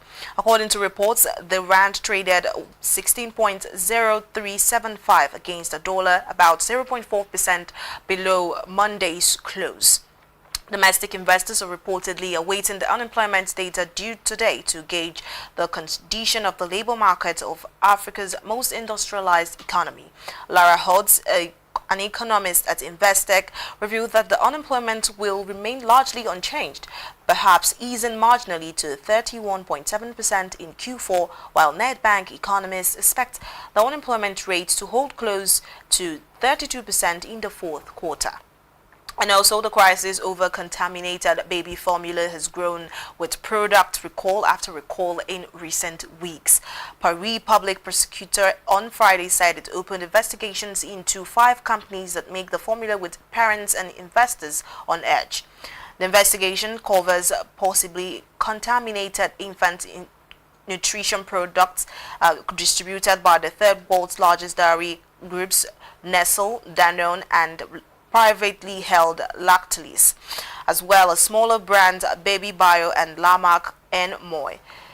The recalls were due to possible contamination of crelulide, a heat-stable toxin that could cause nausea, vomiting and diarrhea when consumed. Nestle CEO Philip in January said he was sorry about the worry and disruption that has caused parents and customers, assuring that safety and well-being remains their biggest priority. And now we move into the foreign scene, where a second round of talks between Iran and the United States aimed at resolving the dispute over Tehran's nuclear program have begun in the Swiss city of Geneva.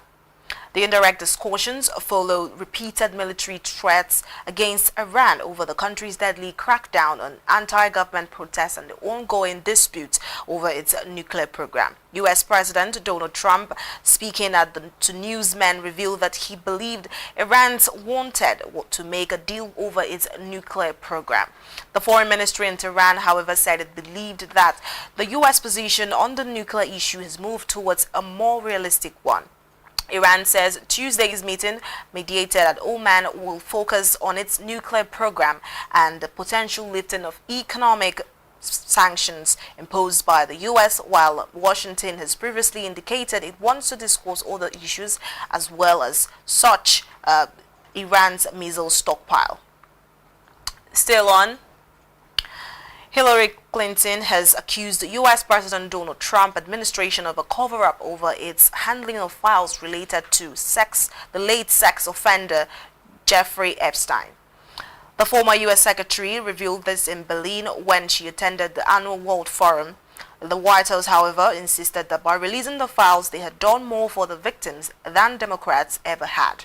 Millions of new files relating to the late sex offender were released by the U.S. Department of Justice earlier this month. The Deputy Attorney General revealed that 3 million pages were not released at the time due to the existence of personal medical files, graphic depictions of child abuse, or material that could jeopardize investigations. And we'll bring you the sports news after this break.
And now to sports. The Football Association is set to determine if Sir Jim Ratcliffe, co-owner of Manchester United, brought the game into disrupt following his controversial comment on immigration this week. According to reports, the FA's legal team is reviewing Ratcliffe's comments to decide whether they meet the threshold for disciplinary action. Ratcliffe sparked widespread backlash after claiming in an interview that immigrants had colonized the UK while citing inaccurate population data. The remarks drew condemnation from political leaders, including Prime Minister Keir Starmer, who called on the billionaire to apologize, and a request that Ratcliffe later fulfilled. Despite the apology, the Football Association is assessing whether to open a full investigation, while concerns have grown over the reputational damage to Manchester United. And now to end the news, Nigerians are still awaiting a decision from FIFA after the global football body deferred judgment on a petition filed by the Nigerian Football Federation against Democratic Republic of Congo over alleged player ineligibility during the CAF playoff final for 2026 World Cup qualifiers. The petition claims that at least 6 DR Congo players who featured in the decisive fixture were ineligible due to recent changes in their nationality. Millions of Nigerians had anxiously waited a ruling on Monday, February 16th, hoping for clarity on the Super Eagles' qualification hopes, while several reports indicate that FIFA has yet to issue an official pronouncement. Nigeria lost the playoff final to 4-3 on penalties following a 1-1 draw at Rabat, Morocco. In the aftermath, the NFF formally requested that FIFA disqualify Democratic Republic of Congo for allegedly fielding players with dual nationalities in contravention of eligibility regulations. And this is where we wrap up Business Day Television's midday bulletin this afternoon. Remember to follow us on all social media platforms and subscribe to our YouTube channel for more insights and deep analysis on business and economy. My name is Norma Obona. Many thanks for watching.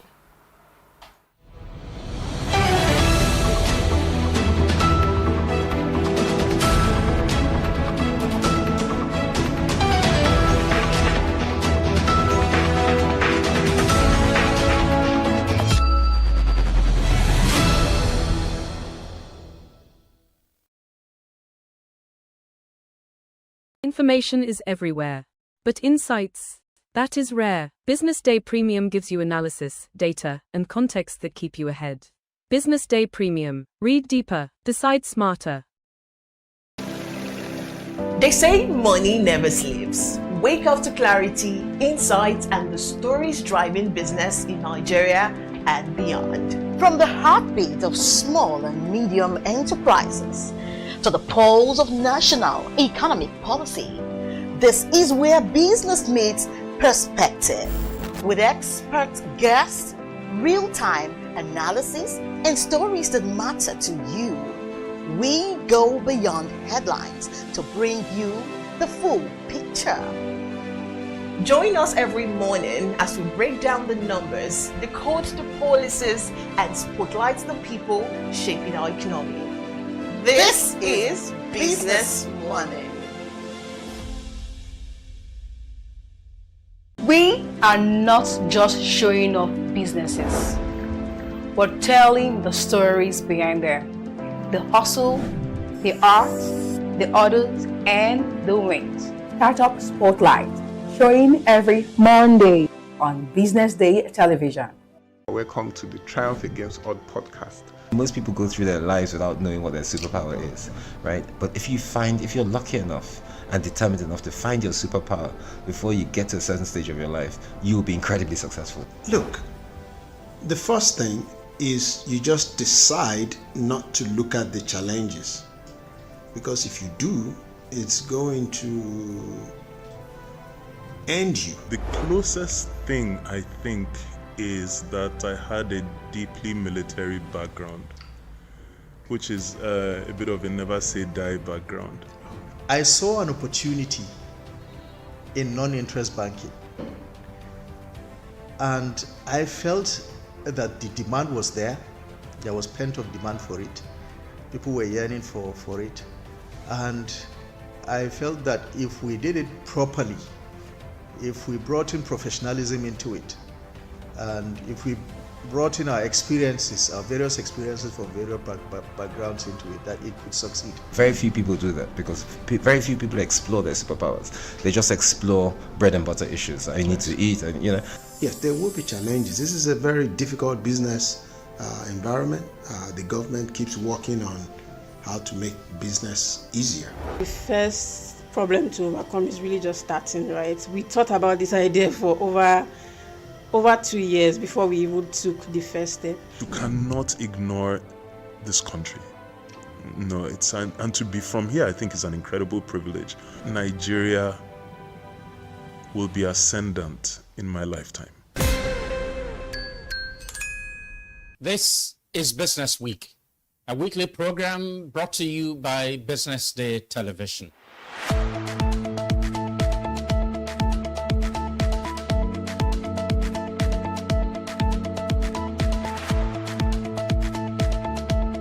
for many years we've talked about the need to, essentially diversify our revenue stream away from, the huge dependence on oil revenues. It looks like that is happening now. So that means that we're better protected when, you have these wide fluctuations in oil prices and all of that. So it's as you say, and I agree, that we should commend the government. At least revenues are not falling. There have been times in the past when we recorded drops in revenue. That's not the case today. We're seeing revenues actually going up. Increasingly, we can see the developed countries focusing on renewable energy and so on and so forth, which means that in the long run, we must look for alternative sources to funding. So the government says that crude oil theft has essentially come to an end. We need to do more to ensure that we totally eliminate crude oil theft and start to think of how to boost production. But it's a good first step. I mean, by eliminating crude oil theft, it also creates an incentive for international oil companies to probably return and, start to take up more projects in the upstream industries. Stay ahead with Business Day Mobile, your gateway to Nigeria's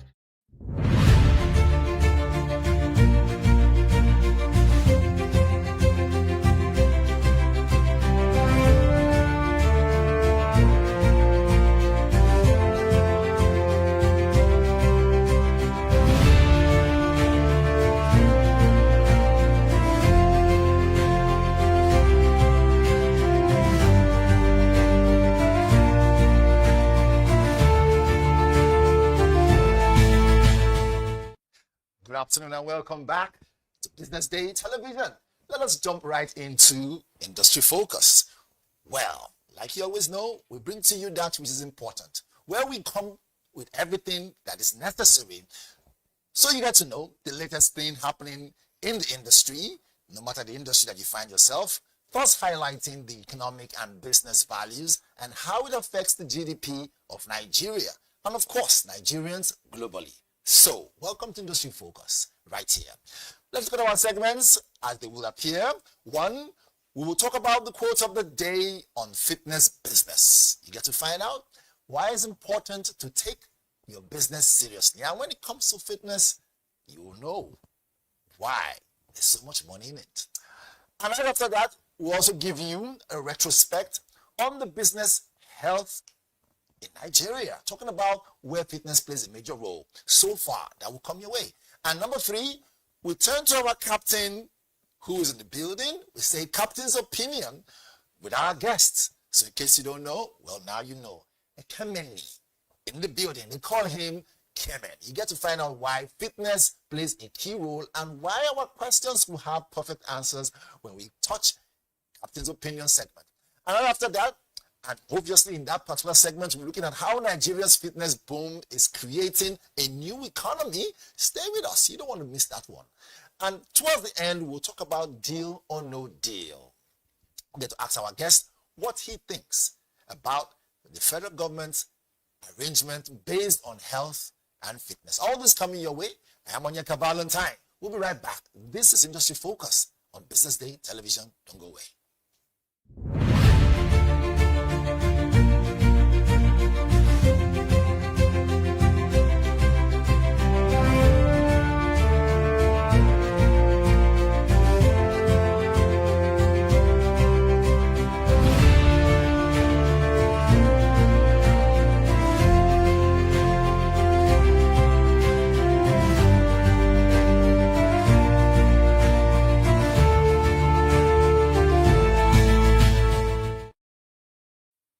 Welcome back. Let's get into this.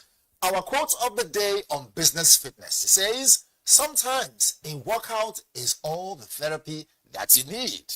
I don't think you heard that one. I take it again. It says, sometimes a workout is all the therapy that you need. Very soon we'll ask our guest what he thinks about this. But write this one down if you're watching, because a lot is coming your way. Let's see what happens when it comes to retrospect. Right here. Very key. It says, the fitness landscape in Nigeria and Africa has evolved from traditional functional physical activity into a rapid growing commercialized industry driven by urbanization, health awareness, and digital influence. Now, while traditional activities like wrestling and dance were once the primary form of exercise, modern day and modern present structure fitness, such as gym membership and boutique fitness, is now rapidly expanding, making sure that we have something new to follow through. And those pictures are pictures of, traditional wrestling and traditional exercise back in the days. But everything has evolved, and we have new stuff. Talking about modern day fitness and how it adds value. So let's go to our guest. I will introduce him very well so you get to know him, in case you don't know. All right, our guest, Ekemini Ekerete, preferably called Kemen. He's the master trainer, wellness entrepreneur, and movement architect, redefining the fitness landscape across Africa. As the founder of Kemen Fitness, co-founder of Pure Fitness After who's the ones that but beyond that, it says here that what's the tangible benefit to a nation when its people get fitter? Very key. And of course, taking about their higher mindset, workplace productivity. We know a lot of people work in areas that have, different kind of toxic environment. Where does fitness come in as a curative measure? I think you've answered the question already, because fitness is not just aesthetics. Fitness is an infrastructure, right? Because a fit population will definitely birth a high productivity in the workplace. Right. All right. If you're talking about excellence in the workplace or the idea of stewardship in the workplace, no matter how passionate you are for your job, you cannot build strong system with broken bodies. She's just in the party game. That's the camera over there. That's the camera over there. Yeah. So I said no matter how strong and passionate you are, you cannot build strong system with broken bodies. If you guys heard that part, I think you guys should cut that part out and use it as your mantra. Can build productive, strong systems with broken bodies. Yeah. So I've written that one down now. I will steal your quote from you. so that's one part.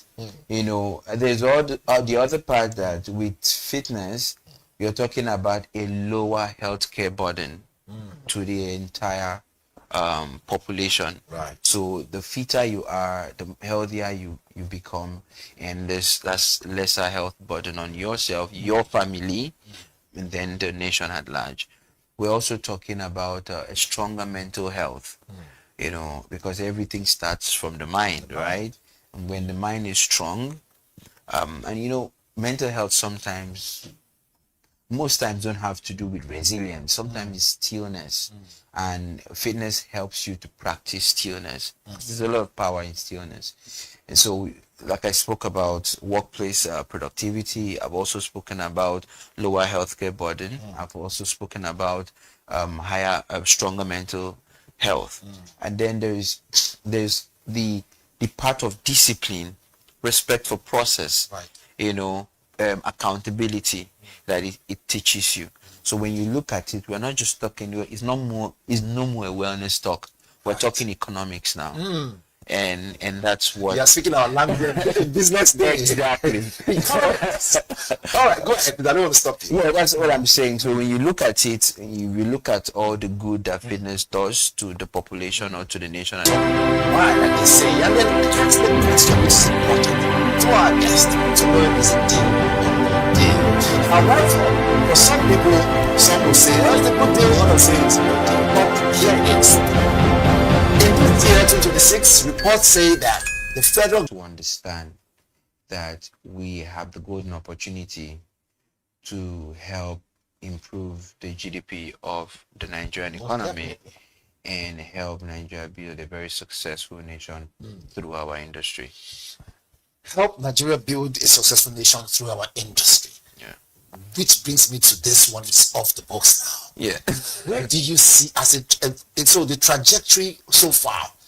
Do you see that there will be a time when this fitness industry might rake in so much money in our GDP, right, that can one way or the other Coming number 4, I mean, we know number 1 here is oil and gas. Second to that, maybe agriculture, but we still don't know yet, right? Although we are facing a lot of food insecurity, but that's separate. But thirdly, down we see sporting industry, entertainment. So you want to merge fitness and sporting industry together. Do you think it will come in as the third thing that will keep this country running? Because I don't even think you want to. You have to. Don't pity us to make us bigger by adding the sports industry. No, fitness and wellness as an industry, they have the potential to be number 3 or number 4. Don't forget. I mean, there you've mentioned oil and gas, you've mentioned agriculture, there's also real estate, there is tech. So it's bringing you guys below. There is tech. No, I'm mentioning the people so so we know they fear them. Okay. But even with all these power houses, fitness stands at a very advantageous point to break into possibly the top 3. Talking about if we have all that the industry needs. I'm talking like good policies, good structure, leaders, support within the system. If we can start manufacturing our equipment around, because you can't tell us we don't have scientists, engineers, technicians that we have steel from our Jakarta steel. Exactly. We start manufacturing our equipment from here. We start doing a lot of things from here. We have the education. I mean, we can customize our education to ourselves. A lot of the nutritional supplements and that the fitness industry is investing in, most of them, a typical black person was not added to the testing process. And so if we start even manufacturing our supplements, our multivitamins, and a lot of all those things, you realize that we would cater more to this very big fitness community. And when a country has a large population, is an advantage economically to the country. And so all we need is support from the government. And if the government have said what you said they've said, let them tell us how to meet with them, and then we'll tell them exactly how they can be of help to us. And then in a couple of years, we will be even more valuable to them than the systems that they think is valuable. In the long run. Yeah, in the longer run. In the longer run, the words of Kevin himself. It has been wonderful having him in the studio. In case you missed a lot, well, put it this way, in case you just joined us recently, I will tell you missed a lot. But you can see, obviously, watch this. It's going to go up online, so you can miss it for the world. Talking about fitness business and how it has grown and where it is headed to. Kevin, we want to thank you so much for joining the studio.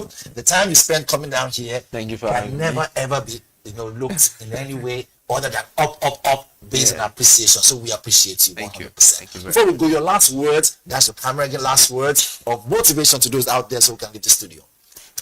Motivation. Right. I like to say this all the time. Being slim is not synonymous to being fit. Right. Being big is not synonymous to being healthy. Choose the body you want and be fit in it. All right. Choose the body you want and be fit in it. And with that, also make sure your pocket is also fit. Oleke Valentine is my name. My guest has been wonderful, no doubt at all. Right here, Mr. Kemen. You can find him on Instagram. You're on Instagram, right? Yeah. Most definitely. What's your Instagram handle? Kemen Fitness on Instagram. Then you can also find us at Pure Fitness Africa. Fantastic. On Instagram. Yeah. All right. So Pure Fitness Africa and Kemen Fitness all the way. Until next week, Tuesday, stay strong. Remember, when you talk industry and you talk growth and business of every sector, you come to us right here on Business Day Television. My name is Oleke Valentine. See you next week. Bye-bye.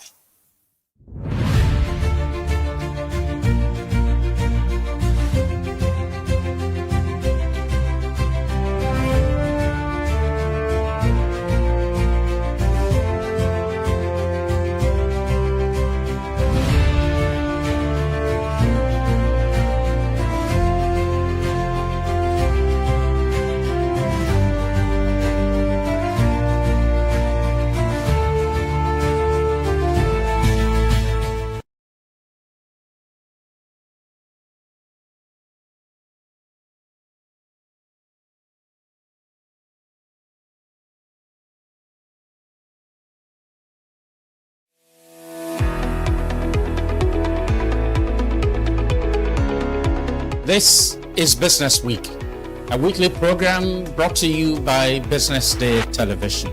And we're live from Lagos, the nation's commercial capital, bringing you the latest insights into the stories that matter for business and the economy. I am Deborah Eze. Onyeka Balata. I am Destiny Momo. My name is Elizabeth Musef.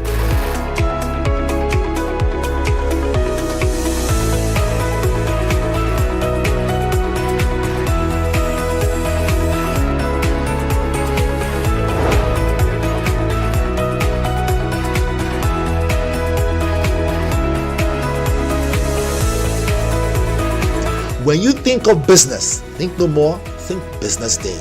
I know that Business Day television will go places.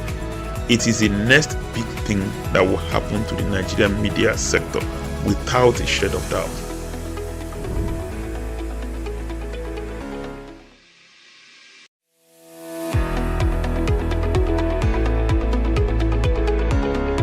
This is Business Week, a weekly program brought to you by Business Day Television. And we're live from Lagos, the nation's commercial capital, bringing you the latest insights into the stories that matter for business and the economy. I am Deborah Eze. Onyeka Balata. I am Destiny Momo. My name is Elizabeth Musef.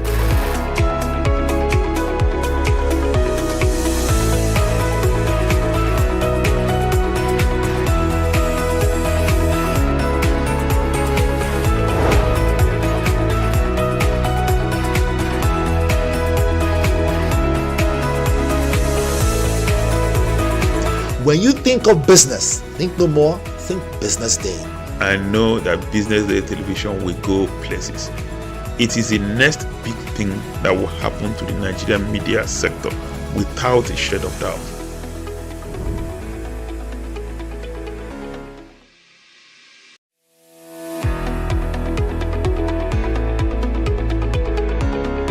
This is Business Week, a weekly program brought to you by Business Day Television.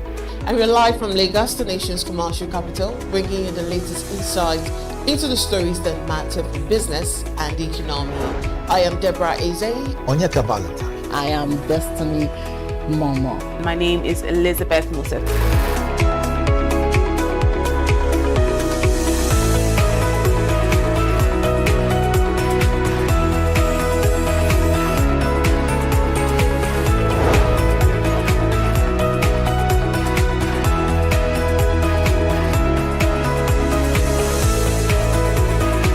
When you think of business, think no more, think Business Day.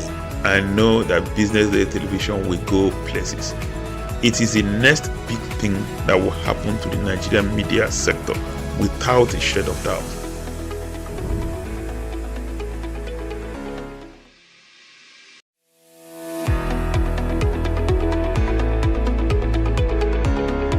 This is Business Week, a weekly program brought to you by Business Day Television. And we're live from Lagos, the nation's commercial capital, bringing you the latest insights into the stories that matter for business and the economy. I am Deborah Eze. Onyeka Balata. I am Destiny Momo. My name is Elizabeth Musef.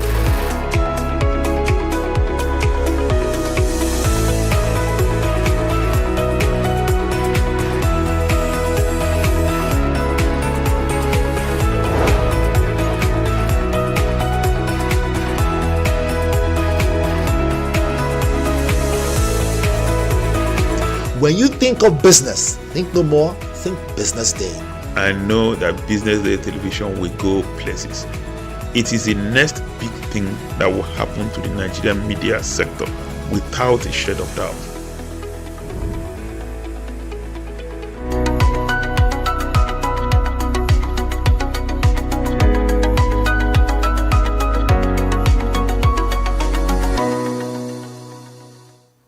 From palm wine to beer, bitters to spirits, alcohol is one of the most socially accepted drugs, tightly woven into our social life in Nigeria, with some taking the drink to relax, celebrate, or forget their worries. Yet, it kills more people silently than many illegal substances, as many families are losing loved ones to liver failure caused by excessive drinking.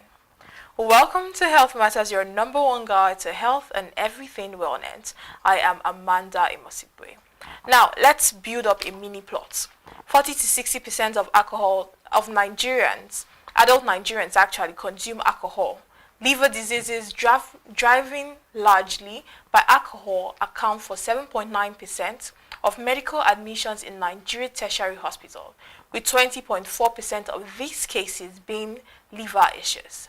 Alcohol consumption is a major risk factor with severe liver fibrosis, affecting up to 72.7% of heavy consumers of mixed locally and industrially brewed alcohol, and accounting for approximately 16.17% of all liver diseases deaths in Nigeria.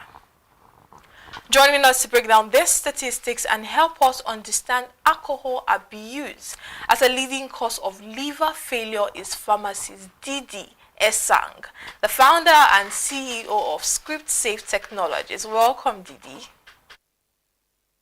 Thank you so very much for having me.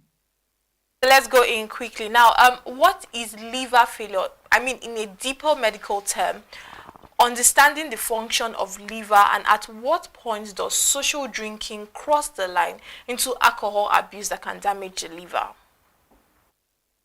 Okay, so when we want to talk about liver failure, I think we need to break it down and start from understanding what the liver actually does, right? So the liver is a large, very powerful organ that performs hundreds of essential functions, like it regulates our blood sugar, produces albumin, clotting factors that help prevent swelling and bleeding.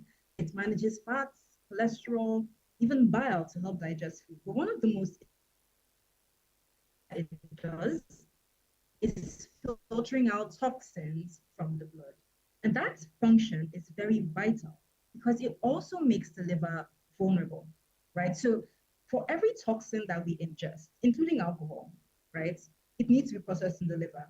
If that load is too high or it is sustained over time, then the liver begins to stroke. That's when you begin to have liver disease culminating in liver failure.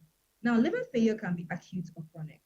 For the purpose of, this segment and what we're going to be discussing today, we're going to focus on chronic liver failure because that comes at the end stage of liver damage, end stage of liver disease, right? And this comes about when something has been injuring the liver for years, most commonly alcohol, and then over time, the healthy tissue that exists is replaced by scar tissue.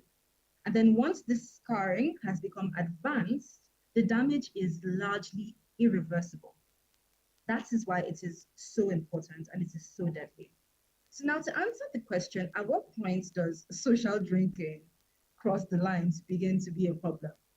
I'll say the short answer is the amount of liver damage, it depends on how much a person drinks, how quickly they drink, and for how many years they've been sustaining this drinking. Now, from a medical standpoint, low-risk drinking is generally defined as, for women, no more than one standard drink per day, and for men, no more than 2 standard drinks per day. Now, what is a standard drink? A standard drink contains 4 grams of alcohol. So that is the equivalent of 1 can of beer, 330 ml can of beer, right, with 5% alcohol. It's the equivalent to 1 glass of wine at 12% alcohol and 1 shot of spirits, that's your whiskey, your gin, your vodka, 1 shot of that at 40% alcohol. That is a standard drink. Now remember, the standard drink contains 14 grams of alcohol. If someone is consistently consuming 30 to 50 grams of alcohol per day, day after day, over years, the risk of alcoholic liver disease rises significantly. So to put that into practical terms, if someone is drinking 2 to 3 cans of beer every day, or 2 to 3 glasses of wine, or 2 to 3 shots of, spirits daily, you're significantly increasing your risk of alcoholic liver disease. But then you say, oh, this isn't, how many of us actually do that? Think about this. someone has had a very difficult day at work, or they work in a very high demand, a job with high demands, right? And it is their ritual to come back from a day of work. They already have their bottles of wine chilling in the freezer. They come back from work, they take out a bottle, they turn on the TV, and they finish that bottle. A 750 ml bottle of wine contains 70 grams of alcohol. That's roughly 5 standard drinks. Remember, to increase your risk, you're consuming 30 to 50, but one bottle contains 70 grams of alcohol. And you're doing that from Monday to Friday. Over the weekend, you go for a party, you're drinking, you're binge drinking, right? And that also brings us to the people who would also say, oh, I don't drink every day, just over the weekend.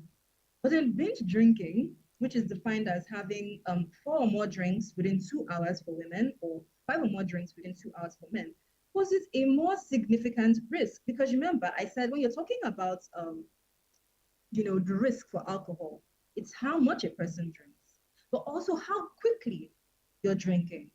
You get me? So the liver is only capable of metabolizing or processing a limited amount of alcohol per hour.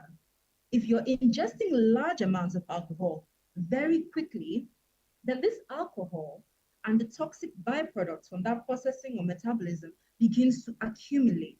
So even just one heavy drinking session can increase, fat deposition on the liver. It can trigger inflammation, and then imagine repeated binging episodes, over the course of years. That can accelerate long-term damage. So yeah. Right, so thank you very much for giving us such an in-depth explanation.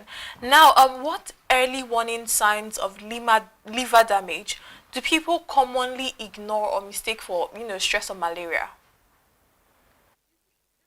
That's a very, very, very intelligent and very beautiful question, because Nigerians we have to give, you have to give us our props. We're very resilient people, right? But sometimes that resilience works against us. Because if we are unwell, the next thing is malaria and typhoid, or it's just stress. Even during COVID, you would have people vehemently denying that there's a pandemic going on, but they felt sick during the pandemic. And if you ask them, it was just small malaria, forgetting that malaria is actually a disease that targets the liver, this same liver. And that's the reason why malaria symptoms can often look very similar to liver disease symptoms, like persistent fatigue. And this is not just being tired after work. We're talking about a deep exhaustion that does not leave you even when you've slept. But what do? You blame it on malaria, you blame it on stress, on being overworked. Another sign is loss of appetite or nausea. You're feeling like throwing up, you're feeling a little dizzy, you don't feel like eating. It is very easy to dismiss as well, right? Some people can even develop a low-grade fever, particularly in alcoholic hepatitis. I think further down this conversation, we'll discuss the stages of liver disease, but in alcoholic hepatitis, by the time you get to that point, you can have a low-grade fever. In our environment, you quickly just, you're having fever, you're having fatigue, you're feeling nauseated, it has to be malaria, right? Another one is dark urine, or I would say the color would be like tea. And when I say tea, I mean like tea in the proper sense, like let's say Lipton, a tea-colored urine, even after you have drank water. That is an indication of rising bilirubin. It means your liver is beginning to dysfunction, but then you chalk it up to malaria as well, right? Another thing that people very rarely recognize is a mental fog and personality changes. You're having difficulty concentrating in life, at work. You're getting highly irritable. You're forgetting a lot of things. You think, oh, I just need to go on leave. But you've gone on that leave and you've come back, and the problem still hasn't gone away. You're not sleeping well at night. You're awake at night. You're sleeping during the day. This is a sign of liver disease, right? That people tend to ignore. And the danger is that with liver disease, you don't often often see the symptoms at the beginning, at the stages where it's very easy to reverse. By the time the symptoms become really dramatic, you begin to feel pain. You begin to have jaundice, yellow eyes, you're having swelling in your abdomen, you're getting this intense confusion. By then, the disease has already, advanced. And that's the reason why it is so dangerous. So I'm not a medical personnel, so I'm a bit sentimental about this, because why is it that some people develop liver failure after years of drinking, while others, you drink to stupor and you are still fine? It seems a bit unfair. Is it your body system coming in play, your stronger immune system coming in play? Yeah, I would actually say yes, it is your body, right? Because that is often the thing, that's often the excuse that Nigerians would use, like, not even just with alcohol, right? You want to talk about something else that's dangerous for the liver, local herbs and herbals. You'd be like, oh, my uncle has been drinking every day since he lived to 85 years old. My grandma has been taking alcohol every single day and in fact, she outlived everybody in her family. The truth is, and I'm going to be very, very honest, vulnerability varies from person to person. Like alcohol can trigger, but the vulnerability changes. In fact, even amongst very heavy drinkers, 10 to 35% will go on to get to the end stage of liver damage, which is severe cirrhosis. And that is influenced by very many factors. The first thing we always have to consider is genetics, right? Genetics. Some people carry a specific gene variant that makes their livers more prone to fat accumulation. That's the first stage of liver disease, fatty liver. Makes their livers more prone to fat accumulation and scarring. Some people have genetic variations in the enzymes that would metabolize or process alcohol. And these differences will affect how quickly toxic byproducts of that metabolism of alcohol, like acetaldehyde, are cleared. So if you have it clearing out slowly, that means it is building up more. That means more cellular damage, right? The second thing we have to consider is biological sex, right? And that is not being sexist in any way. Just a biological woman is more susceptible to liver injury at lower levels of alcohol intake. Remember when we're talking about, a standard drink, for women, it is 1 standard drink per day. For men, it is 2. And that's because women generally have lower total body water and like a different alcohol metabolism. So the same amount of alcohol will produce a higher blood concentration in a woman compared to a man. The next thing you want to think about is your own current metabolic health and your body weight. Like if someone already has obesity, diabetes, high blood pressure, adding alcohol is just like you're adding fuel to a very hot fire already. That combination now will now accelerate the inflammation and scarring of the liver. You now have liver disease, like you already have an existing liver disease. Sometimes people might not know because hepatitis, sometimes it was silent. You have chronic hepatitis B or C, which is very common.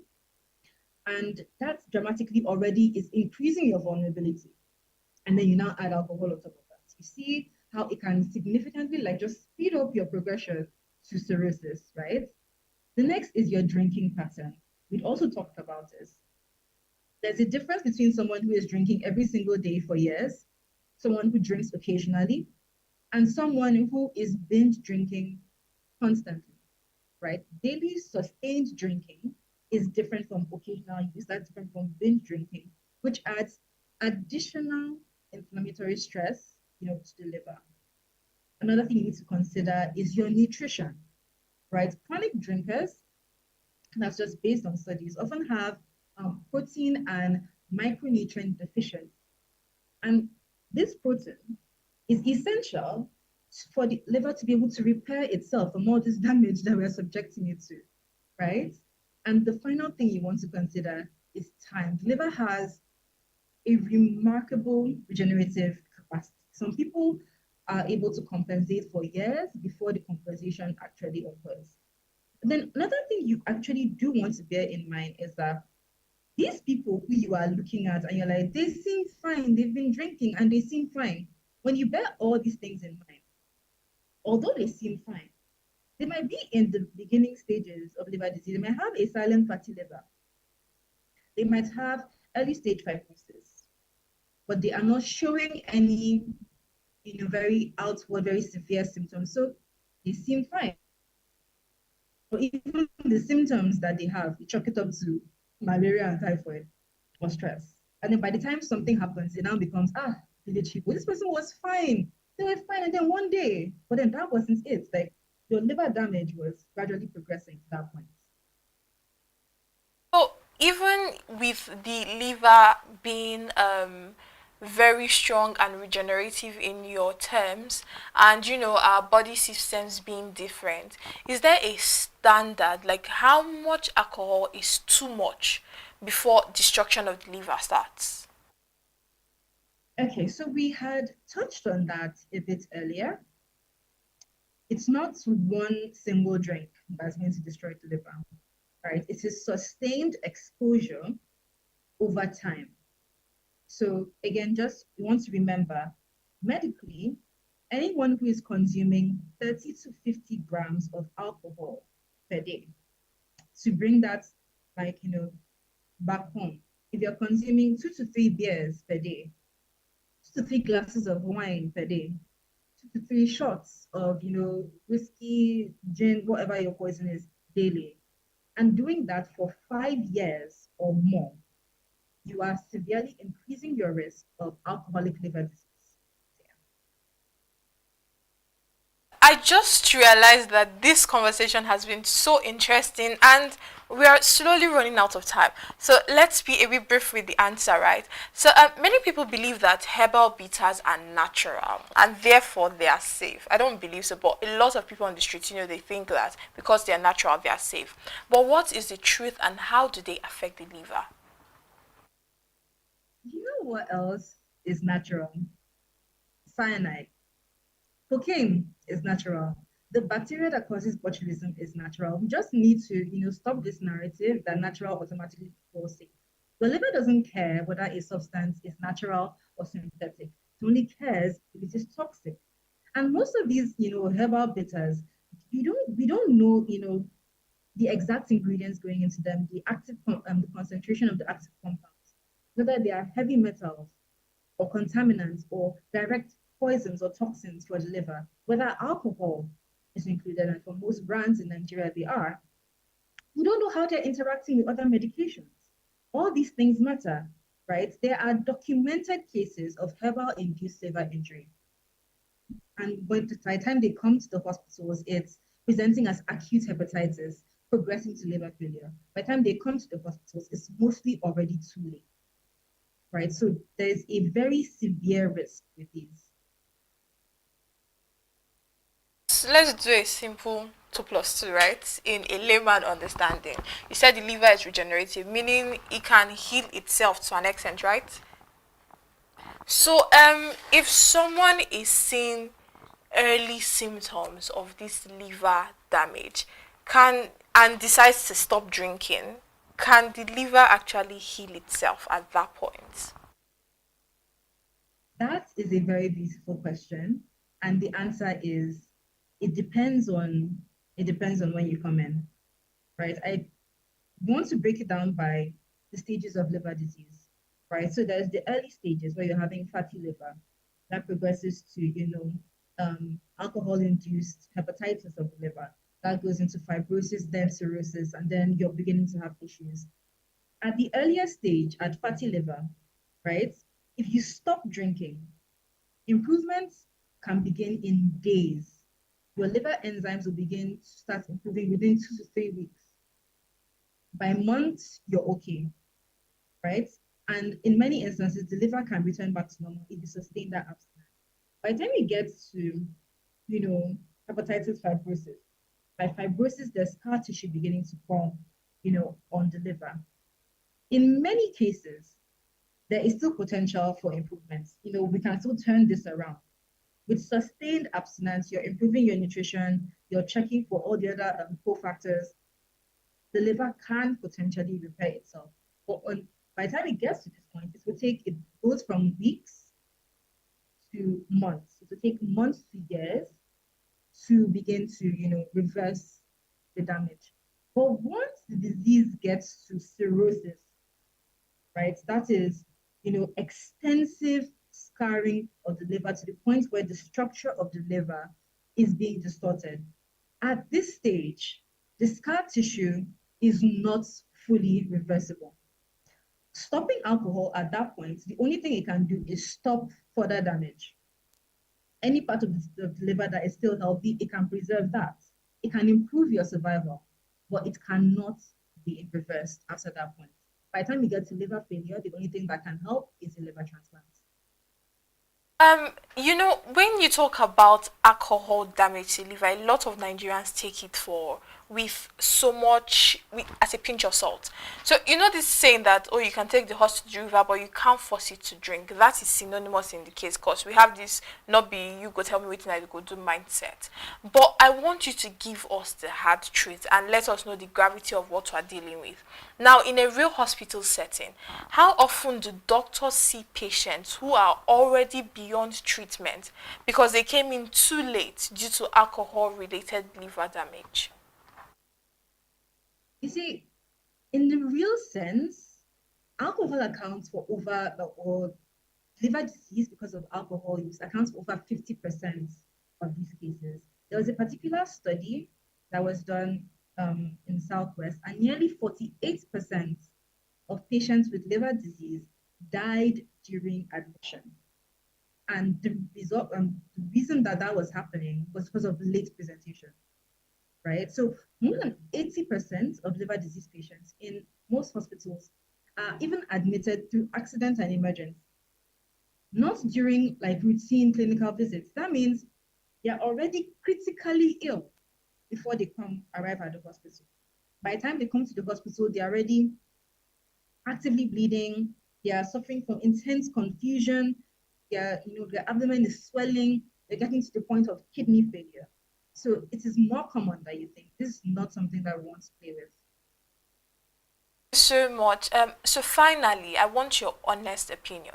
If you were the Director General of the National Agency for Food and Drug Administration and Control, would you support the ban of alcohol, sachet alcohol, and other alcoholic liver failure and other alcoholic drinks? And what liver failure strategic steps do you think you would take? So you see, you can't say you're going to ban alcohol, because people who don't learn from history are forced to repeat it, right? If we remember, we cast our minds back to the prohibition in the United States when they were banning alcohol. It didn't stop the consumption of alcohol. It just drove it underground. So banning something doesn't take it away. It just makes it more dangerous, because then there's no regulation regarding that, right? And then even with the banning of sachets of alcohol right now, it's not something that can come about immediately. You need to take into cognizance the economic aspects of this. There are supply chains. There are people who depend on this for their daily bread. You're banning it. What other alternatives are you making for these people? The people who patronize them. Because of how intense the problems that we face in this country are, the amount of emotional turmoil that people go through that drives them to want to, just stop everything with the most common psychoactive substance that we have, which is alcohol. You take this away from them. This such alcohol, which can even be, less expensive than food that they eat. What alternatives are you making for them? So I'm not going to say, I never support, just a full-out ban of anything. I support targeted regulation, and not just regulation and enforcement. There was a period of time where NAFDAC decided to stop registering this sachet alcohol and the PET bottle alcohol. Not registering it just makes it unsafe, right? Bring them back, register them, have them under your control, under your domain, right? And then enforce strict quality control. Because another danger that could come about is that when you're not regulating these things, sometimes it's not even ethanol that is in them, it's methanol, which is just abject poison, and enforce it. And then you need to partner with the government to bring about strategies that disincentivizes these from selling this. So it could be tax. Make it such that it is not profitable anymore for them to sell this substance. And then don't just attack the symptoms. Understand, why is this happening? Why is this so rampant? You know, mental health is not something that should be played with. Addiction treatment, provide this at the grassroots level. Most people who are taking herbals or bitters are taking these things because they don't have the money to go to the hospital. And these herbals are being marketed to them as treatments. But if you provide, you know, healthcare, make it accessible for them, there's no need for them to be taking herbals morning, afternoon, and night because they are trying to be well and they don't have money for medication, right? And then make available screening and early detection programs. Let people know how serious this entire thing is, and let them know at the level that they understand. Let them know at a level that they can also look at and be like, yeah, I do not want to die. I want to live long. I don't want, you know, this to happen to my children, my family, my wife, my husband. So this is something that I want to go on board with. That I think those strategies will help the situation compared to just abject banning for every single thing. So much, pharmacist Didi Esang. That was such a lovely and insightful conversation. And today's conversation reminds us that liver failure does not happen overnight, but is the result of choices made over time. Although alcohol may be socially accepted, its consequences are not. If you have a pressing question on today's topic or previous conversations, send a message to healthmatters@bdtv.ng@gmail.com or leave a comment. I am Amanda Imosigbuwe, reminding you to protect your liver drastically, reduce the intake of alcohol, stay safe, stay healthy, and keep watching Business Day television.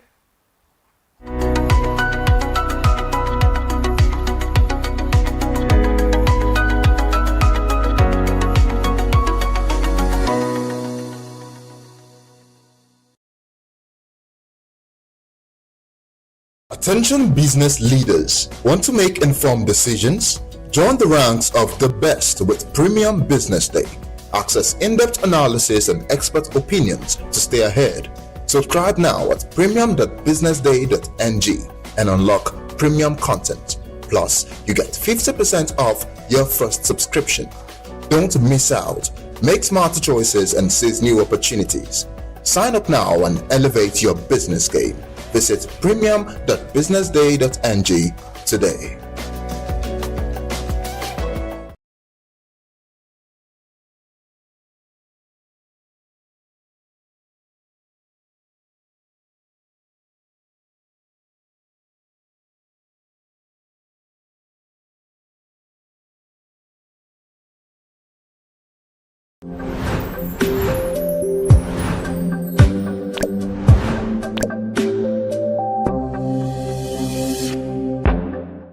Hello change makers, and welcome to Entrepreneurs Lounge with Norma, where we take a peek into the unfiltered lives of young Nigerian entrepreneurs who run businesses in Nigeria while educating their peers on how businesses are built and ran through their unique stories from different sectors. I'm your host, Norma Obuna, and our guest today is the marketing genius, Meme Osocha.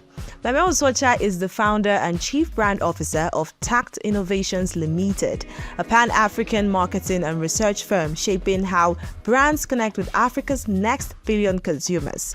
With over a decade of experience across multiple markets, she blends data and culture to help businesses grow. She is also the publisher of Bold Africa Brief, a leading newsletter on Africa's economic and cultural trends for decision makers across the continent and diaspora. Welcome to the show, Meme. Thank you for having me. So we're going to jump right into today's conversation. I'm so excited to talk to you about Same. your journey and everything that you have going on for you. So I would like to start with knowing, when did you feel the spark to start your business? When was the first time that you felt this spark and said, I'm going to do this thing? This business or entrepreneurship as a whole? Entrepreneurship as a whole, and then your business. Okay, so I've always wanted to be an entrepreneur since I was in the university. When I got into the university, I tried to sell clothes, but that thing, it didn't work out for reasons I cannot share here. Okay. And then when I left school and when I was serving, I started a shop and play party. And what that means is, I organized more or less like an exhibition where I gathered people together, and then there was a DJ playing and people were just shopping and partying. I started it while I was serving. I was only able to do one edition. That was not successful as well. But yeah, it was in Akwa Ibom at the time. The Akwa Ibom state government supported me at the time, but it didn't work out. But then it was my first foray into it. And then after NYC, I went for my second degree, came back and started another business. It was a media company with my co-founder, who is now late. May he so rest in peace. He was the reason I didn't continue. Okay. So after that happened, I left and then went into corporate. So yeah, I went into corporate, started with it was like a research startup where 5-6 of us were pushing it. But it wasn't mine. I was working for someone. And then that failed after the first 9 months. Then I joined a global research company.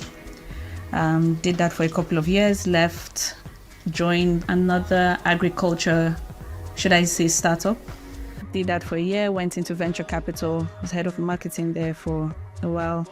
And then, that was the time I knew it was time for me to get back into the streets that I like I like to call it. Yeah, to return back to the streets. Yeah. So after I was done with my time at the VC, I decided to leave and start my now company, which will be 2 years. Oh, yeah, by October 20th. Okay, I have a show called Today in History. I hope that we'll be able to highlight that as well there. Oh, that'll be lovely. Yeah. So it's been 2 years. I just realized that I have gathered enough experience, and I don't know if it's okay to go spiritual on this call, but please go. There's a thing I do every quarter where I take 2 days off, and just shut down. No human interaction, no social media, no TV, nothing. I just shut down and I just mostly spend time praying. And during that time, praying, quiet moments, nothing. I just shut down really. I'm in my house. And then in one of those moments, it came to me that it was time for me to leave corporate and start. So that really was the spark, aside from the fact that I'd gathered enough experience. That was the key moment that I, got the, should I say, audacity to step out again. So yeah, that's it. Wow. So one thing that I picked from your submission here is that entrepreneurship is not just like, I get this idea and then now I'm making millions. There's a lot of ups and downs. There's a lot of stopping. There's a lot of starting again. There's a lot of, doing everything from scratch again. One thing I also want you to touch on, because you just mentioned that, is, a lot of people think that it's all about winning on entrepreneurship. So can you elaborate how you were able to pick yourself up, and all these times that you joined this company and it didn't work out, you started this one and it didn't work out, you were not able to have a second edition of the party and shopping exhibition. Yeah. So how can you touch on that? So I think for me, I always feel like if you wake up, if you manage to sleep and you wake up, it's a fresh start. Everything that happened yesterday doesn't matter. If that makes sense. So it just keeps me going. It's tough, it's difficult, but then again, when you're connected to the source, and I don't want to really make this show spiritual, but it's my truth, right? Because I'm deeply connected spiritually, it really guides me. That's where I draw my strength from. That's where my faith comes from to keep pushing. And then also I'm a highly curious person, so my curiosity actually drives me to, I want to figure it out. I just want to keep going. Just Want to see try where it ends. again. Where is it going? Okay. Let's go there. We'll figure it out. So yeah. Okay. So we've been a little bit serious. Our show is not a very serious show. This is a lounge where we share gist and we move with the serious stuff. So outside of the boardroom and drawing up business plans, having meetings, what is one way, aside from your retreats that you just mentioned, what is one way that you unwind? Oh, I love movies a lot. Wow. What are your favorite movies at the moment? Do I have favorites at the moment? I don't know. I watch so many movies, so many genres. And I love movies because it does two things for me. One is an escape from my current reality. And then second, it allows me to step into a world that I'm not familiar with, if that makes sense. So from watching movies alone, I've learned a lot about human behavior, communication, societies that I've never lived in.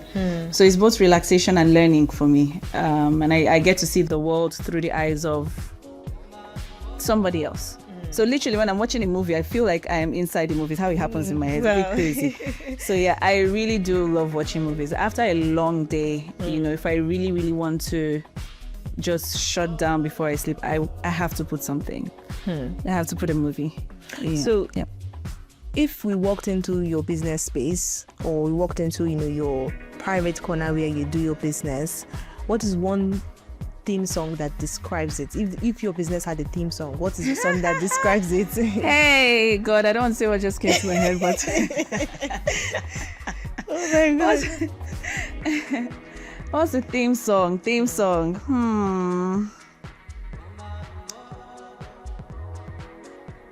This is a safe space, so feel free. Okay, let me say the first thing that popped in my head when you said it was about. Is it chaotic? No, I don't know why that came to my head, God. but Alignment by Lawrence Oyo. Okay. I'm highly, my mind is chaotic because it's always processing, but then my space has to be completely aligned. Okay, so structured. The Ozeba is for the chaos, and then alignment calms everything down. You get, so yeah, Alignment by Lawrence Oyo is how you would yeah, my space is always in order, just to control the chaos going on. Wow. So if you had 1 hour with one person in the world, first of all, do you drink coffee or do you prefer tea? Which of the beverages do you prefer? Tea. I used to be a coffee person, but now tea. Okay. Yeah. You have a coffee repentant here in the room, guys. Okay. So if you were to have tea with any top business leader in the world, who would it be?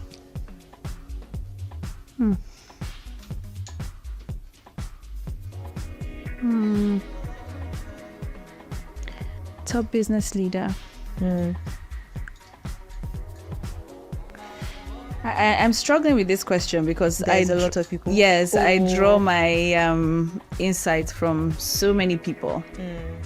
So I don't know if there is one person right now that I would say, although I'm currently reading Making It Big. Okay. So just because I'm reading that right now, that's Femi Otedola's book, it would be nice to just have a conversation, because there's some parts of the book that I read and I feel like it would have been lovely to ask follow-up questions on, some of his thought processes or mindsets during some situations.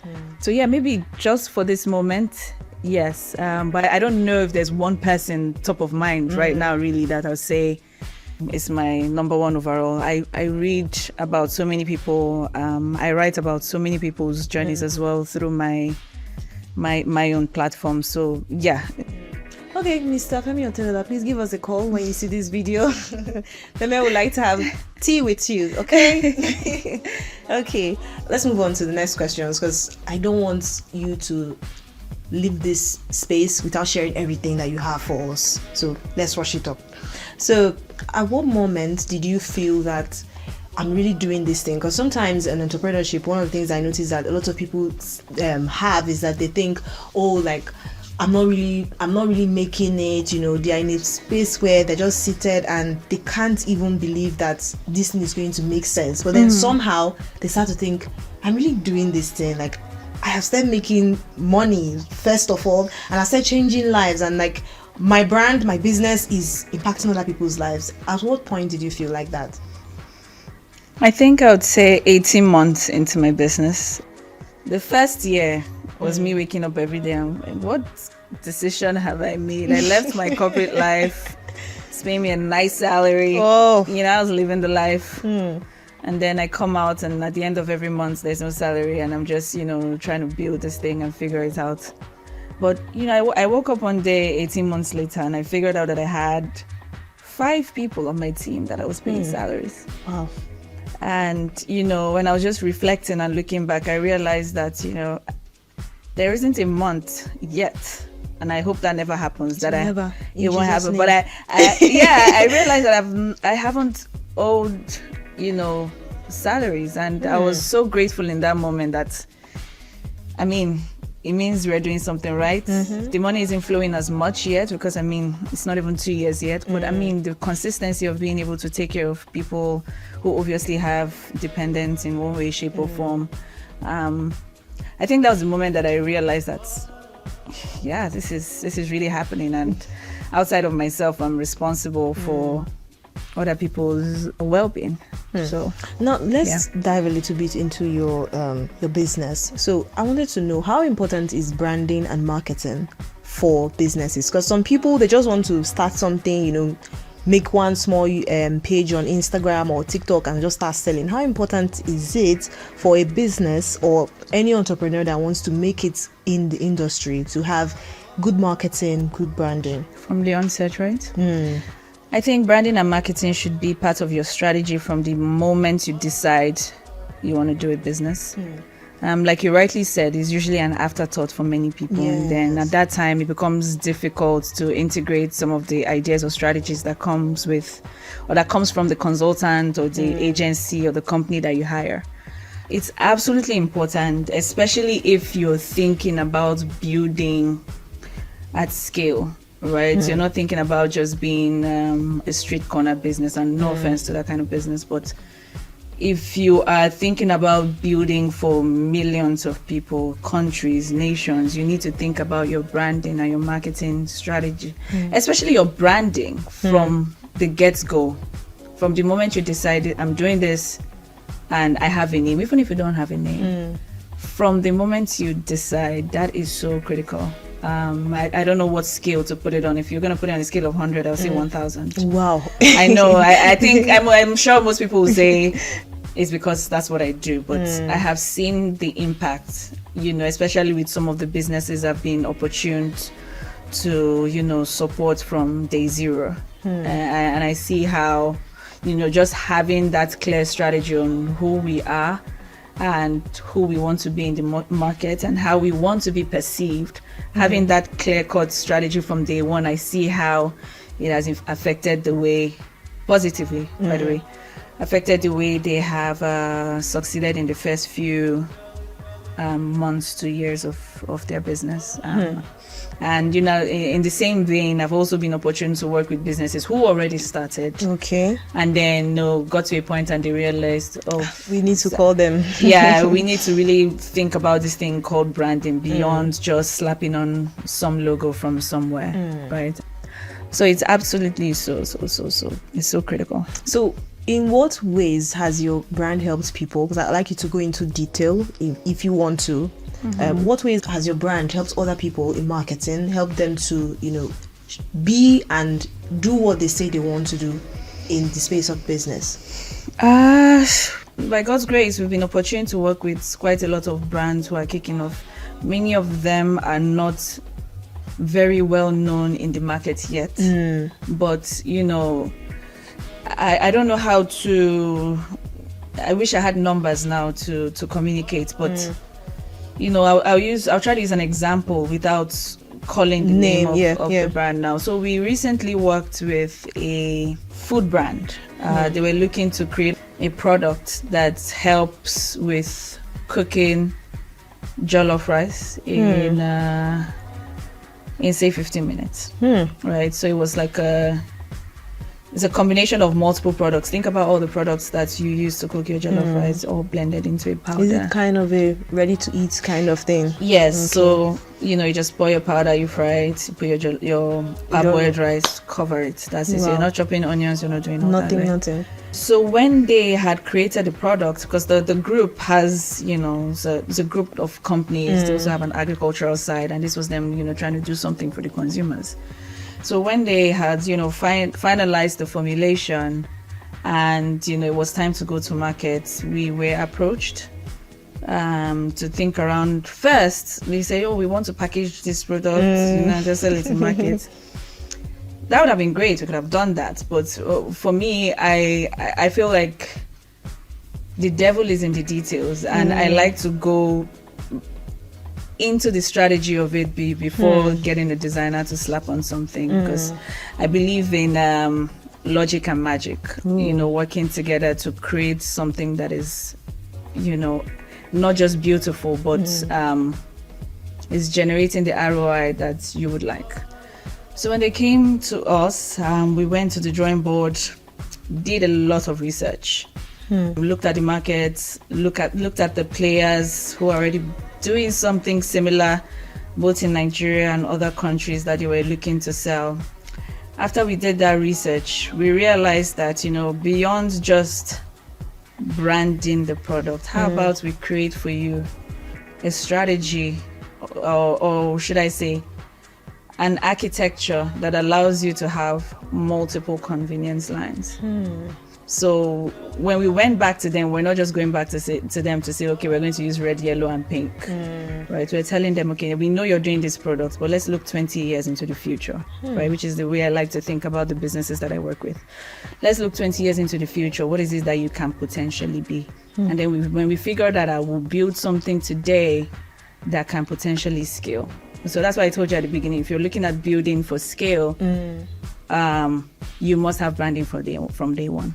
So what now happened is that instead of just doing packaging for that product, we created an identity for an imaginary now convenience line. And convenience line means that you now have multiple ready to eat items under, which they didn't have at the time, by the way. But I saw that as I was telling him, he was getting excited. God, yeah, we have to do this. Yeah, so when we were done with the identity for the convenience line now, then we now created the packaging under that identity. What that now means is that even in the strategy and the identity brand book that we created, we had even created even color palettes for potential ideas, even pitched some potential ideas in. That's how deep I like to go, and the team likes to go when we are designing a brand. So again, it's beyond just the colors. We think about what you can potentially be, and then create for that. So when you start to introduce, new ideas and whatever you have can now stretch. So I like to build brands that can stretch beyond where you're seeing today. So it's my job to do the research and think for you in 20 years, if you don't already have that, and I tell you, this is where I think you can go, I will build something that can stretch. Guess what? After we had done that, everyone loved the visuals that we created, because every color, every text, every font was there was a strategy behind it. I could tell you why exactly we placed X here, or used this color, or used this phrasing, because there was research back in it. And my designers love when we come to them with that, because it's very clear. It's easy for them to think and create. Just go ahead and do. So what you're not coming to them and then they're looking at this ceiling, okay, Joseph Company, right? What are we doing here? And then they just start sketching anything. And before you know it, you see that they're doing 50 designs, and then the founders are like, oh, we don't like it. What happens is when we go through the strategy, we give you 3. Usually we don't give more than 3, and guess what? There is almost always one that is a hit. Maybe all we have to do is now optimize, but that's not the cake. After we had done the packaging for that product that was ready, by the time they had produced the package and shipped it to the country where they wanted to start selling, because it's not selling in Nigeria just yet. It's not primarily. It's for us, but it's not primarily for this market because of some consumer behavior patterns that we found. Sometimes I feel like we would be very suspicious, just That like is the true. way Indomie came at first. I remember took a while it took a to while before they could start, but accept it's it. actually a good idea for, it's actually a good idea, and I love how detailed you are. Please go on with Oh what you were yeah, telling. so by the time that was produced and I was really, already being, sorted in the markets where they came back to me with 3 other product ideas.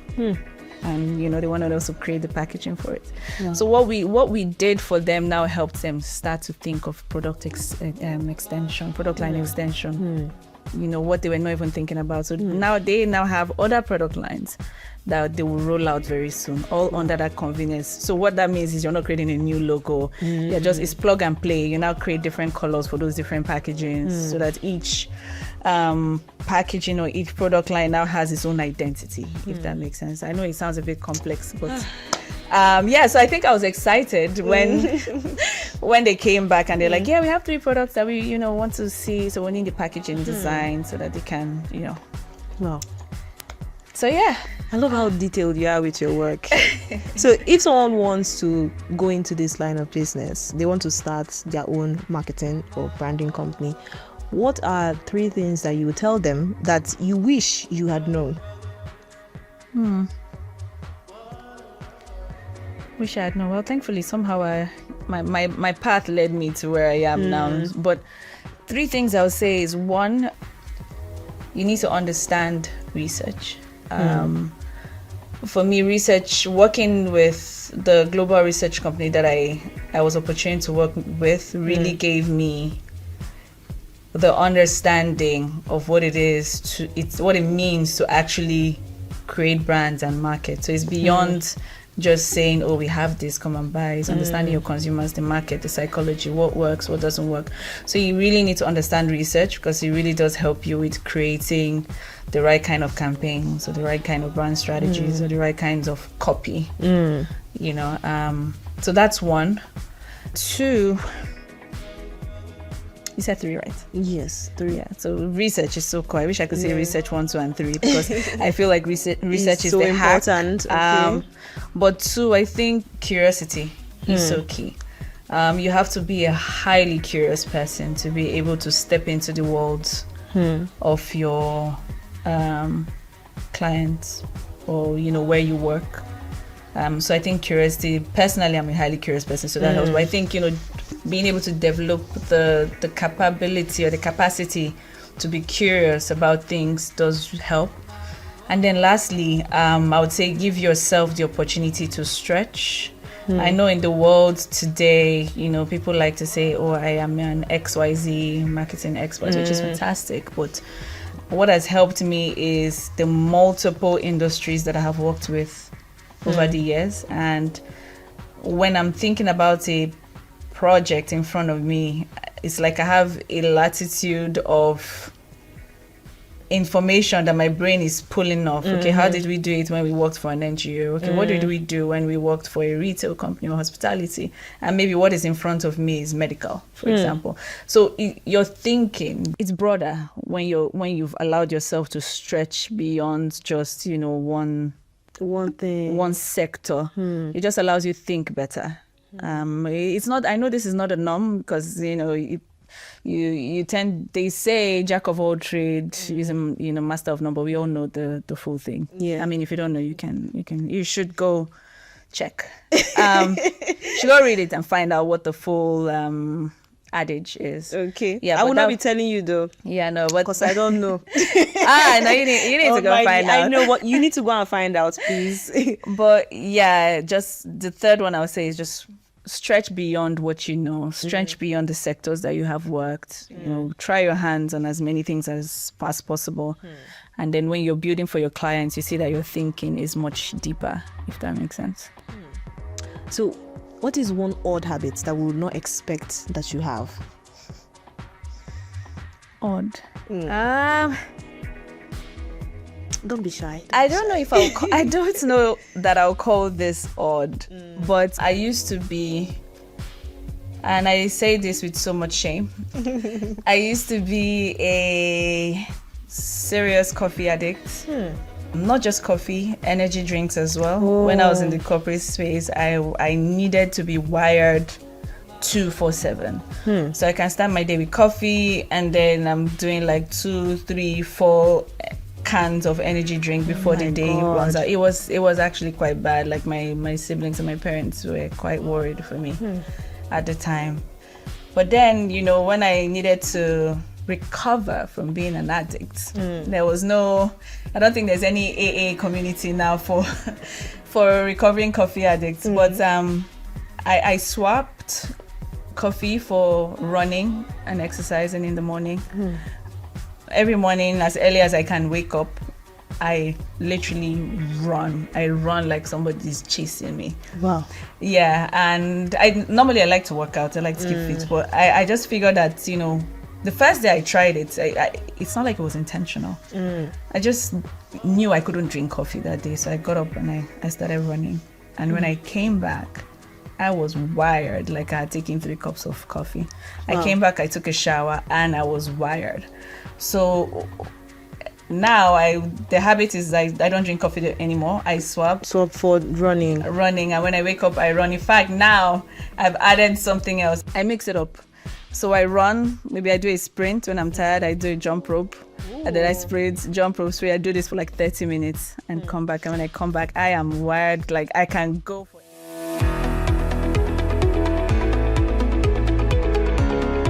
This is Business Week, a weekly program brought to you by BusinessDay Television.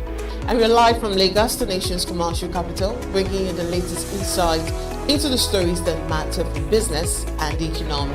I am Deborah Eze. Onyeka Valentine. I am Destiny Momo. My name is Elizabeth Musa.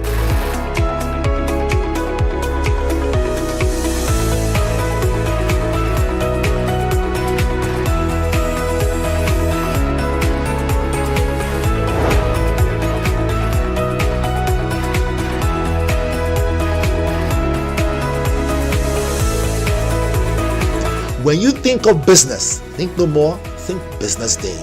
I know that Business Day Television will go places. It is the next big thing that will happen to the Nigerian media sector without a shred of doubt.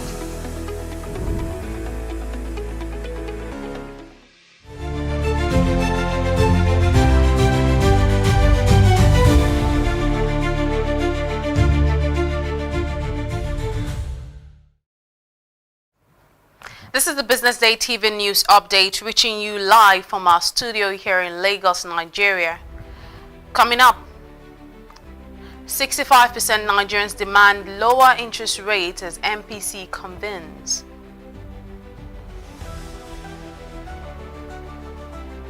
NGX adds 5.1 trillion naira as ASI tops 190,000 points. Banks to pay 10 million naira fine for using unaccredited check printer.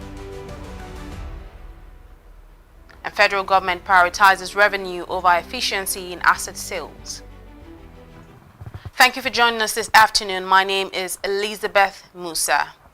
The Central Bank of Nigeria's January 2026 Household Expectations Survey shows that 65% of respondents favor a cut in lending rate, while 12.2% want rate raised and 15.1% prefer no change. This comes after the MPC kept the monetary policy rate at 27% in November 2025, following a 50 basis point cut in September. The survey also shows about 50.1% of respondents said they would rather have lower interest rates even if inflation rises, while 41.8% prefer tighter policy to cut prices.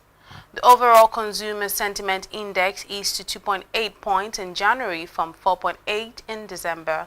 However, the family financial situation index remained negative at minus 8.2, showing continued strain on household finances. Meanwhile, 5 MPC members previously voted for a rate cut in November, citing easing inflation, but the committee kept rate at 27%. Trading on the Nigerian Exchange Limited surged, with the all-share index hitting a new historic high and the benchmark index jumped 4.36%, rising from 182,300 313.8 points to 190,262.44 points, while market capitalization climbed from 117.03 trillion naira to 122.13 trillion naira, adding 5.10 trillion naira in a single session. The NGX, the industrial index, led with a 7.78% gain, while the NGX banking index advanced 4.71%. Consumer goods, insurance, oil and gas, and the pension broad index also closed higher, reflecting strong institutional participation and renewed confidence in fundamentally strong stocks. Trading activity was robust, with volume rising 13.46 to 1.06 billion shares and transaction value increasing at 19.48% to 62.9 billion naira across 64,237 deals. Access Holdings led by volume traded, while Ardell topped the value chart. Gainers were dominated by both blue chip and mid-cap stocks, all of which hit the 10% daily limit, with the ASI closing at 190,262.44 points. And the Central Bank of Nigeria has imposed tough penalties on commercial banks who use unaccredited check printers or personalizers. Under the revised sanctions regime, any bank found engaging unapproved check printers will face an immediate withdrawal of its checks from circulation and a fine of 10 million naira, rising to 20 million naira for repeat offences. The CBN also warned that banks that fail or refuse to submit personalized check samples for testing will be fined 5 million naira, while improperly encoded checks or those that fail mandatory security checks will attract a penalty of 10,000 naira per instrument.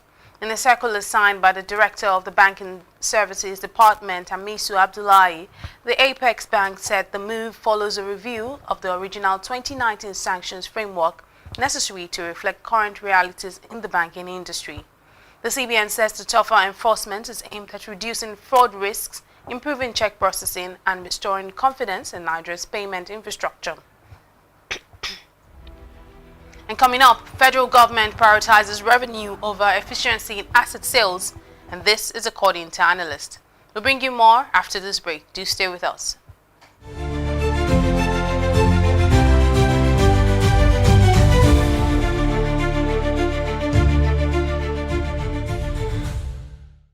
Attention business leaders. Want to make informed decisions? Join the ranks of the best with Premium Business Day. Access in-depth analysis and expert opinions to stay ahead.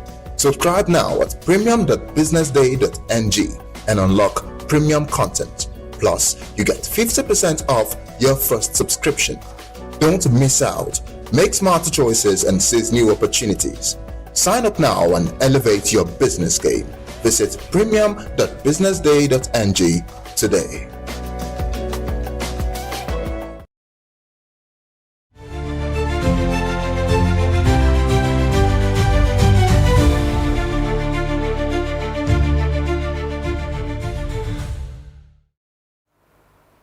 Analysts have raised concerns about the federal government's plan to sell selected state-owned assets to private investors in 2026, warning it appears focused on plugging budget gaps rather than driving structural reform. Muda Yusuf of the Center for the Promotion of Public Enterprise said selling assets appears logical, but focusing on using them to cover budget gaps ignores their potential to create value and improve efficiency.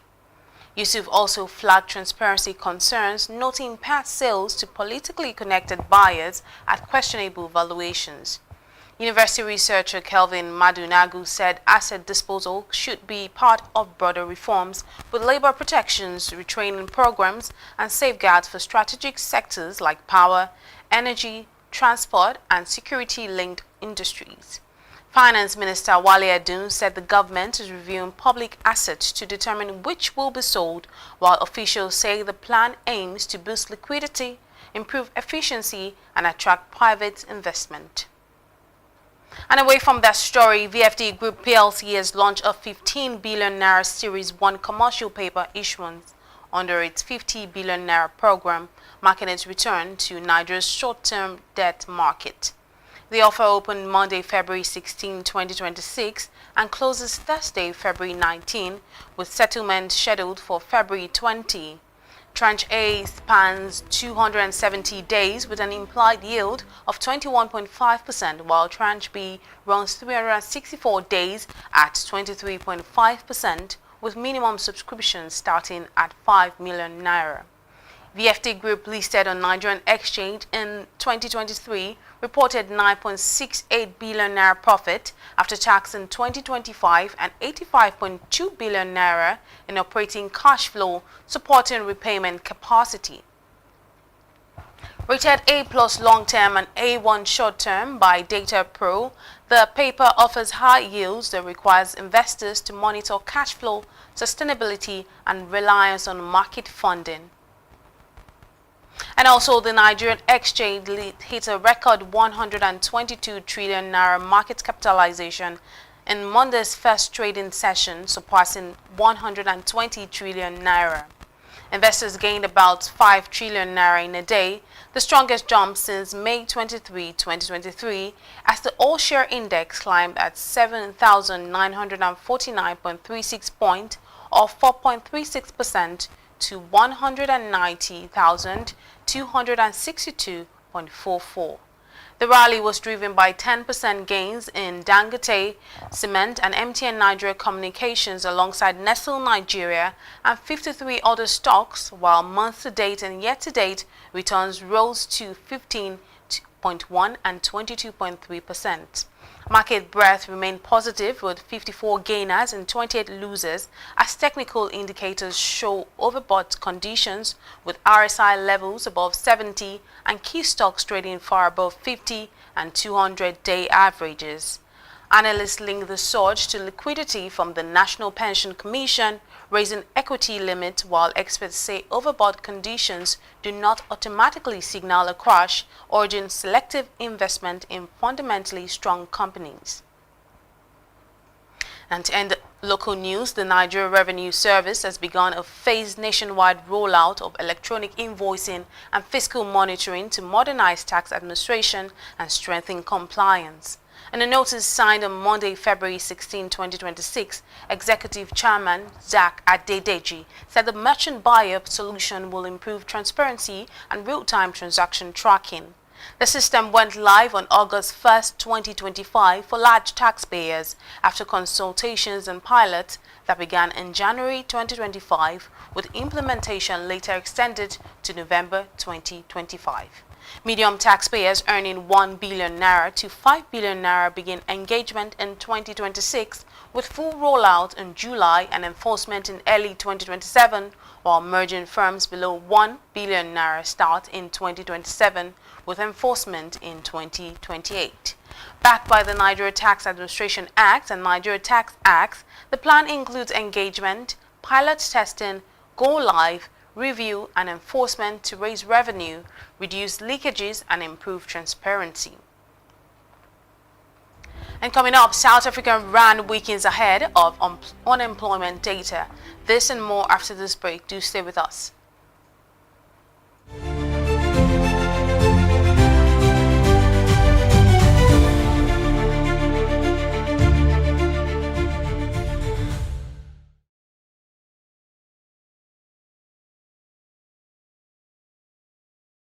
Entrepreneurship is for everybody, but not everybody is for entrepreneurship. They are the dreamers. I remember it was like 3 a.m. by 21st of December 2021. The disruptors. Luxury is not affordable, let's be real. The doers. BZB Academy has trained over 3,000 event professionals. In a place where the odds don't play fair, they play harder. I would like my business to be remembered as one of the homegrown organizations that has helped with shaping the narrative of this continent positively. From first-time founders to industry giants, this is where serious business meets unexpected terms. I could stay up hours of the night just watching things about space. Welcome to Entrepreneurs Lounge with Norma, where we unravel the buzz and glamorous headshots to bring you the untold. When I went for youth service, where I was sent to, instead of me to go to work, I went to go and learn how to sew. Raw. I'm blown away by the challenges they're facing. And real stories of Nigeria's fearless young entrepreneurs. And not only yes. Watch Entrepreneurs Lounge with Norma every Tuesday on Business Day television.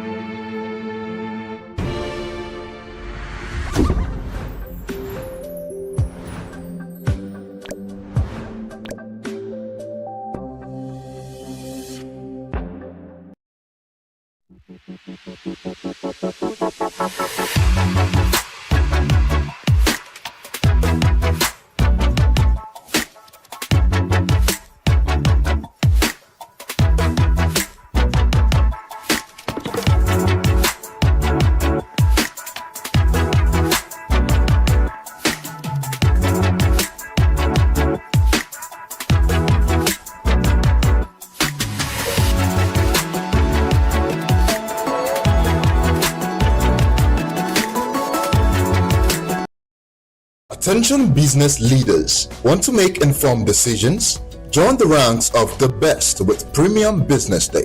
Access in-depth analysis and expert opinions to stay ahead. Subscribe now at premium.businessday.ng and unlock premium content. Plus, you get 50% off your first subscription. Don't miss out. Make smarter choices and seize new opportunities. Sign up now and elevate your business game. Visit premium.businessday.ng today.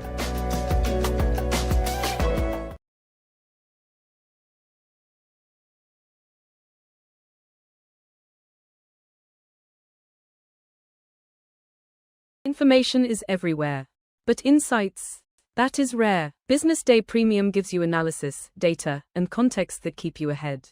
Business Day Premium. Read deeper, decide smarter. They say money never sleeps. Wake up to clarity, insights, and the stories driving business in Nigeria and beyond. From the heartbeat of small and medium enterprises to the pulse of national economic policy, this is where business meets perspective. With expert guests, real-time analysis, and stories that matter to you. We go beyond headlines to bring you the full picture.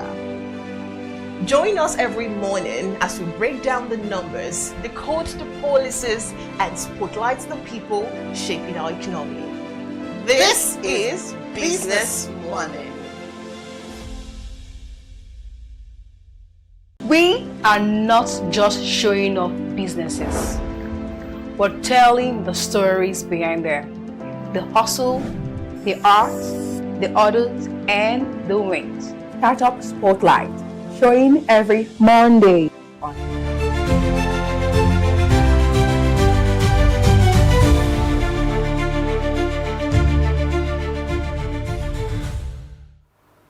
You're still watching the Business Day TV news update. The South African rand weakened in early trading as investors turned cautious ahead of the release of key labor market data, which is expected to show little change in the country's high unemployment rate. By 0606 GMT, the rand was trading at 16.0375 to the dollar, about 0.4% weaker. Markets are focused on South Africa's fourth quarter 2025 unemployment figures, as economists said the jobless rate is likely to remain broadly steady, possibly edging down slightly to 31.7% from 31.9% in the previous quarter. Nedbank economists also expect unemployment to stay close to 32%, noting that domestically focused industries may have benefited from improved logistics and a more stable electricity supply. In the bond market, sentiment was subdued, with South Africa's benchmark 2035 government bond trading flat in early deals and the yield holding at around 7.945%. And also, stacks of unsold cocoa beans are filing warehouses across Western Ivory Coast, highlighting the growing strain on farmers and cooperatives after a sharp drop in global cocoa prices. Cooperative leader Doku Seku Dagnongo says exporters are refusing to pay the government-guaranteed 800 CFA francs per kilogram. Dagnogo revealed that debts are mounting as stocks pile up, forcing many cooperatives into financial distress, and is counting on the country's Coffee and Cocoa Council to step in under a government-backed intervention program. The regulator had launched a plan in January to purchase 100,000 metric tons of cocoa stock in storage and has since sped up those purchases over concerns about declining bean quality. Farmers say buyers are offering as little as 1,500 to 1,800 CFA francs per kilogram, far below the official floor price. And on the foreign scene, Thomas Pritzker has retired as chairman of Hyatt Hotels after newly released files from the U.S. Department of Justice detailed his ties to convicted sex offender Jeffrey Epstein. The 75-year-old billionaire said Monday he exercised, quote, terrible judgment by maintaining contact after Epstein's 2008 plea deal. The document showed Pritzker remained in regular contact with Epstein for 4 years after that conviction. Pritzker said he would not stand for re-election following discussions with board members, citing his responsibility to ensure proper stewardship and transition, expressing regret over associations with Epstein and Ghislaine Maxwell, convicted in 2021 for recruiting underage girls. Epstein, convicted in 2008, died in custody in 2019, awaiting trial. Still on, Russian forces have launched fresh strikes on Ukraine's power infrastructure, killing 3 energy workers and leaving tens of thousands without electricity and heating. Volodymyr Zelensky said 12 regions were hit overnight just hours before U.S.-backed trilateral peace talks between Kyiv and Moscow in Geneva, describing the assault as a calculated attempt to inflict maximum damage on the country's energy system, insisting diplomacy must be backed by justice and strength. Russia, which launched its full-scale invasion of Ukraine in February 2022, has repeatedly targeted power facilities during the winter, disrupting heating and electricity supplies. Ukraine's deputy energy minister said the 3 workers were killed when a Russian drone struck their car near the Sloviansk power plant, a frontline area Moscow wants Kyiv to cede. Ukraine's Air Force said nearly 400 drones and 29 missiles were launched, with 13 targets hit. And now in the world of sports, Barcelona suffered a shock 2-1 defeat at Girona in the fiery Catalan derby on Monday, slipping 2 points behind Real Madrid at the top of La Liga. Los Blancos had beaten Real Sociedad on Saturday to climb above the Catalans, and Hansi Flick's side failed to respond in the gripping derby clash. Lamine Yamal missed a penalty for Barcelona, who had taken the lead through defender Pau Cubarsí just before the hour mark. Goals from Thomas Lemar and Fran Beltran, however, completed an impressive comeback for Girona, who climbed to 12th position in the league table. Now to end the news, Portuguese tactician Jose Mourinho on Monday dismissed speculation linking him with a return to Real Madrid, insisting his focus remains on Benfica. Mourinho's Benfica hosted Real Madrid in the UEFA Champions League playoff first leg on Tuesday, with the return fixture scheduled for next week at the Santiago Bernabeu Stadium. The 63-year-old, who managed Real Madrid between 2010 and 2013, has a clause in his Benfica contract allowing either party to terminate their agreement. The provision has fueled rumors that Madrid president Florentino Perez could consider him for a return next season. Mourinho guided Benfica to a 4-2 victory over Madrid in the league phase of the Champions League in January, setting up the two sides' latest meeting in the knockout playoff round. Now this is where we wrap up the Business Day TV news update this afternoon. Remember to follow us across all our platforms and subscribe to our YouTube channel for more details. I am Elizabeth Musa. Many thanks for watching.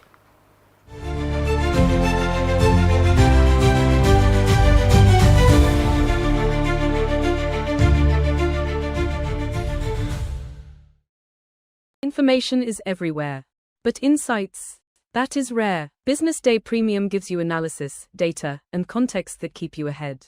Business Day Premium. Read deeper, decide smarter. They say money never sleeps. Wake up to clarity, insights, and the stories driving business in Nigeria and beyond. From the heartbeat of small and medium enterprises to the pulse of national economic policy, this is where business meets perspective. With expert guests, real-time analysis, and stories that matter to you, we go beyond headlines to bring you the full picture. Join us every morning as we break down the numbers, decode the policies, and spotlight the people shaping our economy. This is Business Money. We are not just showing off businesses, but telling the stories behind them. The hustle, the art, the orders, and the wins. Startup Spotlight, showing every Monday on Business Day television.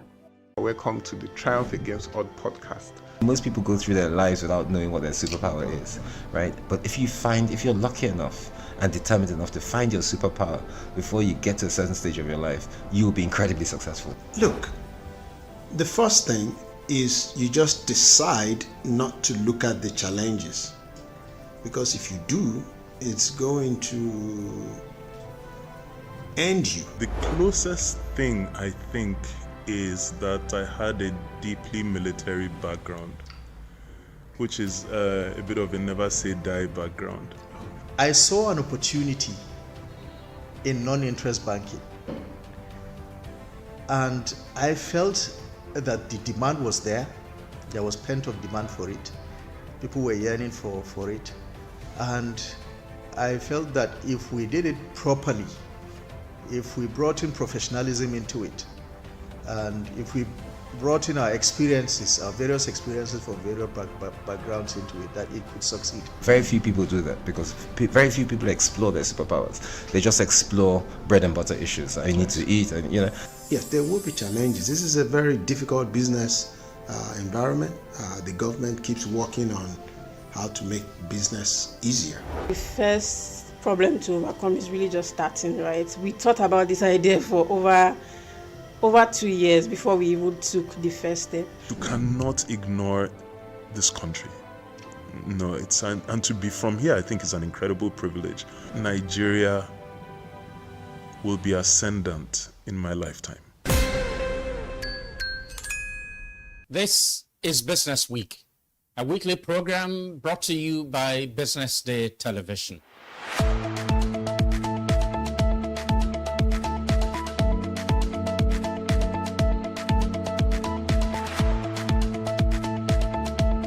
For many years, we've talked about the need to, essentially diversify our revenue stream away from, the huge dependence on oil revenues.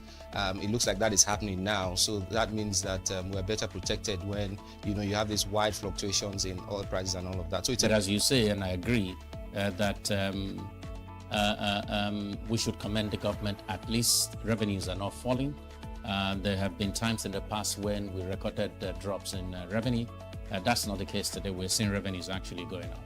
Increasingly, we can see the developed countries focusing on renewable energy and so on and so forth, which means that in the long run, we must look for alternative sources to funding. So, the government says that crude oil theft has essentially come to an end. We need to do more to ensure that we totally eliminate crude oil theft and start to think of how to boost production. But it's a good first step. By eliminating crude oil theft, it also creates an incentive for international oil companies to probably return and start to take up more projects in the upstream industries. Stay ahead with Business Day Mobile, your gateway to Nigeria's most trusted business news, market insights, and expert analysis. With a Business Day Mobile app, you enjoy more than just news. You gain a seamless, intuitive platform designed to keep you informed and empowered. From exclusive articles to in-depth market trends, the app delivers the stories that matter most. Why Business Day Mobile? for premium access, for a clean, responsive design, for smarter navigation, for customizable layouts, and for all-in-one business hub. Whether you're a business leader, investor, policymaker, or enthusiast, BusinessDay Mobile brings you closer to the insights shaping Nigeria's business landscape. Download today and put authoritative business journalism right at your fingertips, anytime, anywhere.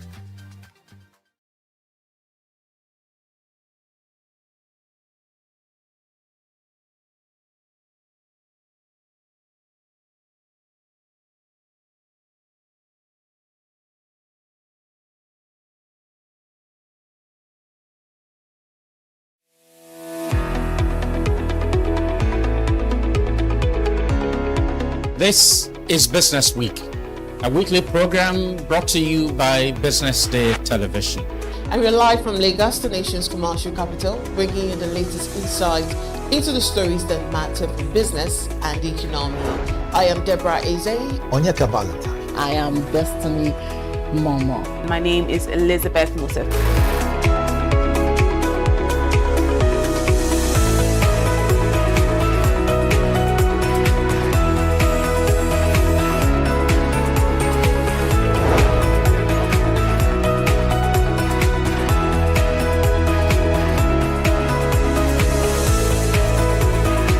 When you think of business, think no more, think Business Day.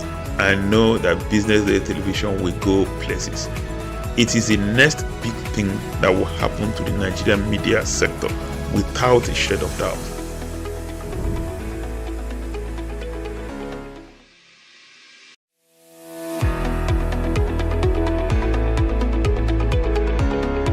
This is Business Week, a weekly program brought to you by BusinessDay Television.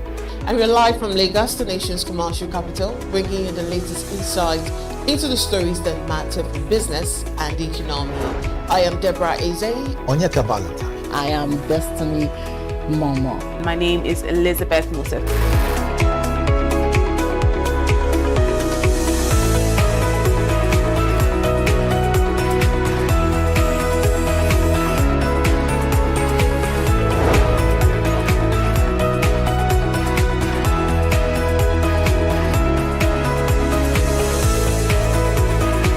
When you think of business, think no more, think Business Day. I know that Business Day television will go places. It is the next big thing that will happen to the Nigerian media sector without a shade of doubt.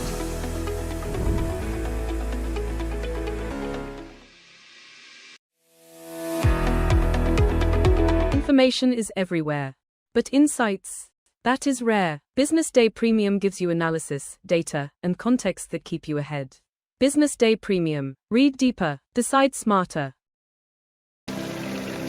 They say money never sleeps. Wake up to clarity, insights, and the stories driving business in Nigeria and beyond. From the heartbeat of small and medium enterprises to the pulse of national economic policy, this is where business meets perspective. With expert guests, real-time analysis, and stories that matter to you, we go beyond headlines to bring you the full picture.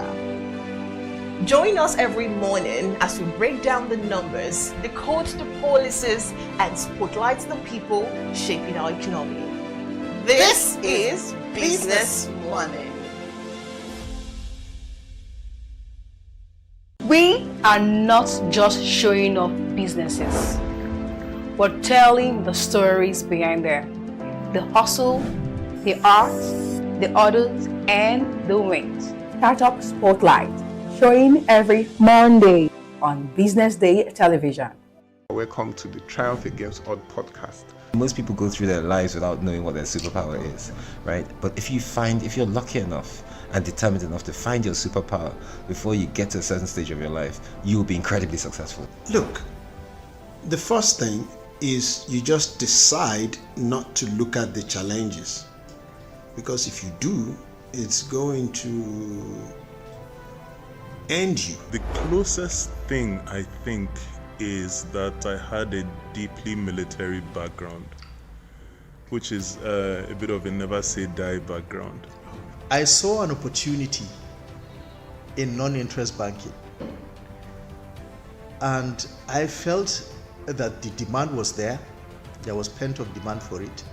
People were yearning for it, and I felt that if we did it properly, if we brought in professionalism into it, and if we brought in our experiences, our various experiences from various backgrounds into it, that it could succeed. Very few people do that because very few people explore their superpowers. They just explore bread and butter issues. I need to eat, and Yes, there will be challenges. This is a very difficult business environment. The government keeps working on how to make business easier. The first problem to overcome is really just starting, right? We thought about this idea for over 2 years before we even took the first step. You cannot ignore this country. No, and to be from here, I think is an incredible privilege. Nigeria will be ascendant in my lifetime. This is Business Week, a weekly program brought to you by Business Day Television.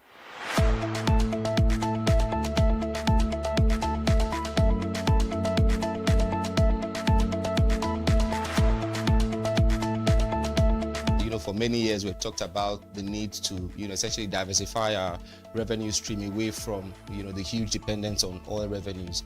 It looks like that is happening now. So that means that we're better protected when, you have these wide fluctuations in oil prices and all of that. So it's as you say, and I agree, that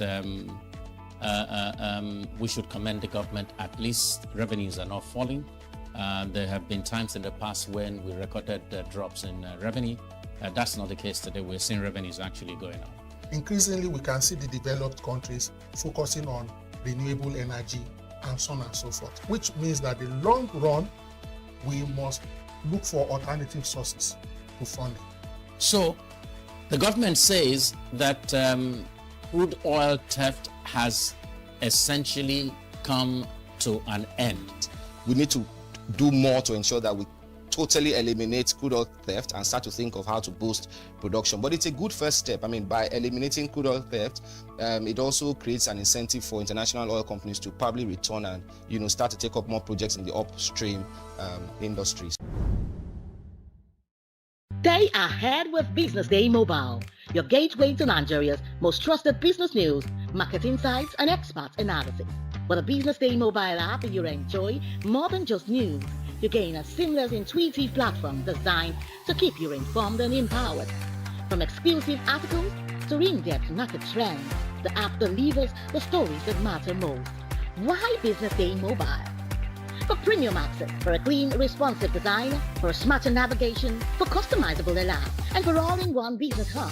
Whether you're a business leader, investor, policymaker, or enthusiast, Business Day Mobile brings you closer to the insights shaping Nigeria's business landscape.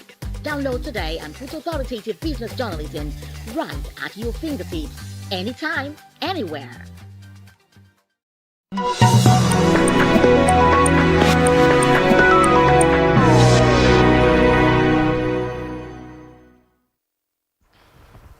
You're watching Business Day Television. This is Behind the Headlines, where we go behind the headlines to see what's making the stories, checking out from the perspective of the writer of the story. Today's conversation is one which I think is really important. We're talking all about how Nigeria has reached a 5-year high for foreign investors' confidence, and I've got the writer of the story in the studio with me today. Wasiu Ali is joining us in the studio this afternoon. Thank you for joining us on the show today, Wasiu. Thank you. The pleasure is mine. Wasiu, how do we get here? 5-year high in foreign investors' confidence for Nigeria. To me, that seems like something positive. So, what led us here? Right.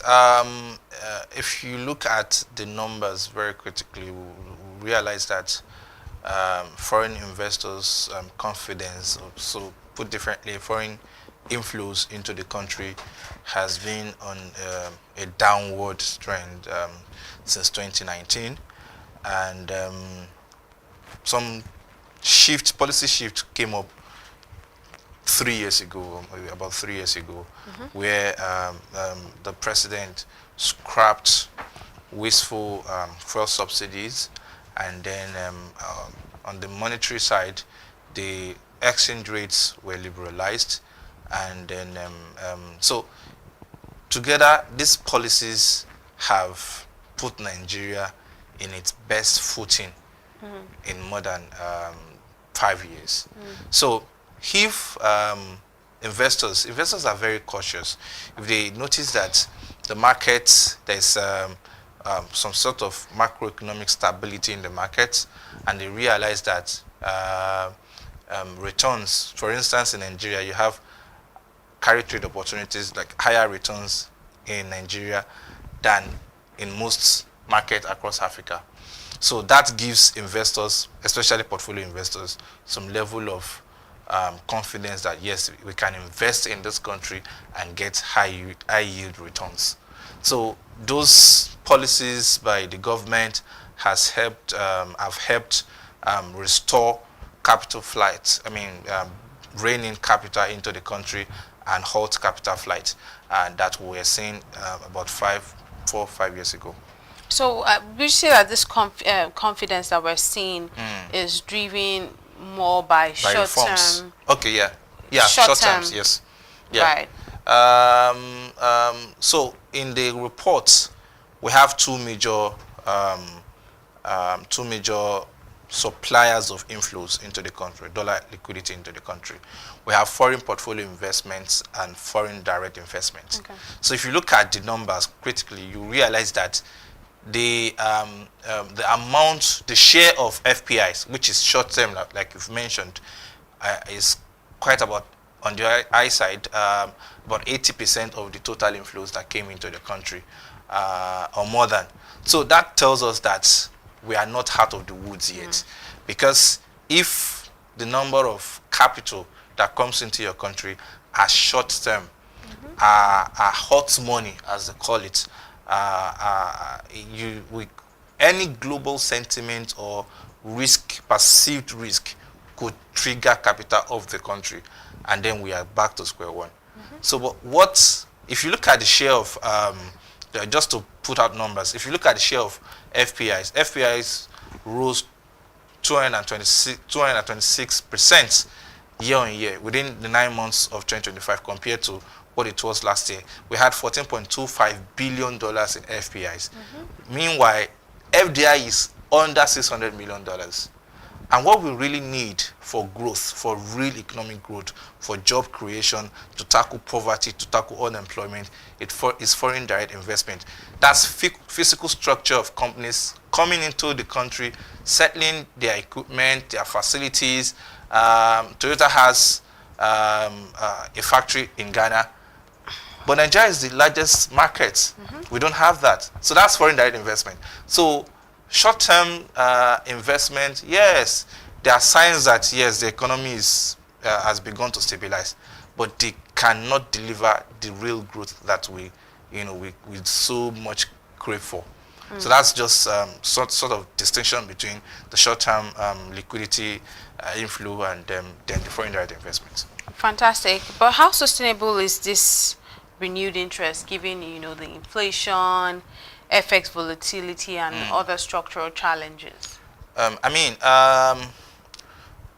If we don't see any material disruption in the economy, in the global economy, yes, I think it's sustainable.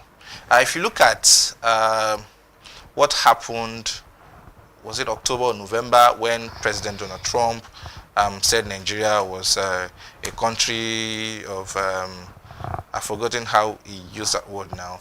He described Nigeria in a way that made investors very unsettled. And that's had a negative consequence on foreign portfolio investments.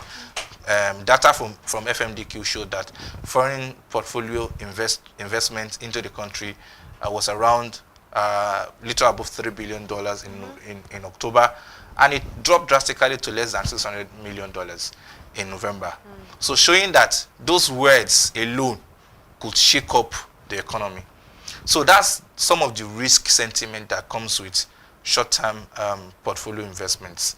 So, but on a general metrics, Nigeria has embarked on, Nigeria embarked on reforms that have brought in more transparency in the market, that has opened up the market, that has also ensured that capital can be easily repatriated. Because one of the issues that were that were pressing at about 4-5 years ago, 3 years ago, were that foreign investors found it hard to lock in their money here, and when it's time to take that money they've brought in, that liquidity they've brought in, they find it so hard. The central bank then had a lot of issues in ensuring that capital are repatriated. Now those bottlenecks are have been removed. So that means that if the reform momentum is sustained, then we can see sustainable inflows coming in moving forward. Right. And have we seen some sectors that are attracting more foreign capital, and why, if there's any? Yeah, I mean, one of the biggest beneficiary of this capital importation is the banking sector. We all know that the banking sector is undergoing a recapitalization exercise. For international banks, I don't know. For international banks, I don't want to mention names now, but for international banks, their subsidiaries outside Nigeria, so they help fund their recapitalization agenda, meaning that money from outside is coming into the country in terms of dollar liquidity. So banking sector continues to enjoy this this rare privilege. Aside from banking sector, well, you put it in quotes. It seems like there's more rare privilege, because the recapitalization is is still ongoing. It will end by March, and so we don't know what will happen after that. But I think in a very, if I'm being optimistic, I think the banks are one of the greatest beneficiary from capital importation, because another thing is that foreign investors operate in Nigeria's OMO, that's open market operation, and the inflows that are sent into the open market operations are usually sent through the banks, so which could also account for for foreign capital. And of course, Nigeria has an interest rate of about 27%, which means that if you discount inflation of 15% and inflation and interest rate of 27%, you still have a very wide margin in terms of returns, real returns to investors. So, which means that Nigeria will still be benefiting from, investors will still be benefiting from high yield environments. Now, coming to another sector that I think that's, according to the data, benefited really was agricultural sector. Telecom sector also rebounded, though the numbers seem to me very, very marginal in terms of direct investment that comes into this sector, because Nigeria has a very huge market, to over 230 million people, and so that market is very, very, very expansive and still remains largely untapped. So one of the sectors that I think is punching below its weight is the agricultural sector, because that quite a number of arable lands in Nigeria, and they still remain largely uncultivated. So if the government can look into ways to incentivize agriculture the more, and the risk some sort of sentiments around insecurity and the likes, then I think that sector would attract more capital than it's currently doing. Right. And just before I let you go, I think it would be very necessary to ask you about some of the risks that could reverse this positive sentiment. Not like we're hoping it gets reversed, but are there some risks that we must watch out for, that policymakers must try their best to avoid in order to sustain this investor confidence? Yeah, I mean, I think one of the biggest risk is what I've just mentioned, insecurity. If you recall, I mentioned when the United States President announced that Nigeria, referring to Nigeria as now is disgraced country, country of particular concern. That statement shows that, oh, the country is somewhat unstable in terms of insecurity. And that reverberates around the markets because, like I mentioned, inflows got slashed, and so the government needs to decisively tackle insecurity. One of the greatest risk for foreign direct investment too is insecurity, because I can't imagine establishing a $20 billion factory, for instance, or more than, and you have people coming to, sabotage it. Insecurity. Your staff are kidnapped day in, day out. Every other day you listen to the news and you get scared here and there that, oh, banditry here, kidnapping there. So I think these are issues that we need to really the government really needs to tackle. Another thing that comes to mind is managing and ensuring that the macro gains that we have realized now in terms of inflation, in terms of naira stability, are well maintained, are well watched closely, so that we don't get carried away and then lose the momentum. Then another thing that would also follow that is for the government to sustain the course, to stay the course, so that so there is something we call I can't remember the word, but when the economy is booming, the government at some point would feel well, things are going well, we can now keep our eyes closed. But we have to avoid that temptation of having that, oh, we are now victorious. We still need to continue to monitor inflation, even though it's coming down. We need to monitor how the market operates and all of that. I think with all of those things, we will get more inflows than we're currently doing. Fantastic. Thank you very much, Wasiu Ali, for joining us this afternoon on Behind the Headlines and taking us through the story. Hopefully, we sustain the position that we currently are at. We don't see a downward spiral. But thank you very much for joining us this afternoon. I would say more ink to your pen. Thank you so much. Thank you. Well, that's why we'll leave it this afternoon on Behind the Headlines here on Business Day Television. My name remains Elizabeth Musa. Until tomorrow, stay safe.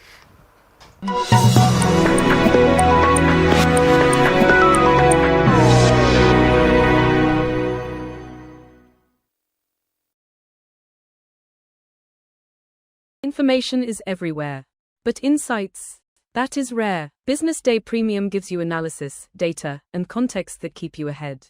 Business Day Premium. Read deeper, decide smarter. They say money never sleeps. Wake up to clarity, insights, and the stories driving business in Nigeria and beyond. From the heartbeat of small and medium enterprises to the pulse of national economic policy, this is where business meets perspective. With expert guests, real-time analysis, and stories that matter to you, we go beyond headlines to bring you the full picture. Join us every morning as we break down the numbers, decode the policies, and spotlight the people shaping our economy. This is Business Money. We are not just showing off businesses. We're telling the stories behind them. The hustle, the art, the orders, and the wins. Startup Spotlight, showing every Monday on Business Day Television. Welcome to the Triumph Against Odd podcast. Most people go through their lives without knowing what their superpower is, right? But if you're lucky enough and determined enough to find your superpower before you get to a certain stage of your life, you'll be incredibly successful. Look, the first thing is you just decide not to look at the challenges.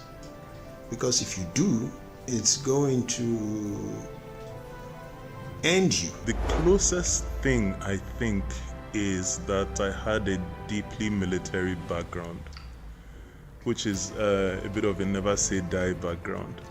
I saw an opportunity in non-interest banking, and I felt that the demand was there. There was pent-up demand for it. People were yearning for it, and I felt that if we did it properly, if we brought in professionalism into it, and if we brought in our experiences, our various experiences from various backgrounds into it, that it could succeed. Very few people do that because very few people explore their superpowers. They just explore bread and butter issues. I need to eat, and you know. Yes, there will be challenges. This is a very difficult business environment. The government keeps working on how to make business easier. The first problem to overcome is really just starting, right? We thought about this idea for over 2 years before we even took the first step. You cannot ignore this country. No, and to be from here, I think is an incredible privilege. Nigeria will be ascendant in my lifetime. This is Business Week, a weekly program brought to you by BusinessDay Television.